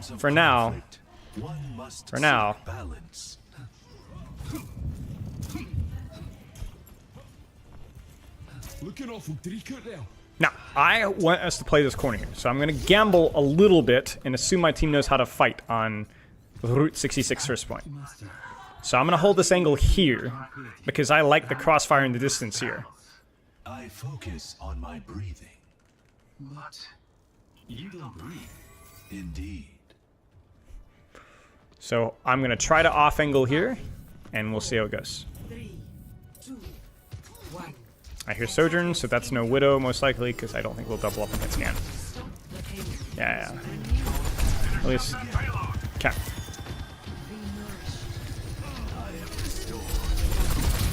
See, that's what she was fishing for, but now she's going to die for that, because I managed my distance too well. And now the Kiriko's going to die for it as well.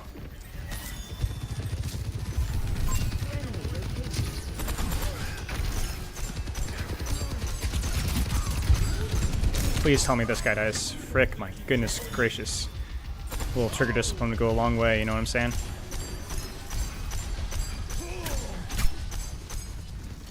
Now, yes, I knew where Genji was gonna do this. This is the classic, oh, we want to fight, let's walk forward. Okay, no, we're fixing it. Well, now we're stacked. I don't know if I like this. So I'm gonna open up myself wide.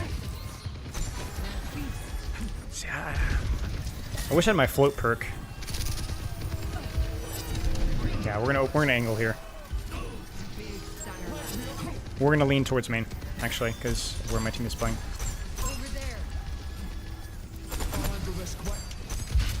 Yeah, Genji's gonna do these things.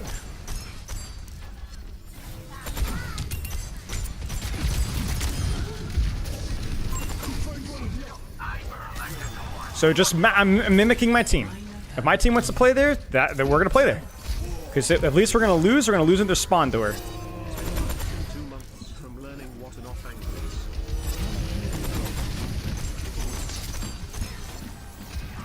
is. Cheers for the sub, mate. I appreciate you. I'll read your message in a sec.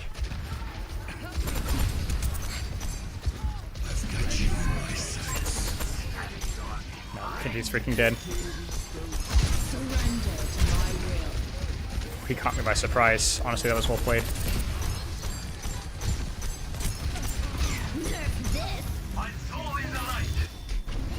Pretty good bomb, honestly. It's a good try.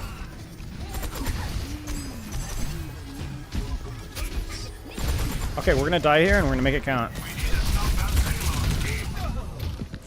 Maybe not. But yeah, I'm not getting out there. I don't think so anyway. So now we listen and decide where we retake. I'll take right if it's open, otherwise I'll go left. Still winnable. We just need to disengage this. Yeah, right's open. Right's wide open right now. It's not open. We're staggering. Okay, we're dying on card. Okay, we're good, we're good.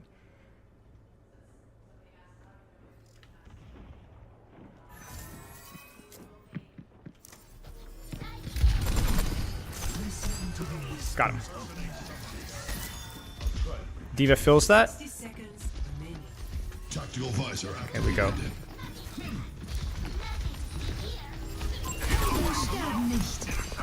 Now I'm willing to trance anything that pushes me here. Anything that makes me uncomfortable, I'm gonna trance. Oh gosh, too tapped. Oh, freaking tilting, dude. Let it rip, Papa. Cole, just Cole it. Cole. Oh, she doesn't have Cole, I'm dumb. Ah! So many fights lost due to lack of trance, man. By far my biggest issue so far. Nah, it's okay.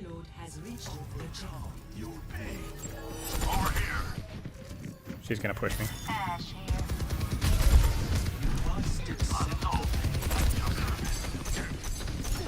I will trance this if I need to.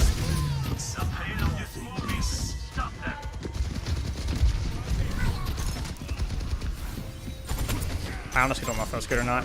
I didn't realize my team was so far back. A lot of us got really bad spawns.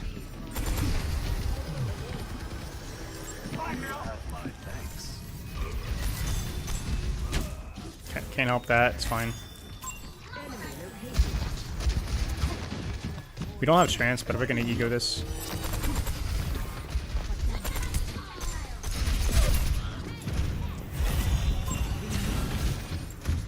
What the frick is going on here? I think we're gonna die here. Yeah, dude, we're just staggering so bad. Trying to hold space, but I can't get out. Trance was really bad there. Oh gosh. That's a low rank moment right there from my team. That's what we were talking about the full caps earlier, right? We've not even had a proper fight, really. And now we can't take any space.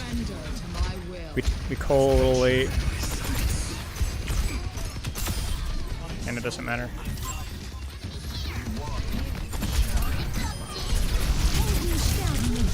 At least we got a Valk out, I guess. Malga counters nearly everyone. Malga has more soft counters than any character besides Bastion, I think. Or maybe even Roadhog, I guess. Would be close. to mastery. People not using ults is awful. I mean, I'm not throwing stones here. Listen, tell you what.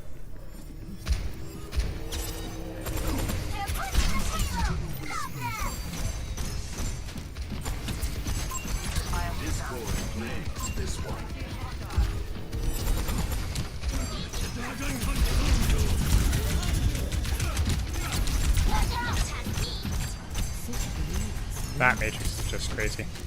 I always underestimate that. And D.Va freaking gets out. That's crazy.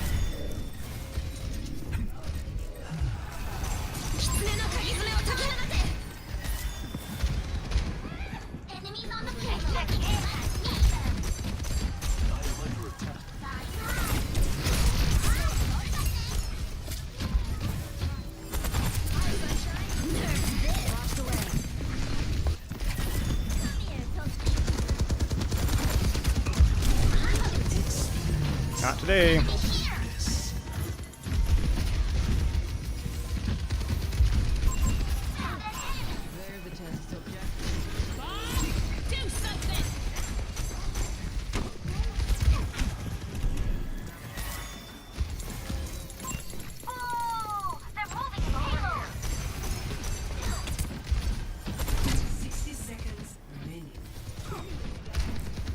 He was gonna look for a stage on me. Oi, oi, oi. 2 HP.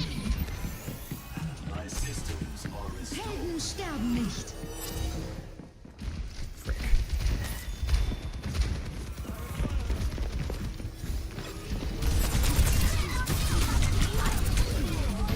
Worth. Could have executed that one better too. Maybe Ashe dies? Ashe should die. Ashe should die. And if my Moira can live... We don't get the Ashe. No.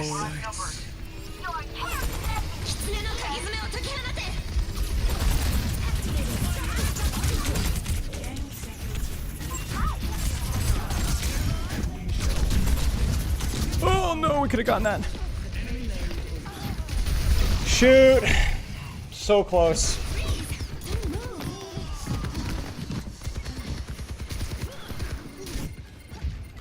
Find my own path.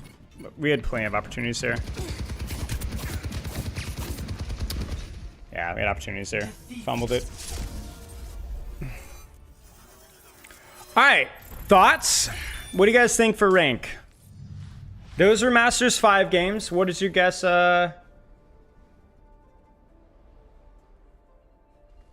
Diamond 3? Diamond 2? Diamond 2, Diamond 2, Mid Diamond, Diamond 4, Diamond 2.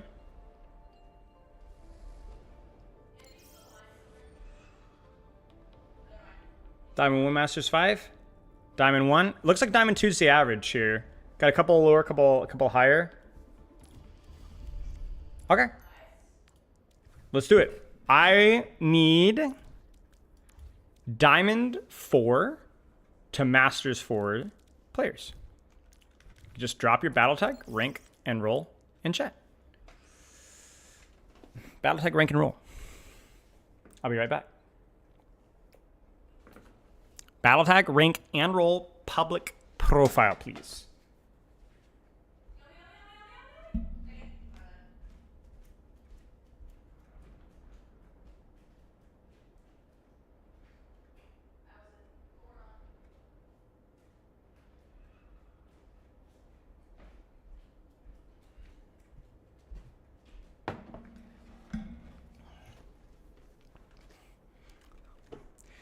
Teal with the diamond DPS, all right.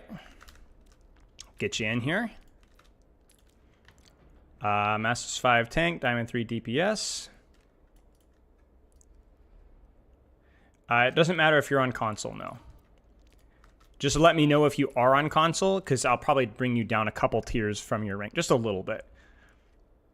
Magister.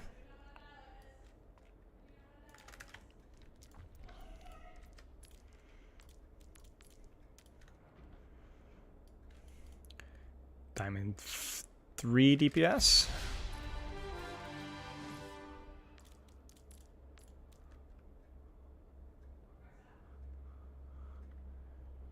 Masters 5 support. Okay.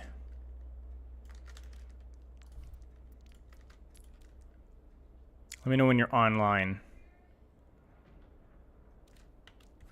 Diamond 1 DPS. Oh, yeah.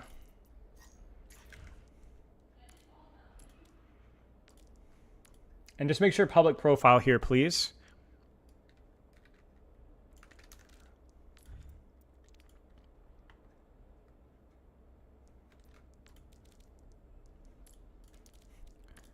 Okay, I need a tank and 2 supports. A tank and 2 supports.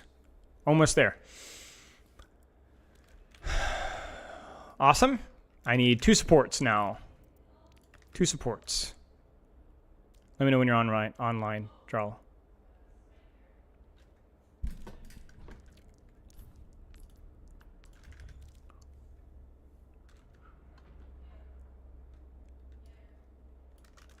Ping may be bad. Okay. We need 1 more support. Let me just double check everyone's profile here. Tank Masters 5.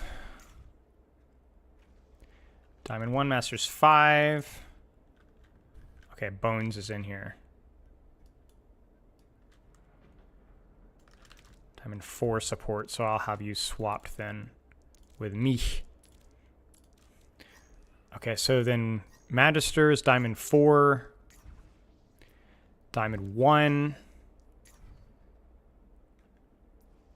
Diamond 3. Diamond 2. So we have a slightly weaker DPS line, a slightly weaker tank line, and so therefore, or no, we have a slightly stronger, and so therefore we should get the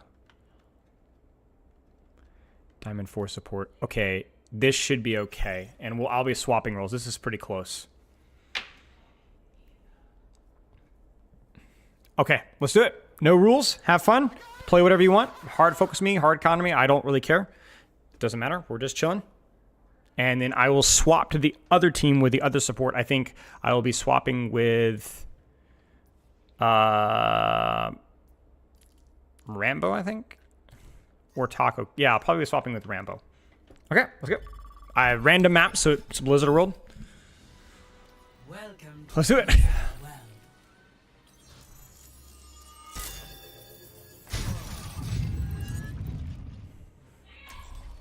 Prepare your defenses. Select your hero.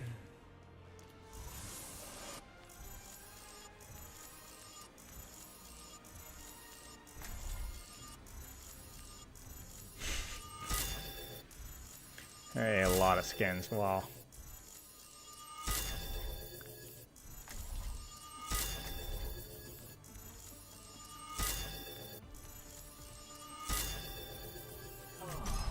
No, I didn't want this skin. The scroll wheel's bugged out. Okay. Oh, can we run the hell scream over here? Please, please, please, please, please. Jen has great skins. Yes, agreed.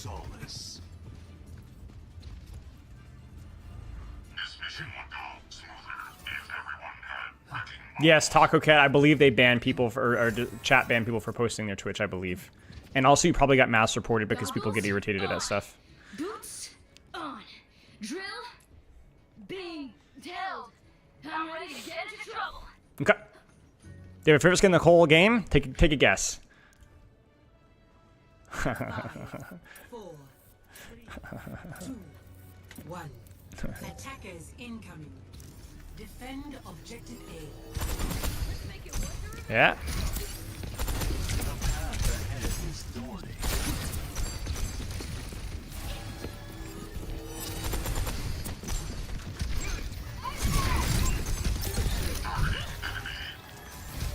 Too much weaving. Hard flanking here going on.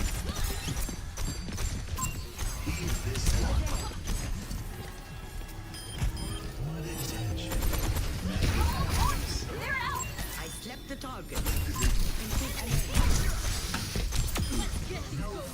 As long as they don't hit both of me, then it's okay. As in Doomfist Tracer. They need to get me or my Ana or...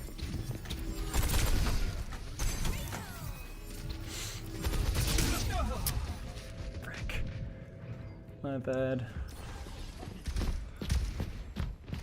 Clockwork? Adversity is an opportunity. Make sure I don't get spawn camped here. Which is mostly audio. And I'm not being spawn camped, so we can free up the angle. I'm gonna gamble here, because it's really important that we help retake some space here. Especially in this particular situation.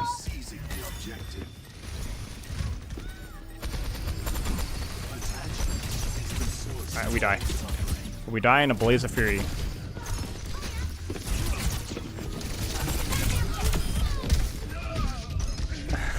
I outblinked the Tracer. I knew where she was gonna come from, so I triggered a Splinter. We would still lose this though, my fault. Does not always lie in victory. I mean, we could win this if we had an ult, but man, it's gonna be tough. Maybe? But it's a 4v4 without space. Maybe. Maybe.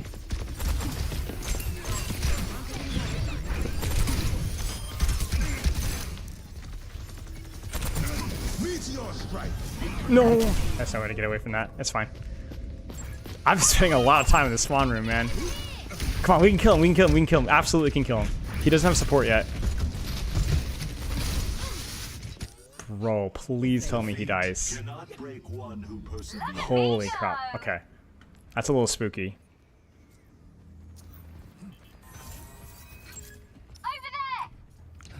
Junkrat's gonna be trapping himself. He's gonna be doing something. I can smell it. I know Junkrat players. I really don't want to fight in there.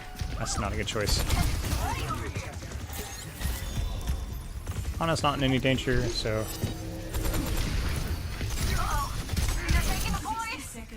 There's pull, there's punch.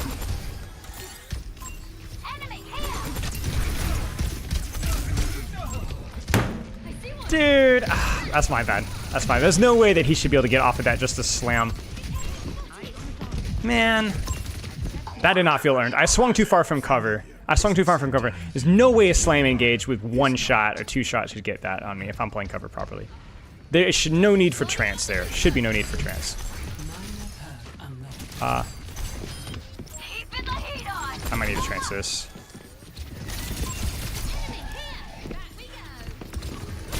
That's the first blink. That's the second blink.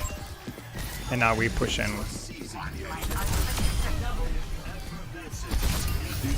Just to play it safe. Just to play it safe. No gambles, no gambles, no gambles.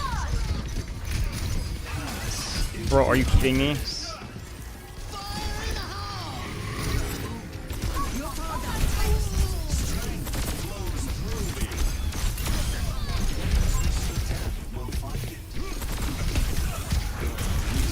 Oh, I'm trolling. This is so messy.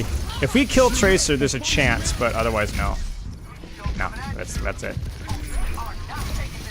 I got Diamond 2 chicken. Not my best day for Zen, so I think Diamond 2 is pretty accurate, frankly. I almost C9. That would have been funny. But yeah, okay, we go for a second.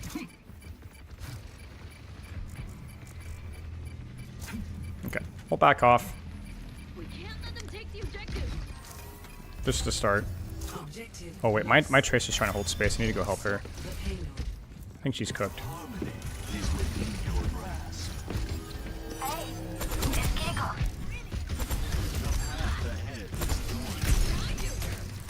I fed punch.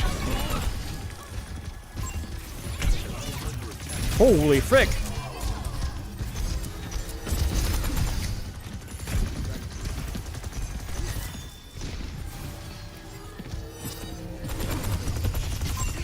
Killing, I'm dead. Dang it, they're taking so much space. Oh, they've got nobody in cart, or they had nobody in cart. That explains it. I was like, dude, how? I'm like, mentally, I'm like, why are there so many people here? It's like, because nobody was pushing cart for a little bit. 8 and 6, love that.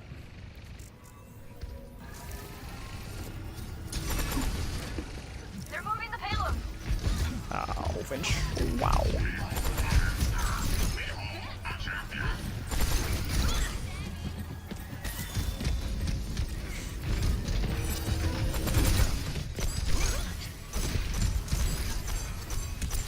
Just be bad, don't care.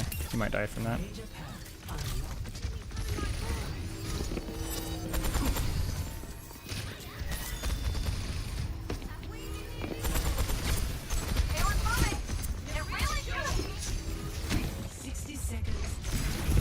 No, I didn't get trance. Shoot! I thought I would hit more shots in that Zen. That was so close.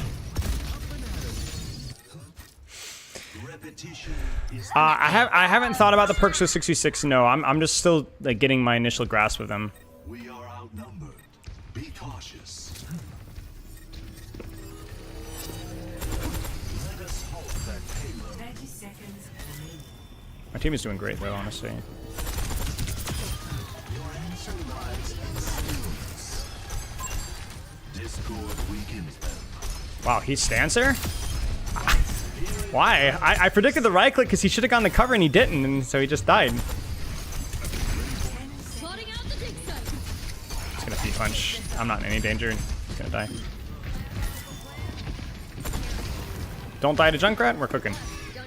Nice. Let the kitsune guide you. Yes, I can take that angle. I just need trance. We were fighting close, so I fight close. I'm in a small room with verticality, so it's awkward for Tracer to engage me, as you guys saw earlier. And as long as I avoid Doomfist cooldown engage, which I didn't, I'm cooking. I just did none of the above. I didn't build my trance. I didn't do jack all. Where's the skin I'm looking for? Oh, this is what I'm looking for. This one's cool too. 66. What do you guys think would be good for 66? The Blizzard perk is better than 66, for sure.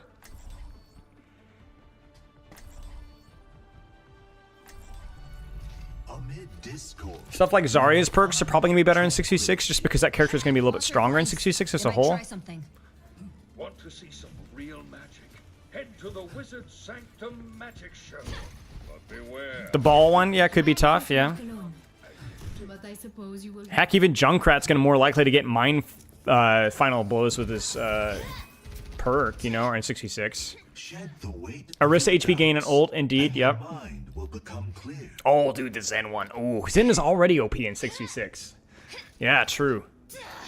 Did AoE Discord and 2 Harmony Orbs in 66, bro? Dude, he's gonna be crazy. 66 Brigitte as well. Yep. I'm gonna flank this. I'm gonna flank this, check this. I guarantee Magister's gonna be in here, or Tracer. So it's more about the element of surprise. Okay, everybody's going here, so then now that ruins the element of surprise, so. Wait, why are we all in the angle here?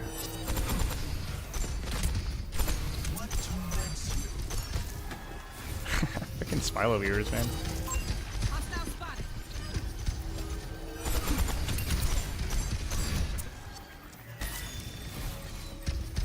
I didn't expect everyone to be there. Ugh.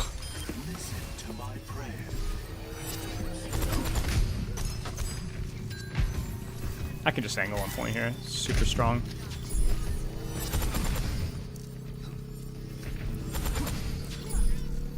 Venture pocketed because they can do a lot with 35, 40 HPS or whatever.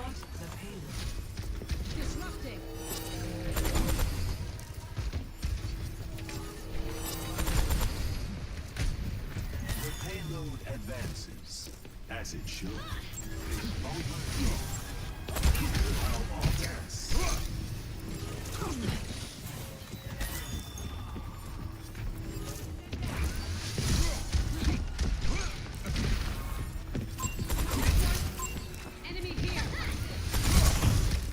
Haircut. Cut it a little close there, no pun intended.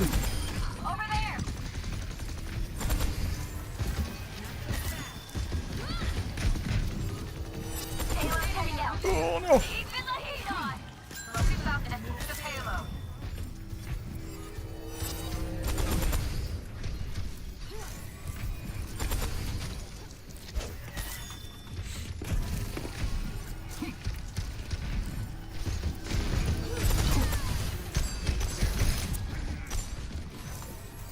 Now we just win the fight. So we focus on taking space quietly. Okay, that's a little unfortunate. Alright, we die. It's fine. I don't know what to pick here. Let's do snap kick for now, because I honestly don't think we need to rotate here that much. See you, Lups.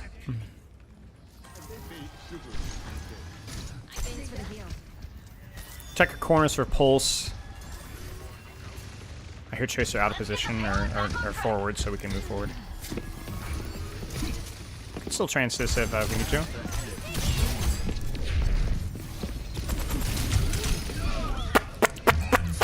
I needed to hit a headshot there to trance, because if I don't force recall there, then trancing means nothing. I got nothing out of that. I mean, I'm just gonna die anyway, or she's just gonna run away. It's meaningless. Like, I need offensive value. I need a force cooldown before I trance. The angle was fine, but I missed all my shots.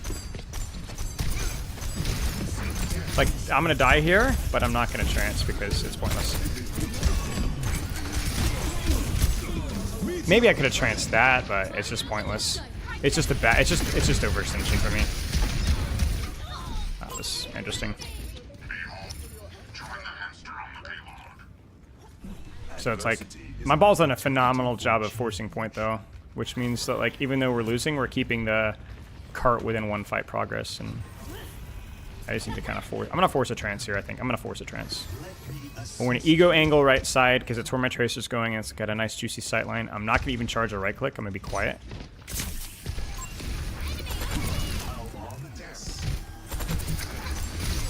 And now we just ego this angle. Tracer might tail me, but. And we're just gonna go deeper and deeper and deeper and deeper and deeper. I want to pull attention to myself, but they're ignoring me, so we're just killing people. I just should have done that sooner. Okay, I almost left the game. GG's. Gonna swap supports. One more. To be clear, I'm not saying that when I'm swapping the supports, they're the problem. I'm saying we're swapping entire teams, basically. Yeah, this is the one I thought for sure that he was gonna go, and he didn't. I was like, okay. Okay, Rialto. Yeah, sure, why not? Do it. We'll do it random. Oh, I need to swap. Whoops. It should be me and Rambo Lambo. Should be the swap. Prepare to attack. Select your hero.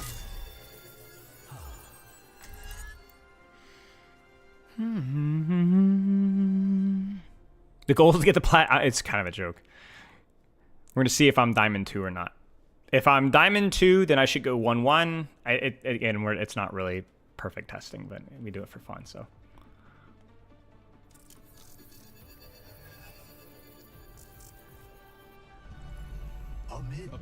Coach told you to stop left clicking so much? What do you mean? With Zen? This should be fun. Most Zens I've worked with right click too much. Or don't right click at the right times, rather. They'll miss opportunities to right click, and then when they're supposed to be shooting, they're right clicking instead of left clicking. The rule is this: if you can't see a target, you should be right clicking. If you do see a target, you should be left clicking. That's like the soft rule. Support your local bombardier. What's up, Gio? Well, it's not technically ranked right now. We did a couple of ranked games earlier, but these are pugs. Look at us. We're amazing. You only got coaching from... I didn't even get coaching from Malgo when he was hard meta because he was so incredibly easy that everybody didn't think that they needed coaching for him. So Malgo's a very strange character. Great question. I don't know why I worked my Weaver. Caution. This does not bode well for you.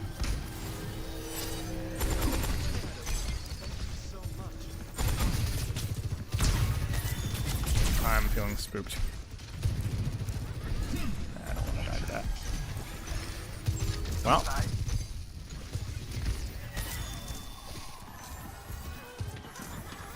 Zen's gonna be on the corner here.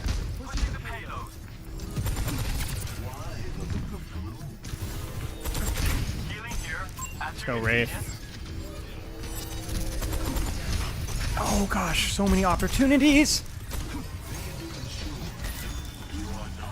Object. I think they pushed that 100%.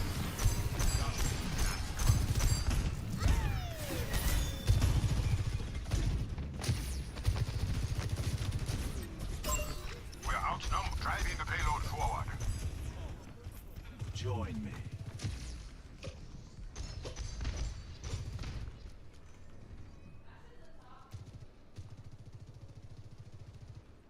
We must join as one. Hey there. Let's get this payload moving, shall we? Hey, Challenger. A cruel fate. Thank you kindly. Overhead.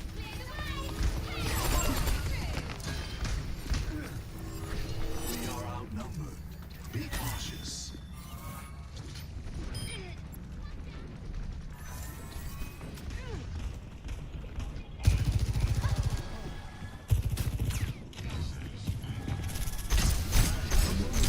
No, freaking Reaper, I had him.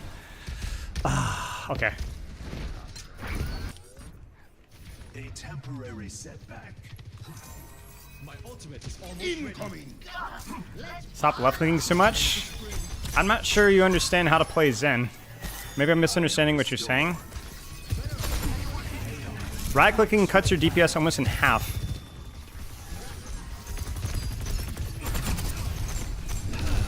Into the iris.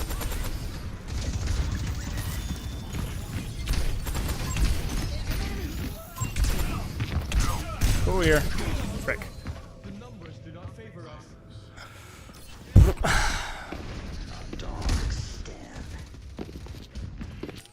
Alright, we got trance. A challenge presents They have a lot of ults, though. A lot of ults.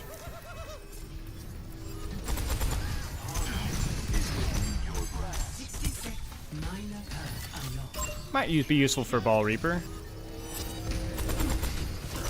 Nice. The payload is progressing nicely. Man, we are Life protects life. good ult. Thank you. I really didn't want to trance that. This ends now. No, I mashed the button. I pressed it. Dang it. We're getting fricked, dude. We had a couple of good fights, but we've really struggled here. Maybe the matchmaking was bad. Maybe the matchmaking was bad. Maybe this is the heavy team. 10 seconds. We are struggling, bro. Wow. I've had my opportunities and missed them.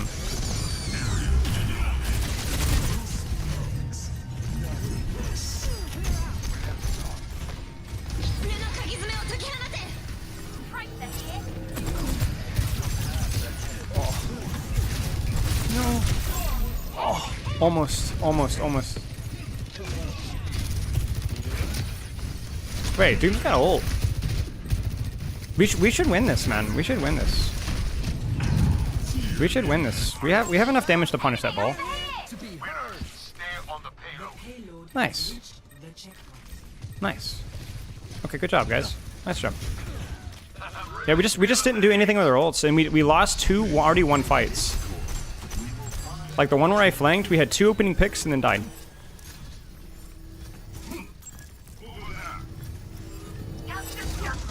I'm gonna hold the single here for right now. Ooh, wee. An enemy here.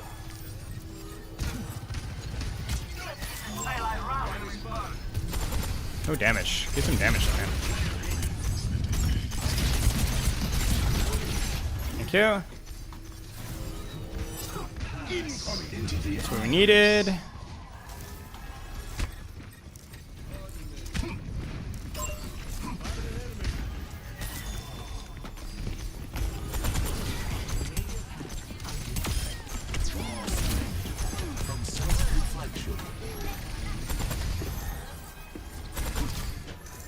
Good angle from my cast. I need to make sure that he's defended or supported.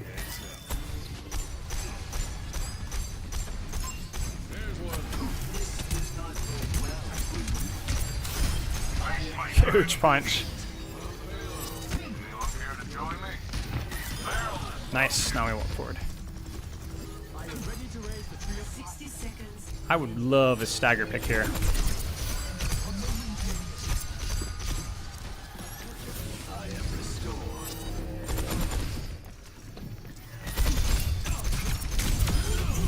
Shoot! I panicked. My brain said you should press Q. I get the kill, and I'm like, oh, I pressed Q afterwards. That was dumb. You should, every time you shoot, you seem to only left click. You shoot more projectiles, the main weapon, per awkward. Not sure if you understand how Zen works. I don't think awkward would say that. You do much higher DPS with your primary fire. And your alt fire should be exclusively used like in situations like this where I don't see anybody. I don't think Awkward would coach that because Awkward's a pretty good support player. He's a great support player. Awesome, a lot of resources.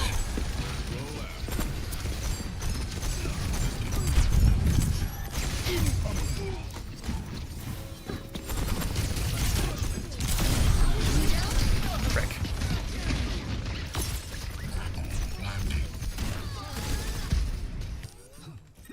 A temporary setback. All right. Yeah, this will delay after the alt fire. It's one of the most important dueling tips that you can know when you're fighting at Zenyatta is to exploit his alt fire downtime, especially if you're a flanker.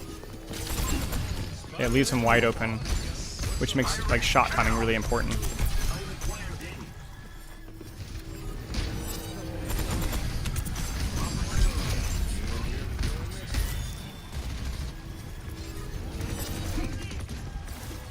We're fine, we're fine, we're fine.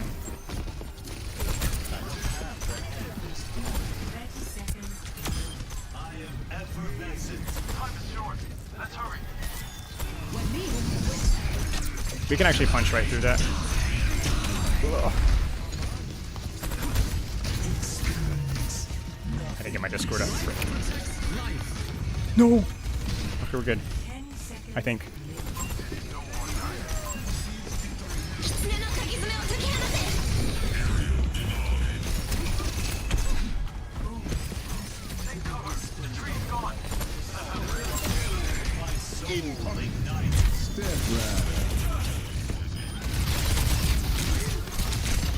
Frick.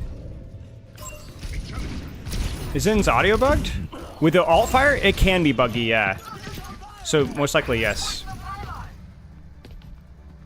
With alt fire, but I don't know if that's what you're referring to. I got the payload. Let's rumble. We C9. That's okay. It was a good push. Good push. You think we're not understanding each other? Yeah, that's all right. It's really hard to communicate over YouTube chat. Explain to me what you mean exactly. Switching sides. What I'm saying is that if you are alt firing, charging up your alt fire, when you have a target on your screen that you could be shooting, you are making a mistake. Because alt fire charging your shots does about 60% of the DPS that just primary fire last I checked. It's been a while, but it does a significantly lower amount of DPS than just primary firing. It does do the DPS, I guess, a little bit burstier, but it's really hard to land multiple shots in a row on somebody that's not standing still. So even for burst, usually you just want to primary fire. Now, you alt fire when you don't see a target, when you're rotating, or when you're behind cover. Like, for example, if I'm looking to peek this window, I want to have alt fire charged up going into the engagement. But once I'm already shooting, you do not go back behind and start alt firing again unless you're at the risk of being shot. Yeah, so there's definitely probably a loss in translation thing there. What's up, Ryoko? Oh, I could take this to start.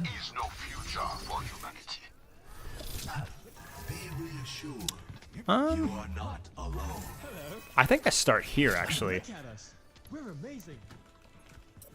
Yeah, I think I start here. I like this angle here. This is good angle. Like, this is kind of what I'm talking about. I don't want to show my hitbox. Okay, ignore that, please. Ball on the angle.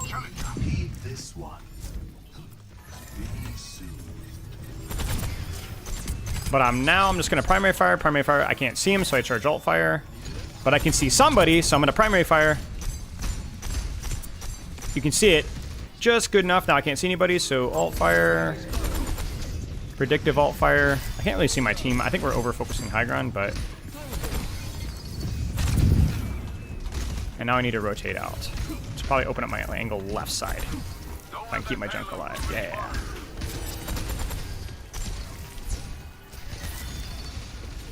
Can't see anybody. There, I can see somebody. Kiriko 1. Ooh.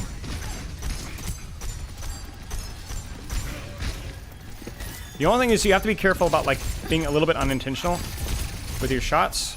Like you can see I'm a little spammy here. If I'm just holding down primary fire without like a lot of intention. Oh, we got surprised. We should have died there. Now we've lost some space, so I'm gonna open up my angle elsewhere.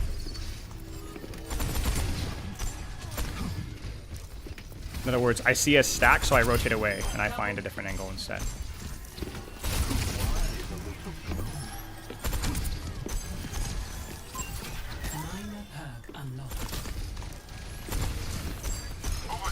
Ooh, maybe? Nice.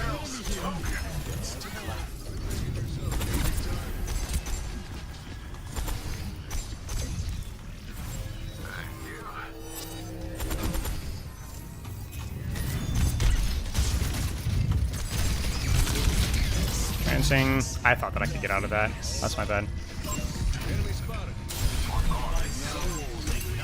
Good follow-up from my cast there, honestly. Whoops. Should be okay. Alright, we rotate out now. Understood. Enemy spotted.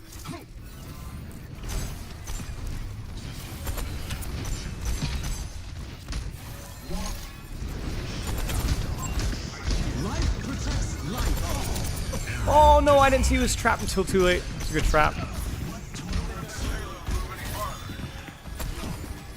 Ladies and gentlemen, start your engines. Incoming.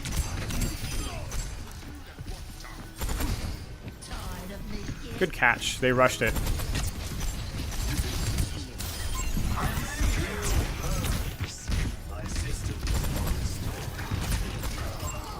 Huge.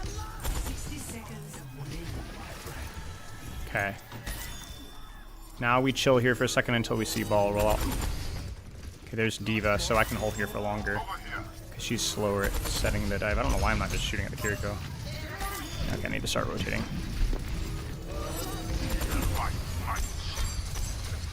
Oh my gosh. I got bossed in there. That nade was so big. I'm trying to kind of lead the shots where I think she's going to go, but that's not where she's going to go. Shoot. I saw it too late. Or reacted too late. Close to trance.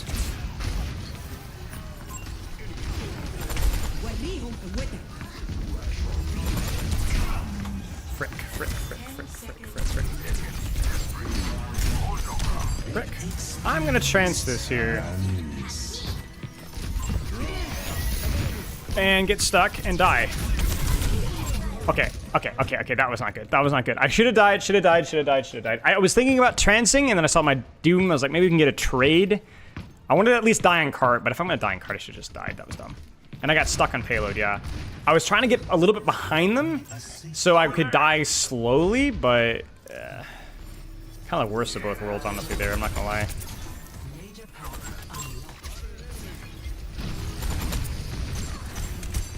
Gotta be careful with people on here. We got him. Winnable. Oh, we C9'd. I guess we lose either way. Shoot. That's okay.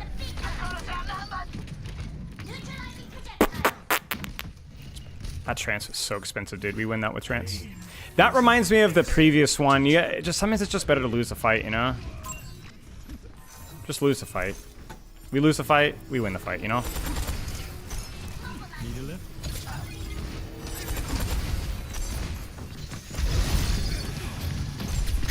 We can kind of read this a little bit. They're over-snooted. Oh, that's a huge punch. Diva's gonna try to circle under, I think. Yeah, there she is. Oh, no.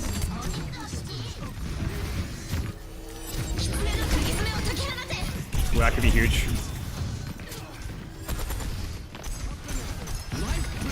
Oh, we didn't get a Riptide kill? Oh, we did. It was just taking forever.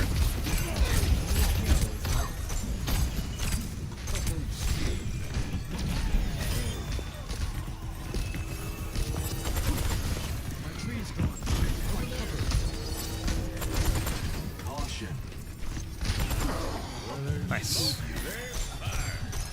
Sojourn. I like this angle. Oh, Doom is in. 60 seconds. I can't really peek for long there, so that's the reliance on alt fire because it's pretty dangerous. I think I can swing right though. This is good. I could have trans that. I should have trans that.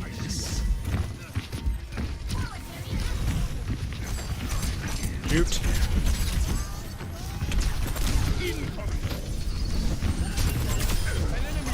That should not have worked. That was really poor for me.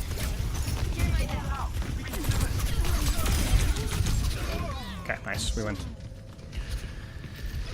I misjudged the Nano Diva distance because it's like, I can do this. Oh, she messed up. Or he messed up.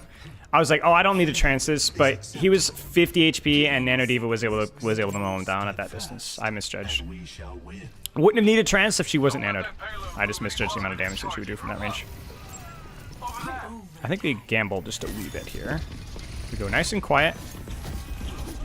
And then we go backline. And then I time it well.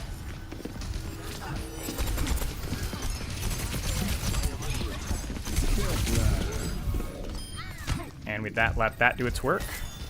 Can we wait?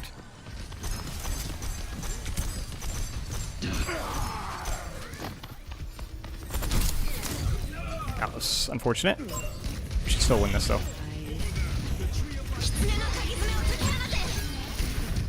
Oh man, we should not have lost that. Good pull. Nice. Sloppy there. I did not need to make a play there. After I killed the Tracer, I did not need to do anything. I could have just held the angle. I had both the support's attention and just played with their attention very patiently, and then instead I entered. So.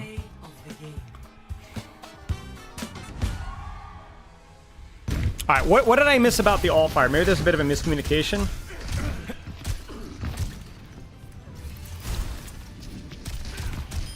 How often would you flank like that? Well, I know where their ball is. I know where their diva is. I know where their tracer is. I know that they are on overtime, and I know that they don't want to leave cart in overtime. At least the diva does not. So that's not a flank that I would take without trance. That's not a flank I wouldn't take or without overtime, and certainly in either case without full information. I'm quiet. I'm silent. I know where diva is. I know where tracer is. I know the situation, and so I can get away with it.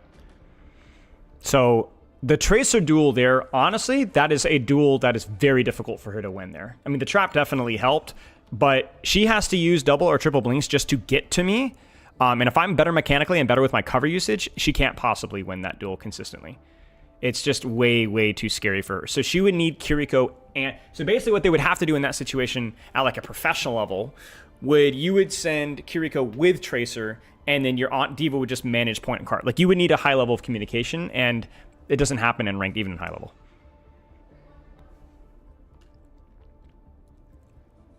You would have had me about the trap? Yeah, you would have. I misplayed it mechanically, so. But in generally, the mechanical misplay, my point being is without the trap, that's still the correct play or in that particular situation. All right, what did I miss? Primary fire shoots more times versus alt firing. Oh. Ball sitting on payload was miserable. Maybe want to swap hog. Yeah, we clutched it up at the end a little bit, so it was a little messy. Well, we did it.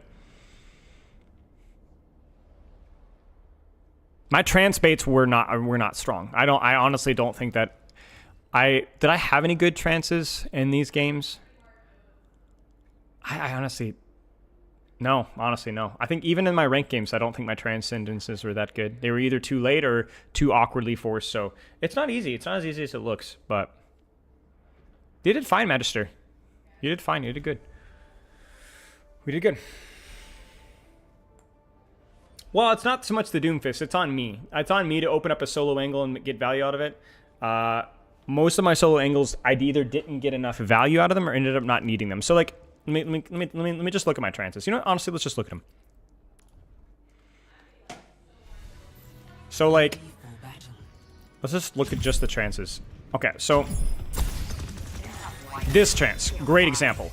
I have trance, so I can open up an angle, but we don't really need to, right? We're still kind of in transition fight. Now, right here, I can do anything I want, right? But I don't really want to play patty cake with the tank. I should not need trance to outplay this. I needed to make the jump onto the box, play the corner tighter, and then play in front of my Ana's LOS, and then just be fine. Now, Bones was a little distracted there for sure, but it wasn't even a bad distraction. I just misplayed the duel here. So, like, I shouldn't need to trance this situation, basically, which is why I didn't. But it was more of my problem that I screwed it up. Let's look at this one here. Now, this one was a little bit better. This one is me egoing this angle because I have trance.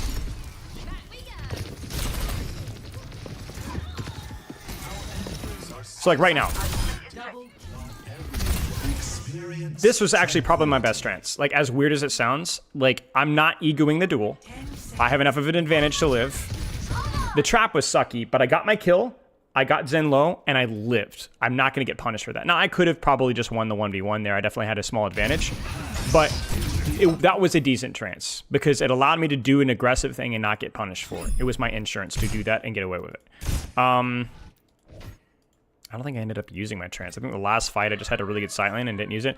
Like right here, for example. What I could have done now is because Doom has to deal with cart, I could have migrated silently here, gone underneath and done something silly here. I could have also walked up top here. That probably would have been the more consistent play here. But we just got a bunch of picks, so I didn't really take any space.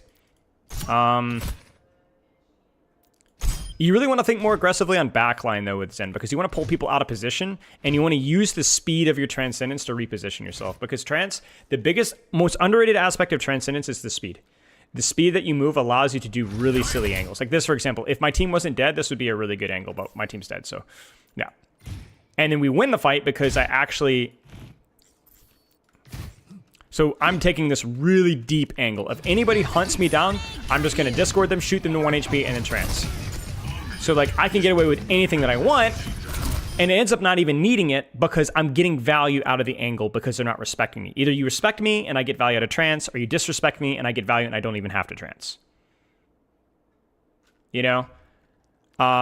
We'll look at a couple of the ones in Rialto. You have to be very unorthodox with your support ult usage, and obviously that might change post-perks, but let's look at this one. Oh, I'm looking at the wrong Zen. I am stupid.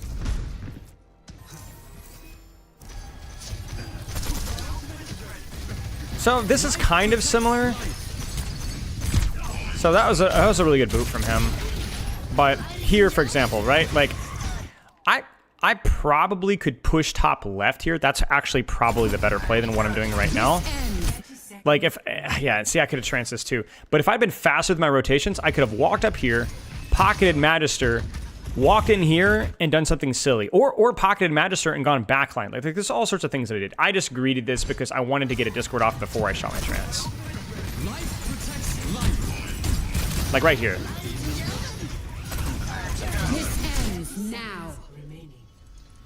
I mean, this isn't terrible if I could tank this, but I'm trying to get my alt fire off. And then she just gets me. So that was just dumb. This is fine. They can't possibly. And this is a bad execution, but right idea right here. Because like I can ego this angle, basically mark this off angle for my team, prevent anybody from taking it. And if they don't take this off angle, then I could just use this to off angle and destroy the enemy team. They push me, I trance. This gives me the confidence here to take this duel. And then I trance because I'm kind of silly. And I've struggled with slow trances today, so I get a little gun shy, but yeah. Did I even build trance here? I did. what happens with this trance. This angle's fine. Good sight line. Ball. I don't get the kill there. I probably... what I did is I read the clock here. Here's what I did. Okay, so this is an interesting one here. This one's a little bit unfortunate because I didn't build trance in time. So what I probably should have done here is at 94%, I should have started to deepen my angle now. So start to take space now.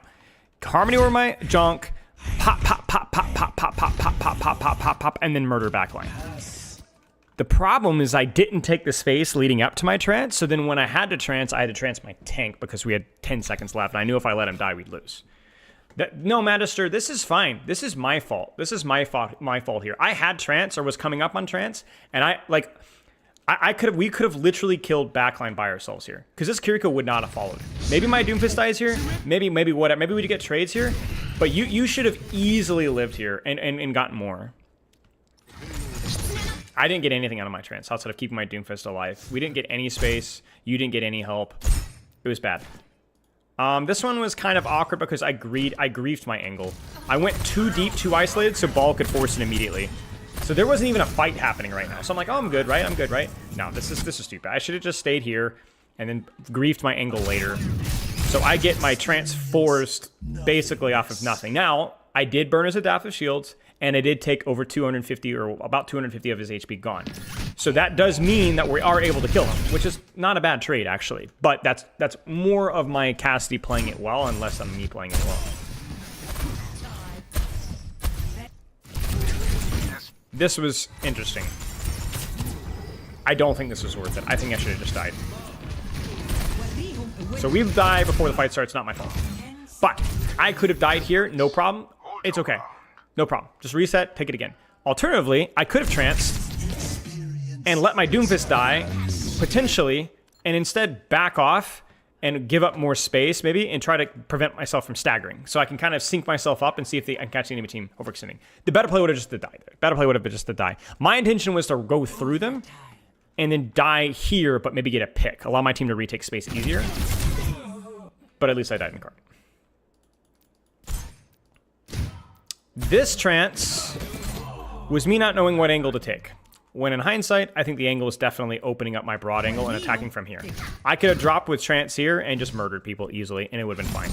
Instead, I get my trance forced by Nano Diva, who I'm at point blank range with, and I also did not expect her to be able to snipe my Cassidy. Like, I was just not thinking that he needed it. Yeah, it was just she had micro missiles as well. That's my bad.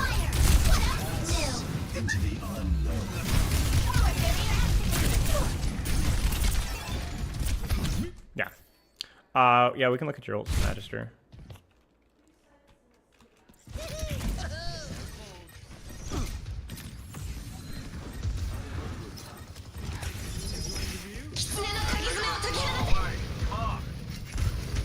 Oh, I remember this one. This one took forever.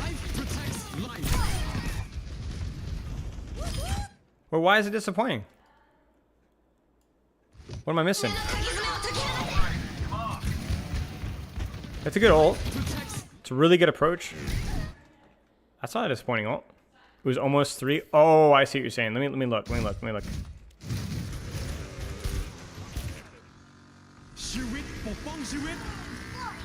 Yeah, but I mean, Cassidy just dodged it with skill, and you still chipped him, you know?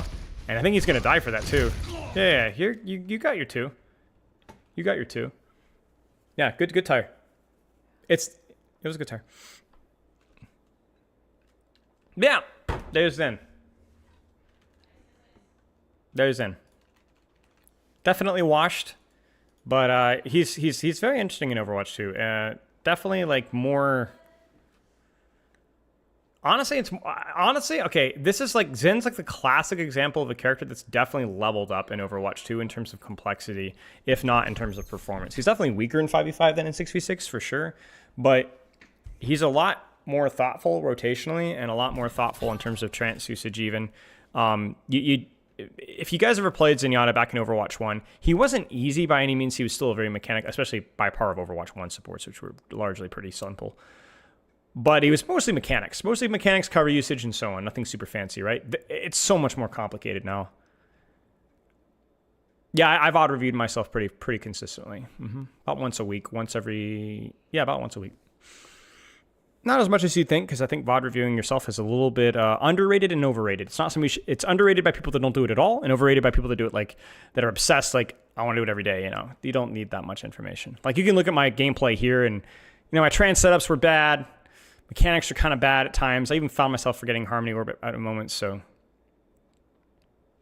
yeah, Ana and Zen were the best supports. Agreed. Well, I don't know. Lucio was pretty dynamic too. At least later versions of Lucio post the 2017. I would say Ana Lucio might have been even more dynamic. So.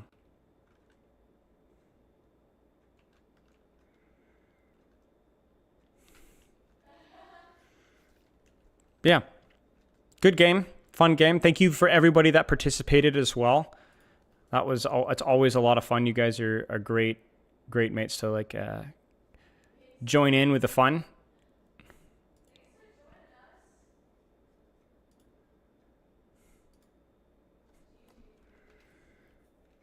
Yeah, was a banger.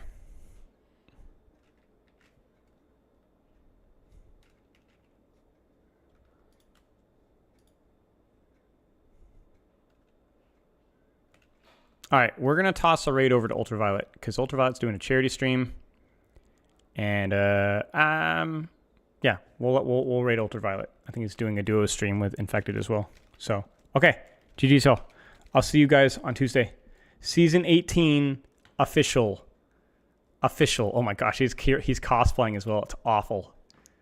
All right, GG's. I'll see you guys in a few days. Loves and kisses. Tell UV and Infected I said hey, and Zero I guess as well.